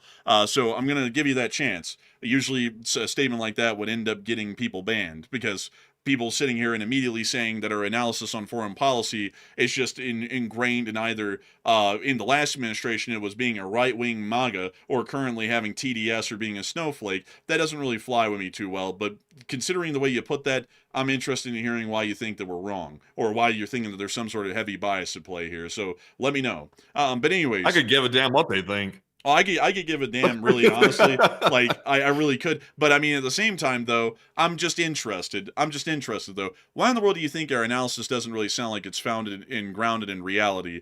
Why in the world do you think that it's just inherently biased against the guy with absolutely no analysis or no logical thinking involved in the analysis? Well, I want to know. Man, listen, the people that have watched us for a long time, and the longtime channel legends and viewers, even the people that like just lurk on the channel, like the people that have been here a long time and have watched us for years, they know that we don't mean anything political by it. They know we're trying to be objective. It may sound political to a person that's like highly entrenched in partisanship. It might sound like that, but to anybody else, it just sounds like, hey, you know, maybe there's a slight edge to it, but it's generally trying to be objective at least. So, you know, that's why I don't bother with like folks that come in here out of the blue saying crazy stuff like that. I just don't bother with it. Well, I mean, like it was like fairly balanced, but they're like, I just think it sounds like there's some bias, and I was like, why? Like, I'm really just interested. I'm like, why do you think that there's bias in play in that statement? I want to know. Like, I actually do want to know why. Tell me why. But also another thing is that someone said, my question is, why do you act like you know more than the government? Well, here's my question.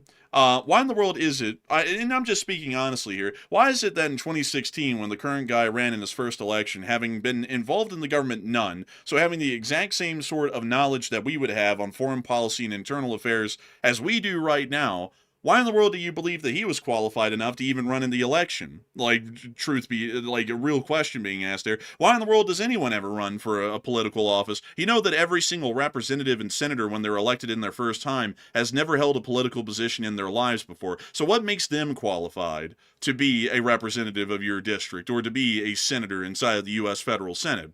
The answer is nothing, because in this country, the answer is that anyone who sounds like they have a good idea or might kind of know what's going on, you have a chance at running the country. And considering that anyone in this country can vote, that means that you have an active say, whether you know what's going on or not, Shepparton, on how this country is run. You might not have a damn clue, but you're still voting based off of what you think is going to end up the best for the country. There are a lot of stupid, ignorant people out there that don't know a damn thing. And the truth is that by their votes, they're the ones basically indirectly running the government.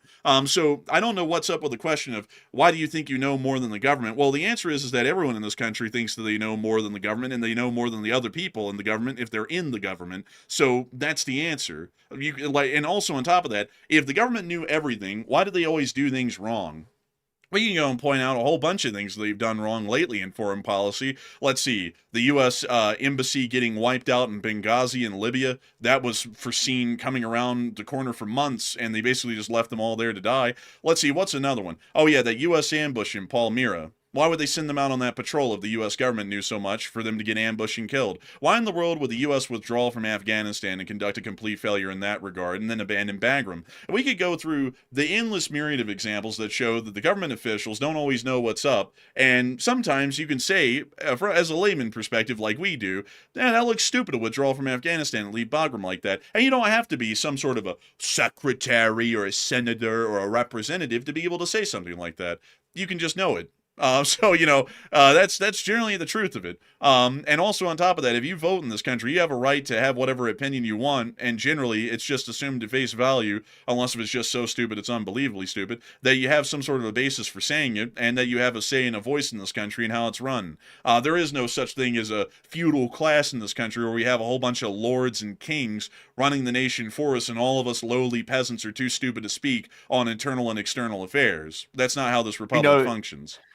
If you really think about it for a second, how many original political ideas does, like, for example, even the folks that watch our channel and the live chat, how many of those ideas were you told to believe versus ideas that you originally came up with yourself? And I would imagine most people are going to say, well, most of my policy positions I personally believe as an American likely came from a political platform that was put out there by a political party or a lobbyist group. That's what most people don't realize. Most of the thoughts that people have are not your own. They're not something that you truly believed on your own volition. They're something that you were told to believe, and then you were basically brainwashed into thinking that it was your own thought later on down the road. So that's what I don't understand. It's like most people get all caught up in all these abstract things when there's some clear major issues going on that would actually affect that person directly that they totally ignore because they weren't told to believe it by the people that they were told to believe. Yeah, I would have to say, also I see some people trying to go on the offensive with their political ideologies in the chat. That's not at all the point of what I'm trying to say right here, because I'll also say, I don't mean to try and get in a fight with everyone here, but I also say that the people that we're not really addressing right now, who aren't saying TDS, years ago were calling us MAGA Republicans because we had the gall to disagree with Biden's foreign policy decisions and say that they didn't look like they were that good or that well measured or decided on. And then people wanted to do that. So I'm not here to play partisan politics because we've gotten we've basically been shafted by both political aisles at this point, and I don't look at either of them favorably, to be entirely honest, because there are a lot of sheep in the political crowd out there who act like they're not sheep, but they damn well are. They don't have their own formulated opinions. They can never explain why they believe something.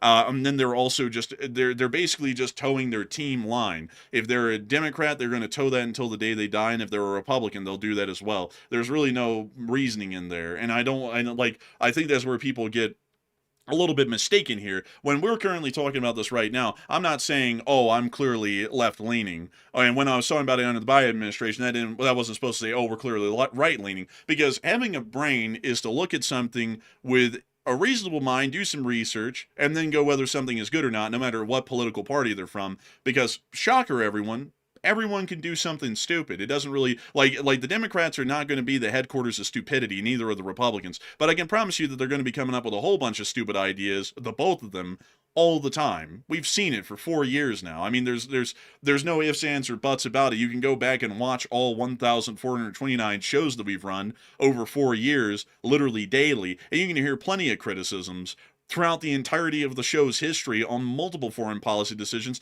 no matter who was making them.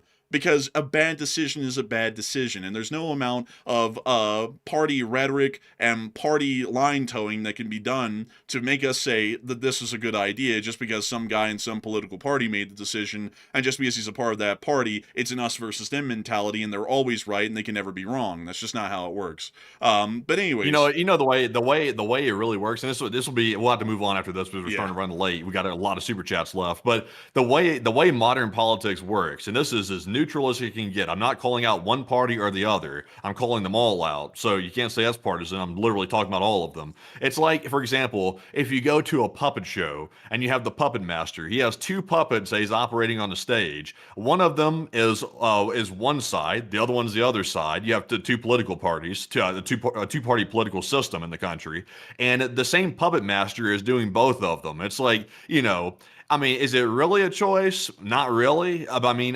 technically, I guess you can say you're one side or the other, but it's like, is it really a choice if one like puppet master is controlling both parties? I would probably say probably not. But some people seem to think that there's a difference. But show me the results. I mean, nothing ever changes. So apparently, I might be right. But anyways, jumping into our next one here. This one goes to Robert Betancourt, who puts in a 20. And thank you very much, Robert, for that $20 support. And we do appreciate that very, very much. And Robert said, do you think the remote-controlled machines like the first green Minimax Z would be the future defense combat engineer item?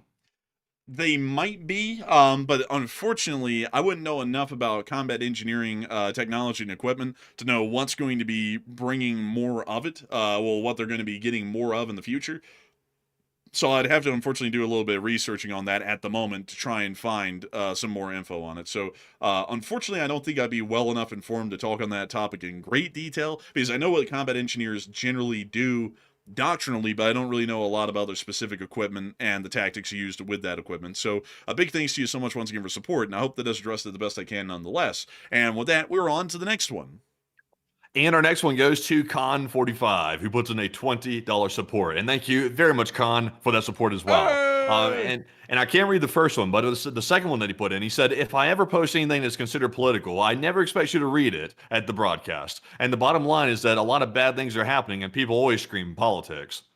And I thank you so much for the support. And that is generally true. I'd have to say, politics, especially party politics, is a poison. I'm just going to be honest with y'all. It is an absolute poison on public discourse, thought, and opinions. Nobody ever has a sincere talk in domestic party politics. I haven't seen one in 4 years, and we've been doing this for 4 years. Haven't seen a single one. Nobody can ever address, like, I watch stuff, folks, when I'm not on the air, of domestic politics a good bit. And you know what I'll see? It's this usual approach every single time by people on both sides. They will go to a political rally of the other group, and they'll ask the people questions that they're too stupid to answer, and they haven't never done enough research to figure out what the answer to that question even would be about a very specific topic that they support.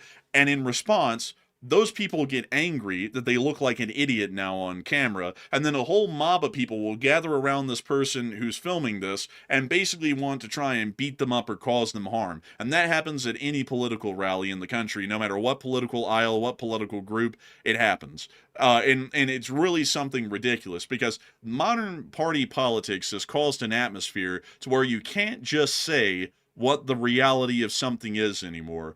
If the foreign policy is good, it's good. And some foreign policy decisions are pretty good. Like, I'll say, like, for example, the idea of the United States armed forces generally conducting significant actions in the Middle East against Iran, I generally say that that's pretty good.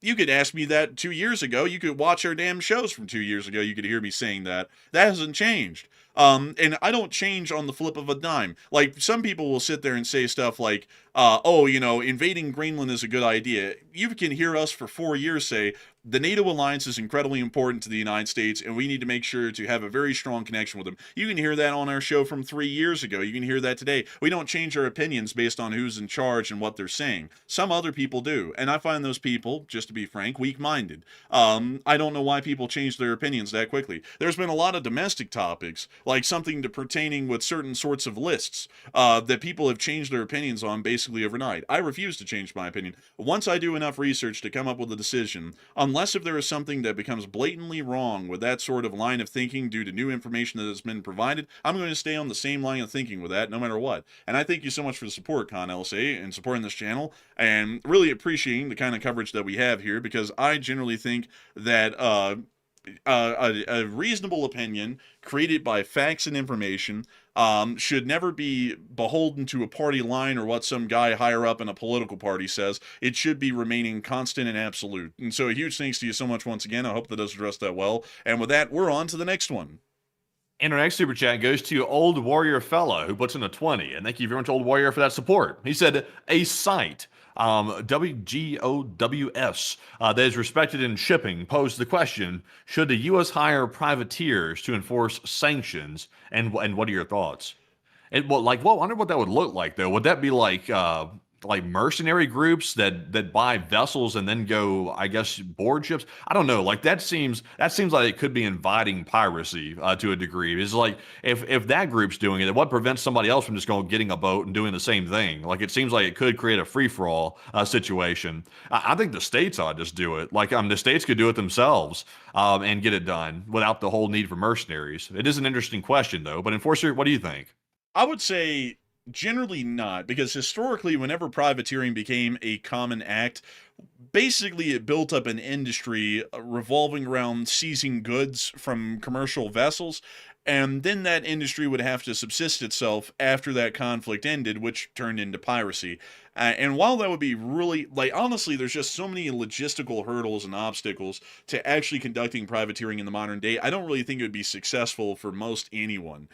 Because, for example, privateering back in the day used to be a fairly small sort of a grassroots operation where some guy would get together a whole bunch of dudes, they put their money into a pot, and they buy something like a small schooner or something along those lines. They'd go around privateering. There's no way to do that now because nobody's just out there freestyling small frigates and whatnot for people to go sailing around on high seas privateering with. And there's really no way that ships in the modern day are designed to be able to make privateering possible. I just think that the amount of capital and also the industrial requirements for privateers to exist these days, it just doesn't really exist. And I think that sanctioned ships being seized or sanctioned vessels being seized should be done primarily by uniformed members of the U.S. Armed Forces. Because if we're going to sanction a country, then that means that our armed forces and our official weight should be behind that action instead of pretty much outsourcing it to some other third group. Because it's like if we're sanctioning the ship, we're basically saying that we're taking official action to say that something should not be done. But then we move to the point of saying, while we officially are stopping them from doing that, we're not officially going to take action to stop it either. So now we're going to send out this third-party group to go do it for us. And that, I'm not really a big fan of. I think it should be the U.S. Navy or Coast Guard seizing these vessels. So I hope that does address that the best I can. And a huge thanks to you so much for the support and helping this channel to keep on running. And with that, we're on to the next one. And our next one here goes to none other than, it's going to go to Big Ron. And thank you very much, Big Ron, for that $20 support. He said, Enforcer Matt, I'm Dokkan, Donut 1, LOL. Honestly, that's not too bad right there. Dokkan, that might be interesting. You know, that's one thing you never really see the Pentagon folks ordering is donuts. I don't know why. They really prefer pizza. I guess they're wanting to get full because donuts really don't get you full. And if depending on how many donuts you eat, you could get diabetes. So they're probably trying to not get diabetes, and they're probably just trying to get a little pizza. But yeah, it's interesting. I saw an argument by somebody yesterday. They were saying, how can the Pentagon Pizza Index be reliable whatsoever if there's restaurants inside the Pentagon? But my question was this: doesn't the restaurants inside the Pentagon close at like normal hours? So if it's like after hours and it's like really late, like, you know, they work through the night sometimes when there's major geopolitical events. I mean, they got to get something that's actually available, and pizza is usually open up until like midnight or something. So I think that's why they get the pizza, I think. But Enforcer, what say you? I would have to say, generally, like the thing is, yes, they have restaurants inside the Pentagon, but from what I've heard, it's not really like a whole load of them. And also people want something a little bit different from time to time. So they kind of have like, you know, food Uber Eats to the Pentagon. It's not Uber Eated to the Pentagon, I can tell you that. But they generally get food from outside the Pentagon and bring it back. Because if you were at an office place, like say in a mall or something, and you had a food court below you, eventually you're going to eat at all of those places enough times, you're going to get tired of it. And then you'll want something from outside of there, maybe a pizza or something like that. That's the same situation that they're in the Pentagon. So I hope that does... Who wants that nasty subway over and over and over again? It's like I wouldn't personally. I would want something outside the Pentagon. I also, by the way, when they order a pizza, I think they go out to the parking lot to pick it up. I don't think they definitely don't let the person in. I don't think, like the pizza delivery person. I think they have to walk all the way out of their office, all the way to the front to go pick the pizza up. So they got to work for the pizza because they got to walk all that distance. And that could be a long way depending on where your office is at and what wing of the Pentagon. But yeah, it's probably worth it. They probably order a whole bunch for like the whole office, I'd imagine. Yeah, I would assume. I would think so. But yeah, that's generally how that would work with the Pentagon. So I hope that does address that the best we can. There are some donut shops though around here, and there's actually a really good one. This one right here, it's got pretty good ratings. They also make these really neat little donuts right here. I mean, look at that. They actually like decorate them and everything. That's pretty cool. That is pretty cool. I like that. Honestly, I just like regular donuts. Like this is a whole bunch of added sugar right here. I'd rather just like hork down a bunch of glazed.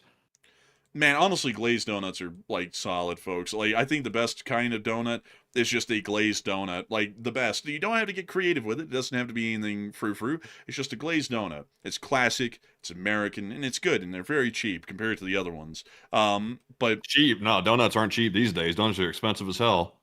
man, they used to be cheap. Like, man, they Man, I used got to be. donuts last time, and I felt like I was going to go broke. I said, I'll take a dozen of your finest glazed donuts. And they're like, oh, okay. And they came back, and I thought, oh, it's going to be like $10 or something like that. I'll get them one time, and I'll be done with it. They came back and said, $18. Oh, what? I'm like, so was that a dozen glazed donuts? Yeah, that was $17. I'm like, that's like more than $1 a donut for a basic glazed donut. And that was everywhere. That's the price everywhere. I looked into it after. I was like, did I get ripped off? But I'm like, no, that's actually the way it is. I don't know why donuts are so expensive. I mean, that's crazy. I didn't really buy them often, but that's a wild price for a simple donut. Yeah, it really is. I mean, like I haven't had a donut in a while, folks. The last time I had them, they were less than $1. But inflation these days is going on quickly enough that the prices are rising faster than I can even remember them. So, take that for what it is. Someone's about to say, "You liar!" Like that's about to become political, as us saying that inflation is still going on. Someone's about to say TDS or some stupid shit over that. Like it gets old, folks. It gets old. I mean, there's literally facts like the inflation is still going on, and even saying that, people are going to get pissed off with that. Like it's just stupid at this point. But anyways, you know what's really neat, folks, is that there's actually a connection to the Washington Metro to the Pentagon. Yeah, I didn't know that. That's actually pretty cool. Yeah, it's really neat, honestly. I mean, it's like, wow, you can go right under the Pentagon on this thing. That's actually pretty sick. Oh, the Department of War. Do a pull-up. But anyways, oh man, it's going to be the Department of Defense, to folks, to me. Department of Defense. The Department of Defense. Bro, like, that's right. What the hell? Oh look, the Pentagon, the vast home of the United States Defense Department. Damn, they're still calling it the Department of Defense here on Google. Also, by the way, just come on, man, don't get Google some heat. Like we don't need to get. If they don't change that, we're putting a 500% tariff on Google. But beyond that, though, just to explain to you all why I still call it the Department of Defense. The Department of any governmental department can only have its name changed through a congressional act officially. Anything else that's done, you're basically giving it a executive ordered nickname. So the official name of the Department of Defense is still the Department of Defense. It's not the Department of War. Like, if you don't believe me, go look at any congressional act that mentions the Department of War, and it's still called the Department of Defense because that's the official name of it still. And I work off of official names, so it is still the Department of Defense. But anyways, with that, I hope that dang, look at this parking lot. Dude, how in the world do they have a shuttle that brings people to the Pentagon? I was about to say, There's a shuttle. And my esophagus just collapsed right there, by the way. Just had to point that out. But I was about to say, man, that is one hell of a walk from the parking lot to the Pentagon.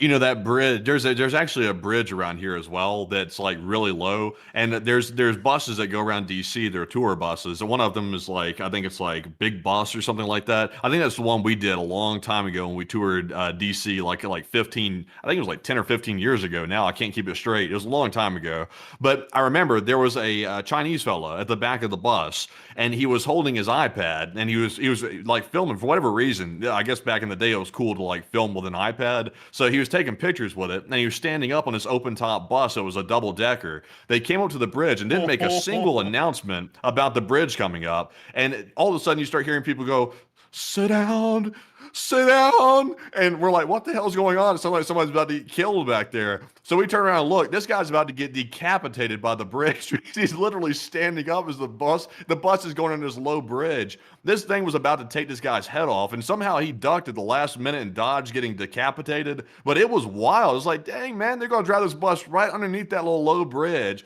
get this guy decapitated. We're all going to be traumatized for life because he wanted to film with an iPad.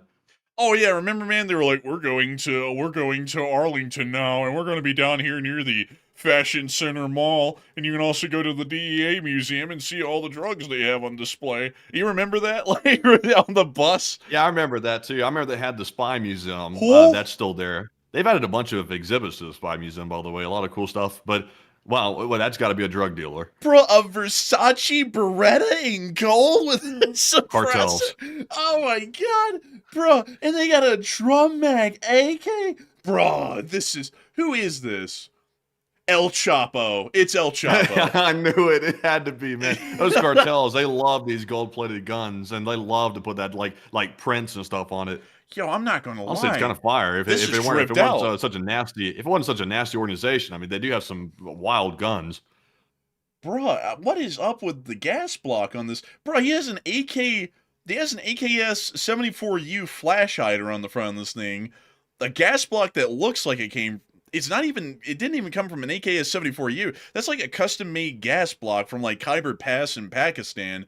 But then the whole thing's like gold-plated and engraved. I mean, that's really something right there. I've never seen an AK that looks like that on the front.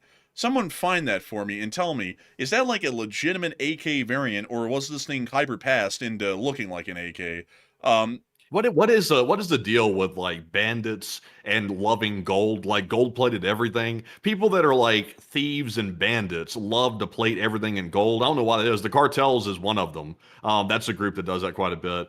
There's like a thing with, I guess it's like the prestige of it. There's like a desire to have like this like ultimate prestige by plating everything in gold and looking wealthy, I guess. It's just a strange thing. I guess it makes sense though. 'Cause, I mean, like groups that are nasty like the cartel value the dollar and money over everything, human life, literally everything. So I guess it's indicative of misplaced priorities, I guess you could say. Yeah, I would have to think so. I'm not gonna lie, man. The DEA museum kind of just looks like a shadow box building, really. I mean, it's like they got. I don't even know what that is. Like that's like Charlie Chaplin mixed with Osama bin Laden. I don't even know what that's supposed Oh, to be. yikes. This is an exhibit of a very, very bad fellow. Like, we don't want Really? to talk about him. Yeah, we don't want to talk about him. Well, the dummy though. I mean, what is up with that thing? That's what I'm saying. You see that name back there on that reward poster, man? You don't see that name back there? Oh, dang! Yeah. Really? Yeah. But that's not what. That's not. He doesn't even look like that in any of those pictures, though. That's not even him. Like, That's probably like a disguise he was using or something. oh well. Anyways, let's see. And then you got all of the U.S. agent badges, and as the Oh, They didn't have an experience with a toad. what type of an explanation is this? As the middle class romanticized drug taking, they looked for ever more exotic highs, which included eating certain mushrooms. What the like? Who in the world was writing these exhibit notes? I don't even know. Like this, and what museum is this again? This is the DEA museum. What's that horrific looking thing? Was that the Grim Reaper up there? Yo, is that the Grim Reaper? Like, yeah, it is. Damn, son, who had that? Is that an exhibit they came up with or something they got off of somebody? Man, I don't know. It's missing a hand, though. Even the Grim Reaper got the short end of the stick in that community. Oh, bro, I can't have shit in Detroit. Man, I'm telling you. There's like they take pictures of the same exhibits in here, though. There's a chopper right here. I guess that's from like a Chopper. motorcycle gang, probably. Maybe so. Kind of And- busted. Kind of, yeah. It doesn't even really look that good. Next thing you know, it's gonna be like the top leader of like the damn banditos or something. Like it's like who knows. But let's see. What else is there down here? This mall was actually pretty cool though. Like, let me show you all this. This was a really neat mall. I remember this lightly. I don't really remember it well at all, but it's a really cool one. And if you're ever in the area, I would recommend taking a look at it. So with that, folks, I hope that we have addressed that well, at least the best we can. And with that, folks, it's time for us to move on and into the next one. And our next one goes to none other than Trister1, another longtime channel legend. And thank you very much, Trister, for that $20 support right there. And we do appreciate that. And also, it's glad to have you back once again. He's been back for 2 nights in a row. And it's good to see you once again. And Enforcer, what say you? And I got to thank you massively for the support and helping this channel to keep on running. Because if it wasn't for folks like you, we wouldn't be able to make this thing possible. And we wouldn't be able to keep it running. And so a humongous thanks to you so much once again. I hope that does address that incredibly well. And with that, we're on to the next one. And this one goes to Amazing America with Greg Ross, and he put in the 20. And thank you very much, Greg, for that support. He said, Putin has totally destroyed the lives of the average Russian. The Poot is an absolute war criminal, and Russia is about ready to implode. And I give it 2 years. I'd say it's going to be happening soon. I'd agree with you. And I do thank you massively for the support. And I'd have to say that Putin has not been doing good for the Russian Federation at all, his government, his people, or anyone for that matter. And so with that, I hope that does address that the best I can. And a huge thanks to you once again for support and helping this channel to keep running. And we are on and into the next one. Also, let's see here. This one goes to Ed, who puts in a 20. And thank you very much, Ed, as well, for the support. He said, Irish Ed here, and I'm proud of you boys for all you do. The Axis is pure evil, and I'm fading away slowly. However, if I have the money, I'm going to do everything I'm to convince you that Dr. Franklin is your number 1 or number 2 founding father. I thank you so much for the support, Irish Ed. And Benjamin Franklin was an incredibly important founding father of this country. And I'd have to definitely agree with you. He's one of the more important ones. But there are a lot of them, actually. A lot of them that actually are not really remembered that well by history. Because a lot of people hear the names of Alexander Hamilton, Thomas Jefferson, John Adams, George Washington, and Benjamin Franklin. But there were also people like Peyton Randolph and many others who were also incredibly important in their time as a part of the Revolution and our founding of our nation. But a huge thanks to you so much once again for the support and helping this channel to keep on running, because it is folks like you, Irish Ed, who help us to keep this channel running and make this thing possible. And a humongous thanks to you for being here with us tonight and enjoying the show, hopefully. Hopefully it's been a good one tonight. So a huge thanks to you so much once again. And Robin Stevenson, you're correct. Thomas Paine was also an incredibly important founding father as well. And then Patrick Henry. Those were incredibly important orators and writers of the Revolution. They really weren't involved, though, if I remember correctly, in the... Well, actually, Patrick Henry was. But Thomas Paine, I don't believe, was directly involved in the happenings of the Continental Congress or the Continental Army during that time. I think he was more so just a writer, but still very important for the Revolution. Yeah, that was not Thomas Paine. That was actually his brother, Window Paine, that was involved in that. Oh, yeah. And then Maximum Paine. Man, honestly, that was a pretty slick one. Like, honestly, that was pretty good, man. When you said window, I was like, oh, man. I was like, he just went there. Oh, Lord. But anyways, with that, we're on to the next one. And this one goes to Arar983, who puts in a $20 support, and thank you very much, Arar, as well for that support. They said, Happy Thursday in LLT LSA, and just bought a bunch of MREs to make an emergency kit, and interesting that they sell them to civilians now. Are you sure? Are you sure about that? I don't really want to ask where you got them from, because I don't know if that should be said here. But interesting. I was not aware that real MREs were for sale like that. I thought they were sold exclusively to the military. But I do know of like camping MREs and stuff like that they sell to sporting stores. But real ones, that is interesting. But Enforcer, what say you? Hey guys, look at this AT4. Where did you get that? I don't know. Kind of crazy they're selling these. Like it's like, oh man, I'll tell you what. Piquing my curiosity here. Oh man, I mean that's fairly interesting to hear, and I do thank you so much for the support. And I hope that your emergency preparedness kit goes well. And so with that, a big thanks to you so much once again for support and helping this channel to keep on running. And also, I think there is some on Amazon though. Let me go pull this up on my side screen, folks. I can't show Amazon on the main screen, but let me check this because I'm thinking that this might be the case. I see a lot of people saying it though, that the real MREs are being sold. Has something changed recently? Like, have they started selling them like for real to civilians? I mean, actually, there are some on here on Amazon that are packaged just like. I mean, they look just like a. Let me check that. Wow, Yeah, I mean, it says it right there, even on the Amazon listing on the package. It says U.S. government property, commercial resale is unlawful, but they're for sale on Amazon. That's insane. I'm seeing them too. Let's see here. Where the hell do they get That's these? yeah, really, that is interesting. Is that I'm seeing on the side of the thing, it literally says it's not for sale, but yet they're selling them. So either the government's not really caring about this, or either somehow it's been made legal recently. I'm not aware of a change though, so I'm not sure what's up with that. Is somebody pilfering the MREs out of the storage? Like, bro, I think that I'm not wanting to say that for sure, but I feel like considering that they're literally packaged saying that commercial resale is unlawful, I feel like someone out there is some me like my theory is that some quartermasters out there are pilfering supply caches and reselling them because there's like I don't really know how they're just being so. I mean, Wait. They must be expired. The Miss Lisa said they must be expired. Maybe that's what's maybe, going on with it. yeah. Maybe they're like rejected or expired versions of it or something. That could be it. Hold up, let me go look at that again. I gotta go find this out because this is interesting to me. I mean, there they are again. Like, a lot of people are rating them too. Let's see. These meals are inspected. Well, no, I mean, literally right here, man, it says about this item, long shelf life. These MRE military meals are designed for convenience and longevity. These meals were inspected in 2025 and were manufactured in 2022, featuring a shelf life of 5 to 7 years or more. So these have not expired according to the description. I love it when my food lasts 7 years. Like, that food's got to be lovely.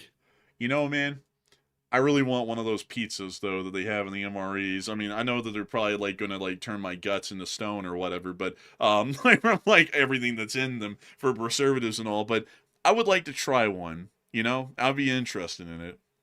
I want to get that big bag of yellow liquid that you shake up and then you put it on the boil water and stuff like that, and it makes like those like fluffy like fake like eggs, like scrambled eggs like you eat in the field, like you know what I'm talking about. Yeah, I know But what that you're talking big about. bag of yellow liquid that you like give out in like these boxes. You put it in the boiling water and it makes the eggs. It's like the most flavorless eggs you'll eat in your life, but it is like it looks like scrambled eggs. It kind of maybe possibly tastes like scrambled eggs a little bit, so it passes.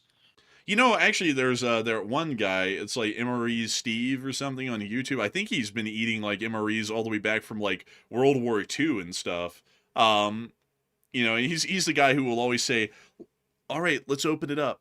Nice hiss. Now let's put it on a tray. Nice." He's that guy. Yeah, that guy. I'm a little bit familiar with that guy. I guess he is that guy, pal. He is that guy. He eats anything. And generally, he always makes it sound like they're kind of like all right, like even back from World War II. Like some of them though, he'll be like, "This has been corroded through. I can't eat that." But let's eat the crackers. Nice crunch. And I'll be like, "You're eating that?" It's like that's 80 years old. It's like I would not touch that. Is it true that they put the surströmming, that really like nasty fish like, that they eat? What country is that does that, by the way? Is that Estonia? Oh, I think it's a Scandinavian country. I think it's Sweden. Yeah, something like that. I've heard that they put that in their ration packs sometimes, like that nasty fish, that surströmming. Like I have a hard time believing that they would do something like that. I feel like they probably wouldn't do that. I don't think they would. I think that's morale killer right there.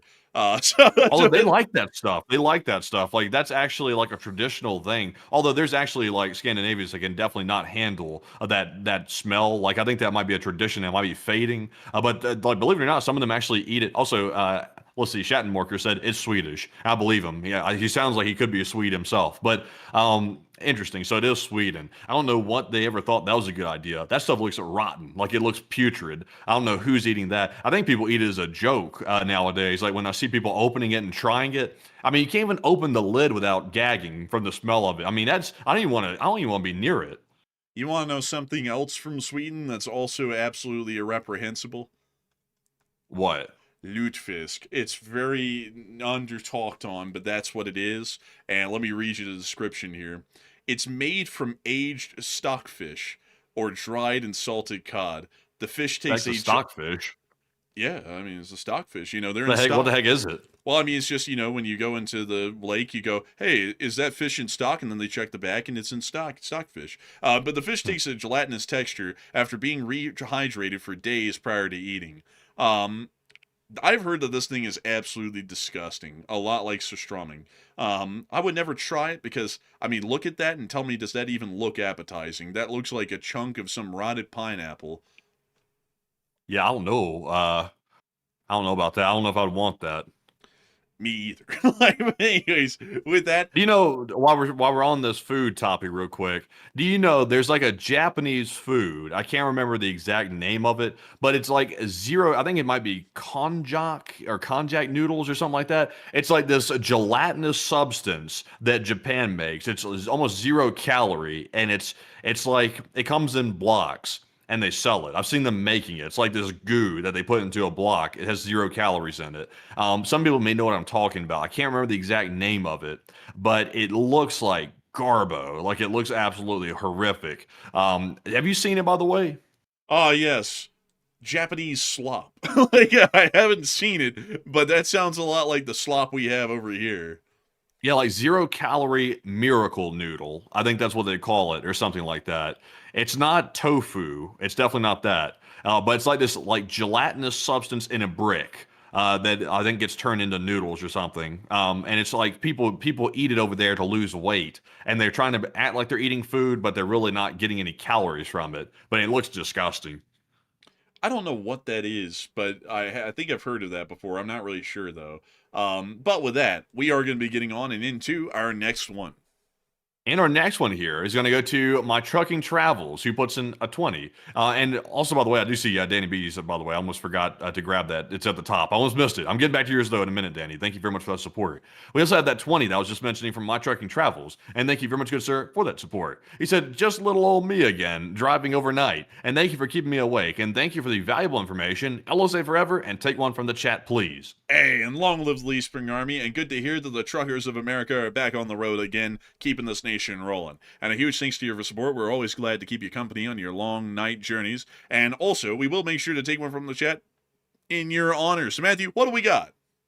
And the live chat question goes to Craig, who said, Enforcers, what happened with Iran's water shortage? It's still going on. It's just that it's kind of been buried because while that is a humongous crisis, there's actually, crazily enough, even bigger crises happening on top of it. So it's kind of just been buried in the news cycle, but it is still going on, and it's not going well for them at all. So I hope that does address that live chat the best we can. And with that, we're on to the next one. And we also have that 50 from Chef Danny B. And thank you very much, Chef Danny, for that very generous support right there. And we do appreciate it very, very much. And Chef Danny said, good evening, Enforcers. Chef Danny here. And you will never hear me talk about politics. I know absolutely nothing about politics. Honestly, that's a better way to be these days, I think. But he said, and I don't even pretend to know. But also, if we do invade Greenland, what's the odds of the rest of NATO to link up and invade us? And I gotta thank you massively for support, Chef Danny B. And honestly, I would say that that's probably like I don't like to tell people that being ignorant of something and not really getting involved in it is a good thing, but I'll be entirely frank with you, Danny B. Being ignorant of modern day politics is the best way to be because you don't get involved in these goofy beliefs and discussions that people have these days. I would honestly say good on you, Danny B, for being like that, because I would say it's better to be like that these days than it is to get involved in the cesspit as it exists. But outside of that, I would also say that NATO invading us would be next to impossible. That wouldn't happen. But one thing we would see, though, is that they would definitely fight us in Greenland and around Greenland's waters, and that NATO would have nothing to do with us from that point onwards, including Canada. So I hope that does address it the best I can, and a humongous thanks to you so much for the support and helping this channel to keep on running, because if it wasn't for folks like you, we wouldn't be able to keep this channel running and make this thing possible. So humongous thanks to you so much once again. And also, Stephen Shroud said, how do you vote then? I vote based on who is best, or who didn't just screw me over. If someone screws me over and they say they're going to do something and they don't do it, I vote against them no matter what. It doesn't matter what political party the opposition is, I just vote for the opposition. If they generally sound like they have some pretty decent ideas and they sound fairly sound and reasonable, I vote for them. It doesn't matter what the party. So that's how I do it. And you know what's crazy? Is that some people will say, That sounds like a sucker. Those are actually the people that they're dying to get to vote for them. If you don't know, they don't care about y'all. I'm just gonna be honest. None of the Democrats care about any of the Democrats that vote blue all the way. They don't give a damn about those people. They don't care what they think or anything because they already have their votes in their pockets. The Republicans don't either on the Republicans. If you vote red all the way, the Republicans don't give a shit about you because you don't count. You're basically a free vote. They don't even have to worry about you. They could basically piss on your head and you would say it's raining and they know that. So they don't really care about trying to appeal to you. But the people who are in the middle, which are usually what they call in the election time, the swing states, which are filled with a whole bunch of people that are in the middle that could go either way, they are dying for your vote. You actually hold power at that point. Like, you actually do. Because in the small little group of people that could go either way, they could vote left or right depending on what they like, they're the people that they actually are vying for. So if they appease you, you vote for them, and if they piss you off, they also know that you'll flip the other way, which means that you're an incredibly important voter because you're willing to actually break party lines to vote for who you think will do you best, which makes you someone that's actually worthy of attention in the voting system. And that's something that I don't think a lot of people know. It's never good to toe a party line in this country because they don't give a damn about you if you toe a party line. They give a damn about you if you're a free agent and you vote for whatever you think is best, whether it's a Democrat or Republican, and then they're dying for your vote. And honestly, I'd rather have them actually fighting and vying for my vote rather than just going, that guy's in the bag, who gives a damn about him? I'm not even going to try and campaign to the guy. But anyways, with that, I hope that does address that well, and we're on to the next one. We also have a $20 super chat from the Console, and thank you very much, Console, for the support. They said, hello, Enforcers. Since Andrew is a history guy, a channel I think he would like to check out sometime is Wars That Didn't Happen. It uses multiple simulators like Arma 3 to cover near misses like East Timor 1999. Oh, that's really interesting. So, yeah, actually, that would be something that I'd kind of be interested in a little bit. I'm not really huge into alternate history, but I do like to hear about, like, a little bit of hypothetical scenarios that might have happened. That's fairly interesting. So I thank you for the support, and I might look into that, actually. And huge thanks to you so much once again. I hope that does address that well. And with that, we're on to the next one. And this one is from Matt Joff. And thank you very much, Matt, for that $15 support. He said Turkey doesn't want the Europeans involved. They want Syrian influence. Wait, reread that one again? They said that Turkey doesn't want the Europeans involved. They want Syrian influence. And in what foreign policy situation? And about the Syria situation, they're just saying he's basically saying that Turkey wants influence over the outcomes in Syria, but they don't want Europe meddling inside of Syria. Turkey wants to control it alone. Oh yeah, that actually, I'm sorry, I was misunderstanding that. That is true. I would completely agree with you on that. And I do thank you massively for the support and helping this channel to keep on running. Because if it wasn't for folks like you, we wouldn't be able to make this channel possible, and we wouldn't be able to keep it running. And so a huge thanks to you so much once again. And with that, we're on to the next one. And we also have a $14 support from Double Tap Ranger Outdoors. And thank you very much, Mr. Ranger, for that support. He said, I know you guys are not political, but appreciate the support lately to real allies. Sincerely, Canadian Afghan vet, 2 tours, wounded twice. And even though you're not a U.S. soldier, thank you for your service to Canada, that is. And also, by the way, I heard that the invitation was apparently revoked earlier today. So, unfortunately, it doesn't look like Canada will be joining the party. I'm not sure if that's a party they wanted to join, but, I guess the invitation's been revoked. We'll take that back. Thank you very much. All that silliness, by the way. But, Enforcer, what say you? I'd have to say a huge thanks to you for the support. And also, I got to say that you served Canada quite admirably alongside the United States. And while the President of the United States is saying right now that our allies have done nothing for us, that is not the belief of many Americans, including myself. I know that a lot of our allies have done many things for us over our 250-year history. And I've got to thank you greatly to all of the folks, including yourself up in Canada, who have been with the United States basically every single step of the way since the end of the War of 1812. Y'all have been with us basically through the whole of history, side by side with us, and we greatly appreciate our allies of the North. And we also say that it's a real honor to know that folks like you were fighting alongside our men in Afghanistan while they were fighting against the terrorists that had conducted the attack on the United States on 9/11. So a humongous thanks to you so much for the support and your service in support of Western interests as a whole, because we're entirely honored, greatly appreciative, and adore all of the folks and allies that go with us basically to the depths of hell here in this country. So a big thanks to you so much once again. I hope that does address that well. And with that, we're on to the next one. We also have one from Alan Woods, who puts in a 10. And thank you very much, Alan, for that support. He said, Boomer here. I appreciate the coverage and been watching since the beginning in LSA. Boomer? You're a boomer? You're a boomer. Boomer. Boomer. And I thank you so much for the support. Boomer or not, we thank you for being here, and we hope that you enjoy our news coverage. And we always love to know that people, no matter of their age bracket, can enjoy the news presented by a couple of people in their mid-20s.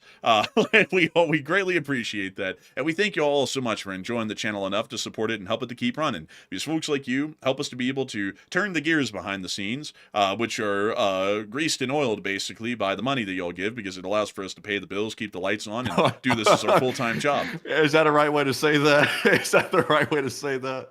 What do you mean? When you say you're greasing someone's like palms or hands or something like that, means you're like bribing them or something. I said greasing the gears. I didn't say nothing about palms. Man, you said greasing something, man. I don't know. Like I said greasing the gears. Right, hold up. Full-time job. Is that a right way to say that? Oh damn! Hold up. Let me rewind it. Behind the scenes, which are greased and oiled, basically, by the money that y'all give, because it allows for us to pay the bills, keep the lights on, do this as our full. Bro, you wouldn't even stop talking right there for us to hear it, bro.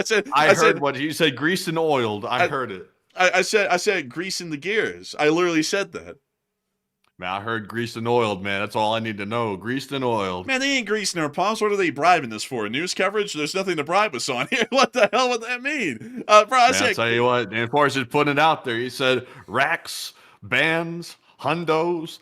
He said, putting it right out there. He said greasing them. Man, I said greasing the gears. And the support does. It does grease the gears of the channel and helps them to keep turning behind the scenes, so we can keep our lights on and keep everything rolling. And we're greatly appreciative of folks like you who help us to keep this thing rolling, because it makes it possible. And no Diddy. Like, I see that in the chat. Hey, no wait Diddy. A minute. I wasn't making no Diddy reference. I don't know where people are coming from with that. Some people were saying Matt's got his mind in the gutter. No, y'all got y'all's mind in the gutter. I wasn't talking about nothing like that. I was talking about bribery. Man, actually, folks, I think if I'm not mistaken, it wasn't any palms or anything that were getting greased at those parties. I think it was the stairs and stuff out. Like, I think that's what it was. Man, so I'll tell you what, it seems like a big hazard, like a public safety hazard. Yeah, I mean, and it also sounds like it make it really hard to get the hell out of somewhere. But anyways, with that, we're on the next one. Man, he was slipping and sliding. He just couldn't find his way out the door. It was just too much on the floor. It was all that oil on the floor. It was just like, it was industrial amounts of it. Anyways, jumping into our next one here. This one goes to Matt Juff once again, who puts in a 10. And thank you very much, Matt Juff, for that support. He said, to answer chat, yes, U.S. subs have cruise missiles since LA class in the late 80s. And now we've converted Ohio classes from SSBNs to SSGNs for vertical launch. And Russians actually did it first. For example, the Oscar class. And that is true. You're actually correct on that. And I thank you so much for supporting and sharing that interesting fact about the Navy with us. We love the Navy, because the Navy gets the gravy, folks. That's how it works out here. When you want to look in when you want to find the folks in the Navy, you have to look in the social register, which is something about the Navy. And I'll say, I'm not really, like, as far as, like, the sort of culture that exists in the armed forces, I'm not really a particularly big fan of the Navy. But I will say that I'm a humongous proponent in the importance of the Navy, because while I don't really understand the whole seafaring culture side of things, and it's just not really up my alley, they are a wildly important, I would say actually one of the most important branches that we have in the United States is the Navy. But a huge thanks to you for the support and sharing those interesting facts with us. And with that, we're on to the next one. Also, by the way, you know one thing that they can never accuse Diddy of? Like, they may accuse him of a lot of stuff. You know one thing they'll never accuse him of? What? They'll never accuse him of having squeaky doors. Like, that's for a damn sure. His doors were never squeaky. There was always an abundance of oil to make sure that the bearings, they flowed smoothly. The doors, they just had a way of gracefully closing and not making a squeak, not even a sound. Like the best lubrication on doors you've ever seen. He may have been a bad fella in other things, but damn, he had his doors, they operated well. I just gotta ask this though. I mean, like, you're bringing it up, and I just gotta ask this at this point, folks. Why the hell does Diddy's head look like that? Like, I just gotta ask that. Well, it's like an inverted triangle. Like, it's like, I don't understand it. He looks weird. Like, he looks weird to me. Like, I always looked at him and I was just like, this guy looks a little odd. Like, I'm not saying that I judge people by their looks, but in that particular situation, I did. And then it comes out later, like, oh, the guy's like a freak. And it's like, I mean, you can kind of look at him, though, and kind of get that something was a little off there. You know, like, I'm not saying that I saw that coming around. I didn't expect that, but I expected something, at least. Not as bad as that, though. But anyways, with that... There was always rumors in the streets that something was going on. Like, there's always references, like, here and there, like, some celebrities would, like, toss a little, like, bone out there or something, and people would be like, what are they talking about? And then, later on down the road, it was that. But you know what's interesting, though, is all the stuff that he's currently caught up in has nothing to do with all that stuff that you're talking about. Like, all the oil and all that stuff like that. It has nothing to do with it. It's a whole different thing that's going on, apparently. So I mean, it sounds like a guy might walk free, like, from the sounds of it, based on the other stuff. So Oh? that's just a whole thing. Like, it's a really weird situation with that whole thing there. I honestly don't know whole enough about it, honestly, except for the talk about the baby oil and the Costco situation. That's all I pretty much know about it. But anyways, jumping into our next one here. This one goes to Chef Danny B, and Chef Danny puts in another support, a 40 this time. And thank you very much, Danny, for that second support. He said, Chef Danny again, and great news. By the way, although I did not get the big mining company contract that I wanted, I did sign a contract yesterday for at least 4 meals a month, and it could be more, and starts in April. And also, congratulations on that, by the way. I told you, Danny, it would come around again. And it really did sound like it came around right there. And I gotta say, really cool to hear. Congrats on that, by the way. And while that's not the giant mining company contract, that's still a pretty good one right there. And I gotta say, a huge congratulations to you. And thank you so much for the support and sharing the grand news with all of us here in the Lee Spring Army. And so a huge thanks to you so much once again. I hope that does address that incredibly well. And with that, we are on to the next one. And this one goes to JB Najalki, who puts in a 10. And he said at $5 each for a Costco cooked chicken, and a much love from Australia and LSA. Hey, and nothing like Costco chicken. But you know what we had today, folks? We had an In-N-Out burger, animal style, double animal style. And it was good. I got that dog in me. That's why I had to order it like that. Man, and it was good. It was good. I'm trying to power through that one. It was good. It was good. It was not a Costco chicken, but that thing was good. I'll tell you, tasty, succulent, delicious. I like. You know what they do, animal style? They put that mustard on it. You know, I thought they put that dog in it. Bro, that's what I thought. No, they don't do that. No, they have all beef. And it's very good beef right there. Honestly, animal style is the best. They put extra sauce on it. They put like mustard on the patty, and they put like a whole bunch of like the condiments and like the tomato, lettuce, and all that on the bottom instead. Honestly, it's much better that way, I think. I would agree. I think it is much better that way, and it allows for you to get to taste more of the vegetables and such on it, like the tomato and like the lettuce. And before someone says, "Oh, wait a minute, tomato's a fruit," you're wrong. Tomato is a vegetable, not because it makes sense botanically. It makes sense by the definition of the law, because the Supreme Court ruled in 1897 that a tomato is a vegetable for importation purposes. So, with that, we are on to the next one. We also have a 10 from Laser, who said, I was waiting for a Cancun joke. Cancun? I don't understand where in the world there would be a joke there. I actually don't. Like, I'm missing that one. Like Cozumel. Yeah, it's really close to Cozumel. Cozumel's right down here, and that's Cancun up here. Ah, yeah, it's pretty close. And then we got Playa del Carmen down here. We got a playa. But anyways, man. Let's see. What does Cancun look like down there in them city streets?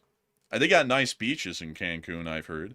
And there's always some people who go missing from time to time around here, usually tourists.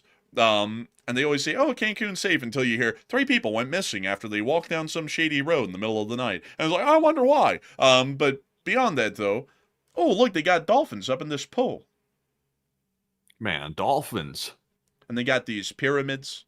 Man, look at that. I mean, this is actually a really interesting place. But I actually don't have any jokes about Cancun, actually. But I do thank you greatly for the support and helping this channel to keep on running, and I hope that does address that well. And with that, we are on to the next one. And this one goes to the Order of Laxally, who puts in a 10. And they said that Ukrainian Sersky announced to conduct offensive operations in 2026. And do you think these will be big offensives? And if, in which direction and area will they take place? Unfortunately, we can't really speculate on that too much, because that might be a bit of an operational security thing, and we generally hold back on things that might pertain to operational security on the front line. So, sadly, I can't really comment on that one a great deal, because we never want to put out things that might end up giving people ideas or might end up being correct on that sort of intricate detail. But I do thank you for the support and help with this channel to keep on running. And also, I just saw someone say this. They said it. It allowed for me to segue in. It was all man 420. Tomato is 100% a fruit, just like most vegetables. What are you talking about? Peppers or fruit and peppers and tomatoes are both nightshade pepper, which is actually a berry. Well, you might be right, but you're wrong, according to the law. I'll show you why. Nix versus Hedden in 1893, not 1897, is a decision by the Supreme Court of the United States in which the court unanimously held that tomatoes should be classified as vegetables rather than fruits for purposes of tariffs, imports, and customs. Justice Horace Gray delivered the opinion in the court holding that the Tariff Act of 1883 used the ordinary meaning of the words fruit and vegetable instead of the technical botanical meaning. The reason why they did this, it sounds like it doesn't make sense, but I'll explain to you all why, is that tomatoes, as argued in the case, and also the opinion of the Supreme Court held, that tomatoes are generally not consumed by the layman as a fruit. You don't sit there and see someone munching down on a tomato like you would, say, a banana or an apple. And a lot of people would see that a tomato is more so complementary to, say, something along the lines of a salad, more so than a fruit bowl. So for that reason, the Supreme Court said that while botanically it is a fruit, in the layman's terms of how it's used on the day-to-day, the tomato is largely accompanied by vegetables only. So for that reason, for tariffs, imports, and customs, the tomato is technically a vegetable and not a fruit. So basically here in the United States, the legal definition of the tomato is that it is a vegetable and not a fruit. So You know what the classification of an avocado is? What is it? It's basically a fruit. That's kind of right, but we don't tell But you people didn't know that. that. It's savory used in cooking like a vegetable. I mean, you kind of right though. Like you kind of right though. But also, I was just wanting to say, someone said, someone said, you absolutely eat raw tomatoes just like an apple. Who in the world does that? Not me. Say that again. You absolutely eat raw tomatoes just like an apple. What, you don't do that? I don't. What's something wrong with you? Yeah, something's wrong with me. I don't like the acidic taste of a tomato. If you don't like that, turn off your station. I thought you was a nice guy at first until you said you didn't like that vegetables. I said, now you're a rat piece of shit. I mean, honestly, you're kind of not wrong though.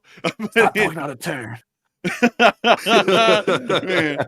But anyways, I hope I can address that well to all man who was like, what do you mean it's a vegetable? I mean, the Supreme Court says it, and if the Supreme Court says it, I mean, like, whether we like it or not, that is technically the law. It is actually a vegetable in this country, which makes no sense. So anyways, with that, we are on to the next one. And our next one here is going to go to Siri, who puts in a 10, and thank you very much, Siri, as well, for that $10 support. And Siri said, let's see. Excuse me there. I'm going to have to own up to this. I was about to sneeze, but I kind of held it back. But Siri said, great job, Enforcer Bros, and you the best. And visit Norway and Pulitzer Peace Prizes for all. On a serious note, joining the EU is politically taboo here. It needs to change. And NATO fails. We cooked. XO from Oslo. And a huge XO to Oslo. And a big thanks to you for the support and help with this channel to keep running, because folks like you make this thing possible and keep it rolling. And you've been around for a while, and we thank you greatly for being around and still enjoying the show. And so with that, Matthew, we are on to the next one. And our next one goes to Kyle Padell, who puts in a 10. And Kyle said, both enforcers, can we get an LSA Hood segment? LSA, best news around. Oh, an LSA Hood segment, you say? Well, we could go to one that's coming off the top of my head, which is Cairo, not Cairo for some reason, in Illinois. I was about to say Indiana. I would be wrong right there, but let's take a look. You came up with this city. You came up with the city right off the dome. Oh, because it's a hood. Like, because it is. Man. That's right here. Oh, man. When they said off the dome here, you got to look out for your safety. Like, this is tough. This is real tough. This is, oh, my goodness. Pizza, deli, grocery, clothes. Does it say clothes? Yeah. Yeah. Clothes. That's like not, which one of these things doesn't belong here? Can you guess which one? The clothes is the odd one out. I like a slice of pepperoni. And I also like a large T-shirt, please. That's like okay. Is that for eating or for wearing? That's for eating, Matthew. They eat Oh, clothes. wow. They eat the clothes Oh around man, here. you know that's what UFC fighters do from time to time. They get like shirts and they like soak them in water and they put them in the freezer and then they chew on the shirt to like when they're on these like fasts because they're trying to like cut weight. They'll chew on the shirt and it's like icy and stuff like that. They'll sit there just gnawing on the shirt. That kind of sounds a little crazy. I got another one though, also in Illinois. Oh yeah, this one's actually in Indiana. Gary, this one's famous. We have to go and look at this one, folks. Oh, actually, this didn't look too bad, really. Let's go drop down in an abandoned neighborhood. That's where it gets bad. Ah, yeah, here we are. Gary, Indiana. Kind of rougher place as well. Crime rate's pretty high here. And then there's another one that I can think of off the top of my head, just to pun a few out there. East St. Louis, right here. This one's really rough. Let me show y'all. Ooh, wee! Oh yeah, Yeah. look at that. Look at that. East St. Louis is literally basically abandoned from like its peak population. That's why it looks like this. And also the people who are left are pretty much very inclined to criminal actions. So this place is very rough and one that you do not want to pull over in. So Man, this is the place here. I heard like I think it might have been Chicago actually, or no, it was Detroit. It was a place that looked just like this. It was some guy.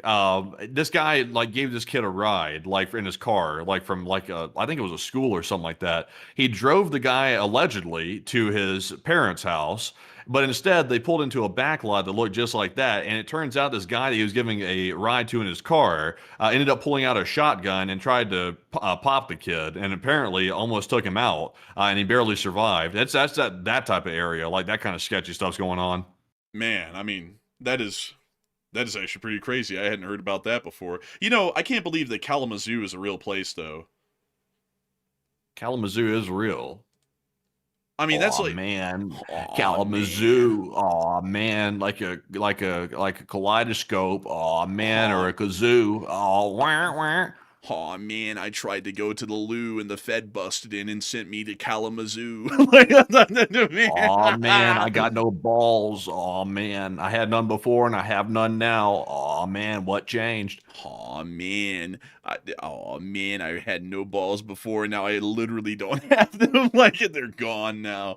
Bruh, I never heard of someone being such a menace that they actually got brought to the hospital and neutered. Like I never heard of that one before. Oh man, That one's new. Oh man, this is a travesty. Oh man. Oh man, goodbye to left testicles.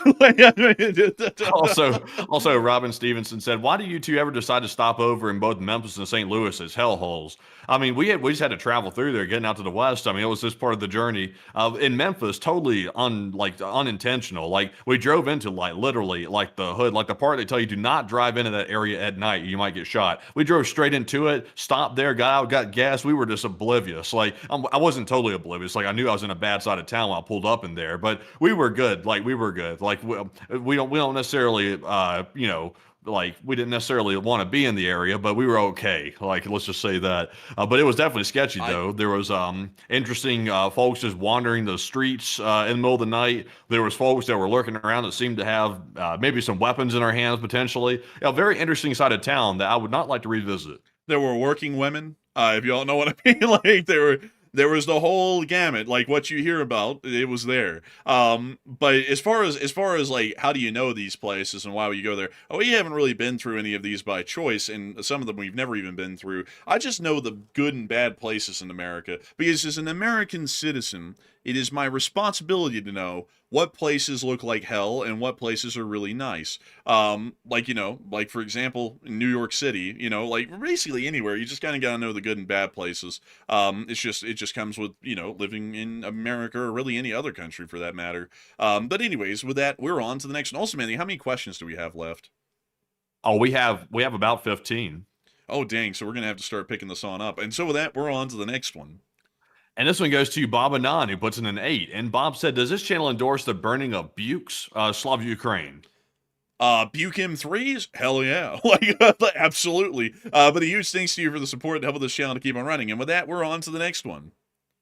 And this one goes to Polly Psych, who puts in a 7. They said, why the Grinch? Maybe it was delivering coal to the bad kids. You're a mean one, Mr. Grinch. No, I was actually just trying to transport sanctioned oil, and then they got messed up for it. So big thanks to you for the support, and we're on to the next one. And this one goes to Steve, who puts in a 5. I don't know what Steve was saying, but we're not reading that off, whatever that was referring to. But thanks for the support. We also have a 5 from Matt Joff, who said U.S. Special Envoy was in Turkmenistan. See U.S. State Department News. Interesting. And thank you for sharing that and letting us know. I don't know why we're having any dealings with Turkmenistan. They basically kind of mind their own business, but very interesting to hear. And a huge thanks to you so much once again. And with that, we're on to the next one. We also have a 5 from Taos Auditor, who said, Matt, let's see here. What did he say? Let's see. I don't know what this one's referring to right here. This one's also like getting me worried right here. You see this one in the chat right here? Oh, man. Like, I don't know about that one, man. I don't know. Man, I'll tell you what, I'm auditing this super chat right now, Taos Auditor. I'm doing a little audit of my own right here. And this thing right here, this thing is passing the smell test. This thing's reeking. Well, I guess we'll just have to leave that for what it is. But a huge thanks to you for the support, nonetheless, Taos Auditor. And with that, we're on to the next one. And this one goes to Bespoke, who puts in a 5. And thank you very much as well, Bespoke, for that support. They said, you have to remember that the most revered general, Saladin, had to tell them not to walk through the desert without water for the troops.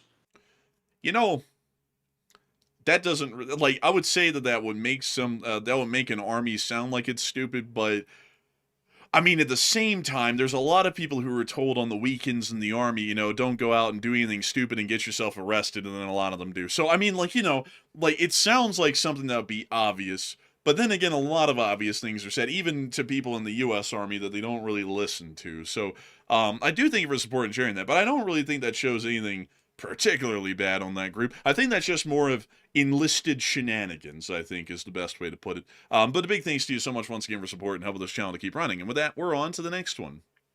And we also have a $5 support from Jay Rich. And he said LSA. And just curious if y'all know what bliat means. Oh, and yes, we do. Oh, yeah. And he said also, is it possible the U.S. is holding off strikes until no civilians are in the streets in Iran? Oh, there's always going to be civilians on the streets because they're not sheltering in place. That's for sure. So I would say they're not really waiting for that. They're waiting for more so when they're ready or when the administration is ready. It doesn't really matter if the military is ready. They can be ready for months. But beyond that, I hope that does answer that well. And a big thanks to you for the support. And we're on to the next one. We also have a 5 from Thomas Kruger. He said 5 degrees here. What's y'all's opinion on the effectiveness of the strikes on Iran to topple the regime? It really depends on what kind of strikes we see. If it's a once-off, one night, not going to be successful. If it's a multi-week-long campaign, then that'll probably produce some pretty decent results. So with that, I hope that has addressed that well. And we're on to the next one. And this one goes to Jesusium, who puts in a 5. He said the U.S. and EU slow walking with Ukraine, hoping Russia collapses fully. And WW 2.5, World War 2.5, could have been over by now if NATO stopped Russia. And I'd have to say, a big thanks to you for support, and I generally agree with that. And a huge thanks to you once again for helping this channel to keep on running. And also, Mandy, I've noticed that I've driven the chat crazy with the knowledge that the Supreme Court considers, by the law, a tomato to be a vegetable. People have not stopped talking about that since it was brought up. Everyone's like, but it is a fruit. The law doesn't care what you have spoken slander against His Majesty's government. You shall go to prison forthwith with no rights being given to you. I got a new question for the Supreme Court. Is a politician a vegetable or a fruit? That depends. Also, are tariffs legal? I'm sorry. Oh no. Oh, it's over, Matthew. It's over. We're done for. Can we get an impartial verdict on that? Can we get a little impartial verdict? I know the Supreme Court's busy. You know, they're real busy. They only take like a small amount of cases a year. But could they maybe possibly show up for work and vote on that, or rule on it? Hold up, Matthew. That statement that you made right there might have gotten us into a little bit of trouble. It's getting on like a little bit of political tough note. But I know a way out of it. I love the president. The president is the greatest man. it's a pardon immediately. Yes, we're out. Nobody does it better than the United States president. Nobody does it better. I am telling you, he does it the best. He does it the best. I'm telling you. give this man a pardon. Like, give him a pardon. Please, I get that get out of jail free card. Like, go ahead and give it to me. I'll take it, and I'll take it for the future. Man. Also, all man said, just because the Supreme Court says it's a vegetable doesn't mean they're right. In the eyes of the world and in the eyes of science, it's a fruit. But I think you're missing this here. The Supreme Court admitted that botanically it is a fruit. But the thing is, though, is that tomatoes, for importation reasons, are generally imported as a complementary item to other vegetables. Very rarely is it considered a standalone fruit, like, say, the importation of a banana or a papaya or any other form of a fruit. That's why the Supreme Court said it's a vegetable. They didn't say that because botanically it's a vegetable, because the Supreme Court also said that would be ludicrous. That makes no sense. They said that because it's generally, like tomatoes back then, when this case was decided, and still to this day, they're generally imported as like an addition to, say, a salad or some other form of a primary vegetable dish. So they said because it's complementary to other vegetables for importation reasons is legally a vegetable. But in the United States of America, when you buy it at the supermarket, it's still in the fruit section because it's a fruit. Like, because that would be absolutely stupid to actually call the thing a vegetable. So that's... I mean, hell, they put the jelly in the bread section. I mean, the jelly's bread. Do they? Yeah, I mean, at least in one grocery store they did. It's complimentary, though. Like, if you get bread, you might make a peanut butter and jelly sandwich, so then it's complimentary. What about putting the light bulbs down the Drano aisle? Well, I mean, like home repair and maintenance and stuff. I guess so. Like, it's all complimentary. What about the car batteries down the dog food aisle? Man, like, what the hell? What the hell does that mean, bro? Man, hey, let's put these little chargers. So like, it's like, man, what the hell are you going on about? I don't know. I was trying to make sense of that one. That one doesn't make any sense. But anyways, with that, we're on. Damn, to the man, next what the one. hell are you going on about, man? We gotta move on from that one. Jeez.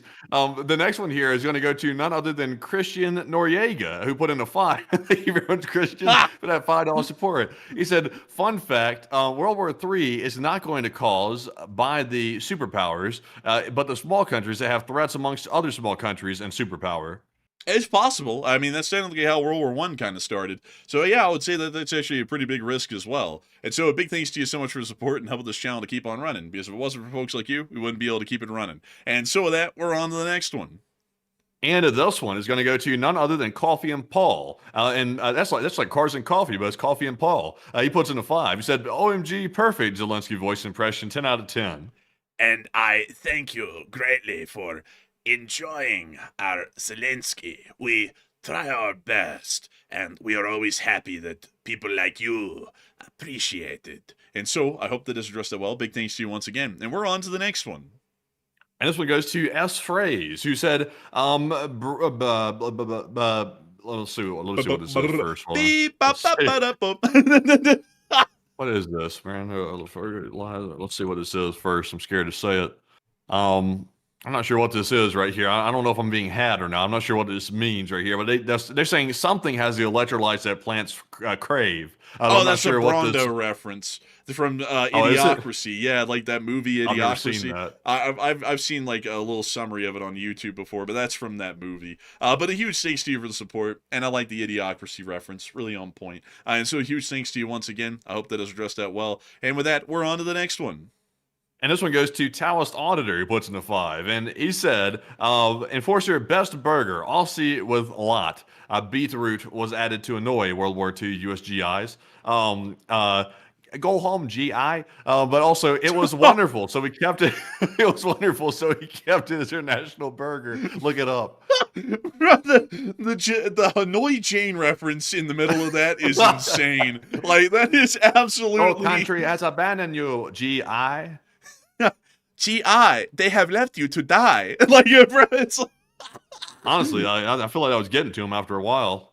GI, where are your rich sons fighting for your country? They are nowhere. Like, it's like, oh, well, I mean, it's like, I mean, they kind of had a point, like, with that one. It's like, oh, man, GI, your future president has been opted out of draft. Like, bro, it's like, oh, no, man, GI, bones. Yeah.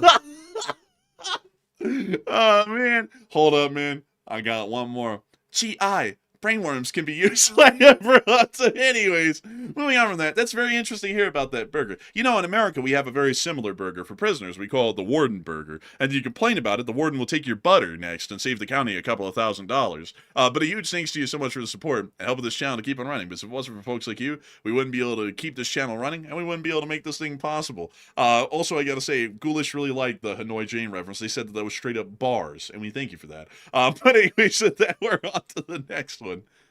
And this one goes to Matt Juff once again, who puts in a 5. He said, survey says, XXX. Go LSA.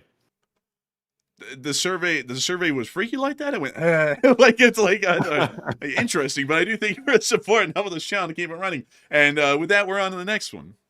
And this one goes to Talos Auditor once again, who puts in a 5. You said, I made a comment about Greenland, and you thought about a start of strippers 2 years ago. Oh, we did? What? He said, I was talking about the North Pole to the South Pole. Oh, I said they were controlling the region pole to pole. I wanted to see if you would laugh. Oh, okay. I get it. I do thank you so much for your support and helping this channel to keep running. And very interesting. We must have thought differently the other day. But a huge thanks to you so much once again. I hope that does address that well. And with that, we're on to the next one.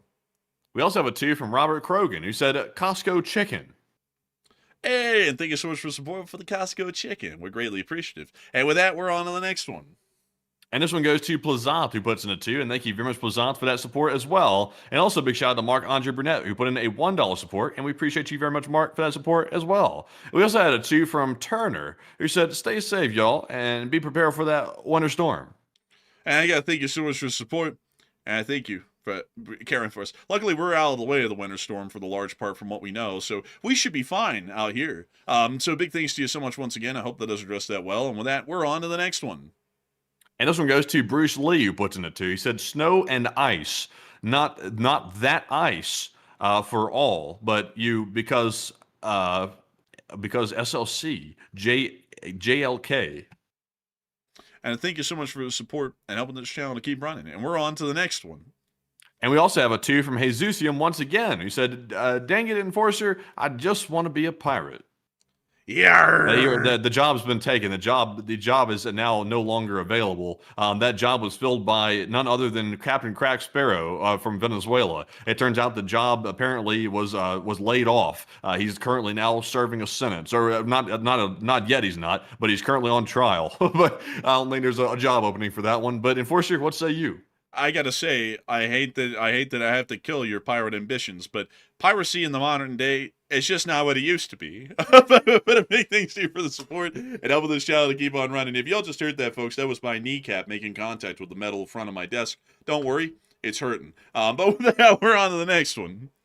And also, that is actually our last super chat. So once again, a huge shout out to everybody for supporting the channel once again tonight, and we do appreciate it. It's now time to get some live chat questions. And first, we have the Morse code decoders. Paul, Kevin, Mason, Joni, Norm, Arabelle, Her Royal Fluffness, Coach Carpeteri, Cyan, Brian. They said, the Morse says, looks like the U.S. is preparing to conduct strikes on Iran. They hope they do soon. And LT LSA. And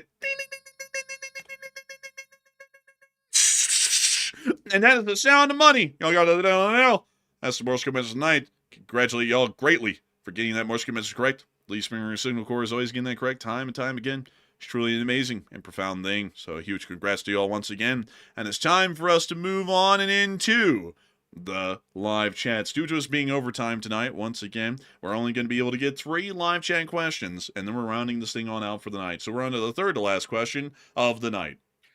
And this one goes to, let's see here. Well, let's see. This one goes to DT, who said, do you think that the Iranians prepared for the possibility of strikes incoming? I think they're always prepared for that, but their preparations are basically nothing in terms of actually being able to protect themselves. So, yes, they're probably prepared, but not prepared enough. So I hope that does address that well, and we're on to the next one. And this one goes to, oh man, who said, what if, how bad would it be if ISIS ended up taking over the Iranian regime after there was a regime change? That would be the worst case scenario, because we're basically taking the Iranian government, which is pretty extreme, and then replacing them with the most extreme form of government that could be seen. So I don't think that would happen, but that would be the absolute worst case scenario out of an attempted regime change in the country. So I hope that does address it the best I can. And with that, we are on to the final question of the night. And so, who is the lucky last person who threw in the lucky last question of the night?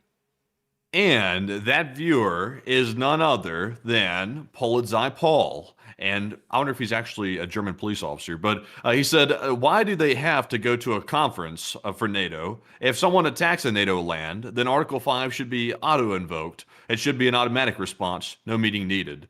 Well, they have to have some wiggle room, Polizei Paul, because they might want to cower it out. That's the honest answer. They might want to. So if it was automatic, that would pretty much remove that wiggle room. And in alliances, there's always wiggle room built in. So that way they can have some room to back off if they wanted to. So technically, I mean, something as small as like one bullet going into a NATO country could technically auto-invoke Article 5, because that would be an attack on a NATO state. But is it warranted? That's up for debate, and that's why they have the conference. But Enforcer, what say you? And also, there's a lot of people involved as well, so there's really no way to auto-notify everyone that we're going to war, and there also has to be some discussion, because what if a country says, oh my god, you know, like a Russian soldier tripped and fell on the border and they shot a rifle and a bullet hit us, Article 5 immediately, and then everyone might be like, that doesn't really meet the criteria. So, you know, you kind of have to have a meeting on it, also to notify them of something that's happened, and also see what they're all going to say and do as well. So I would like the idea of auto-invocation is a good idea on paper, but I think in reality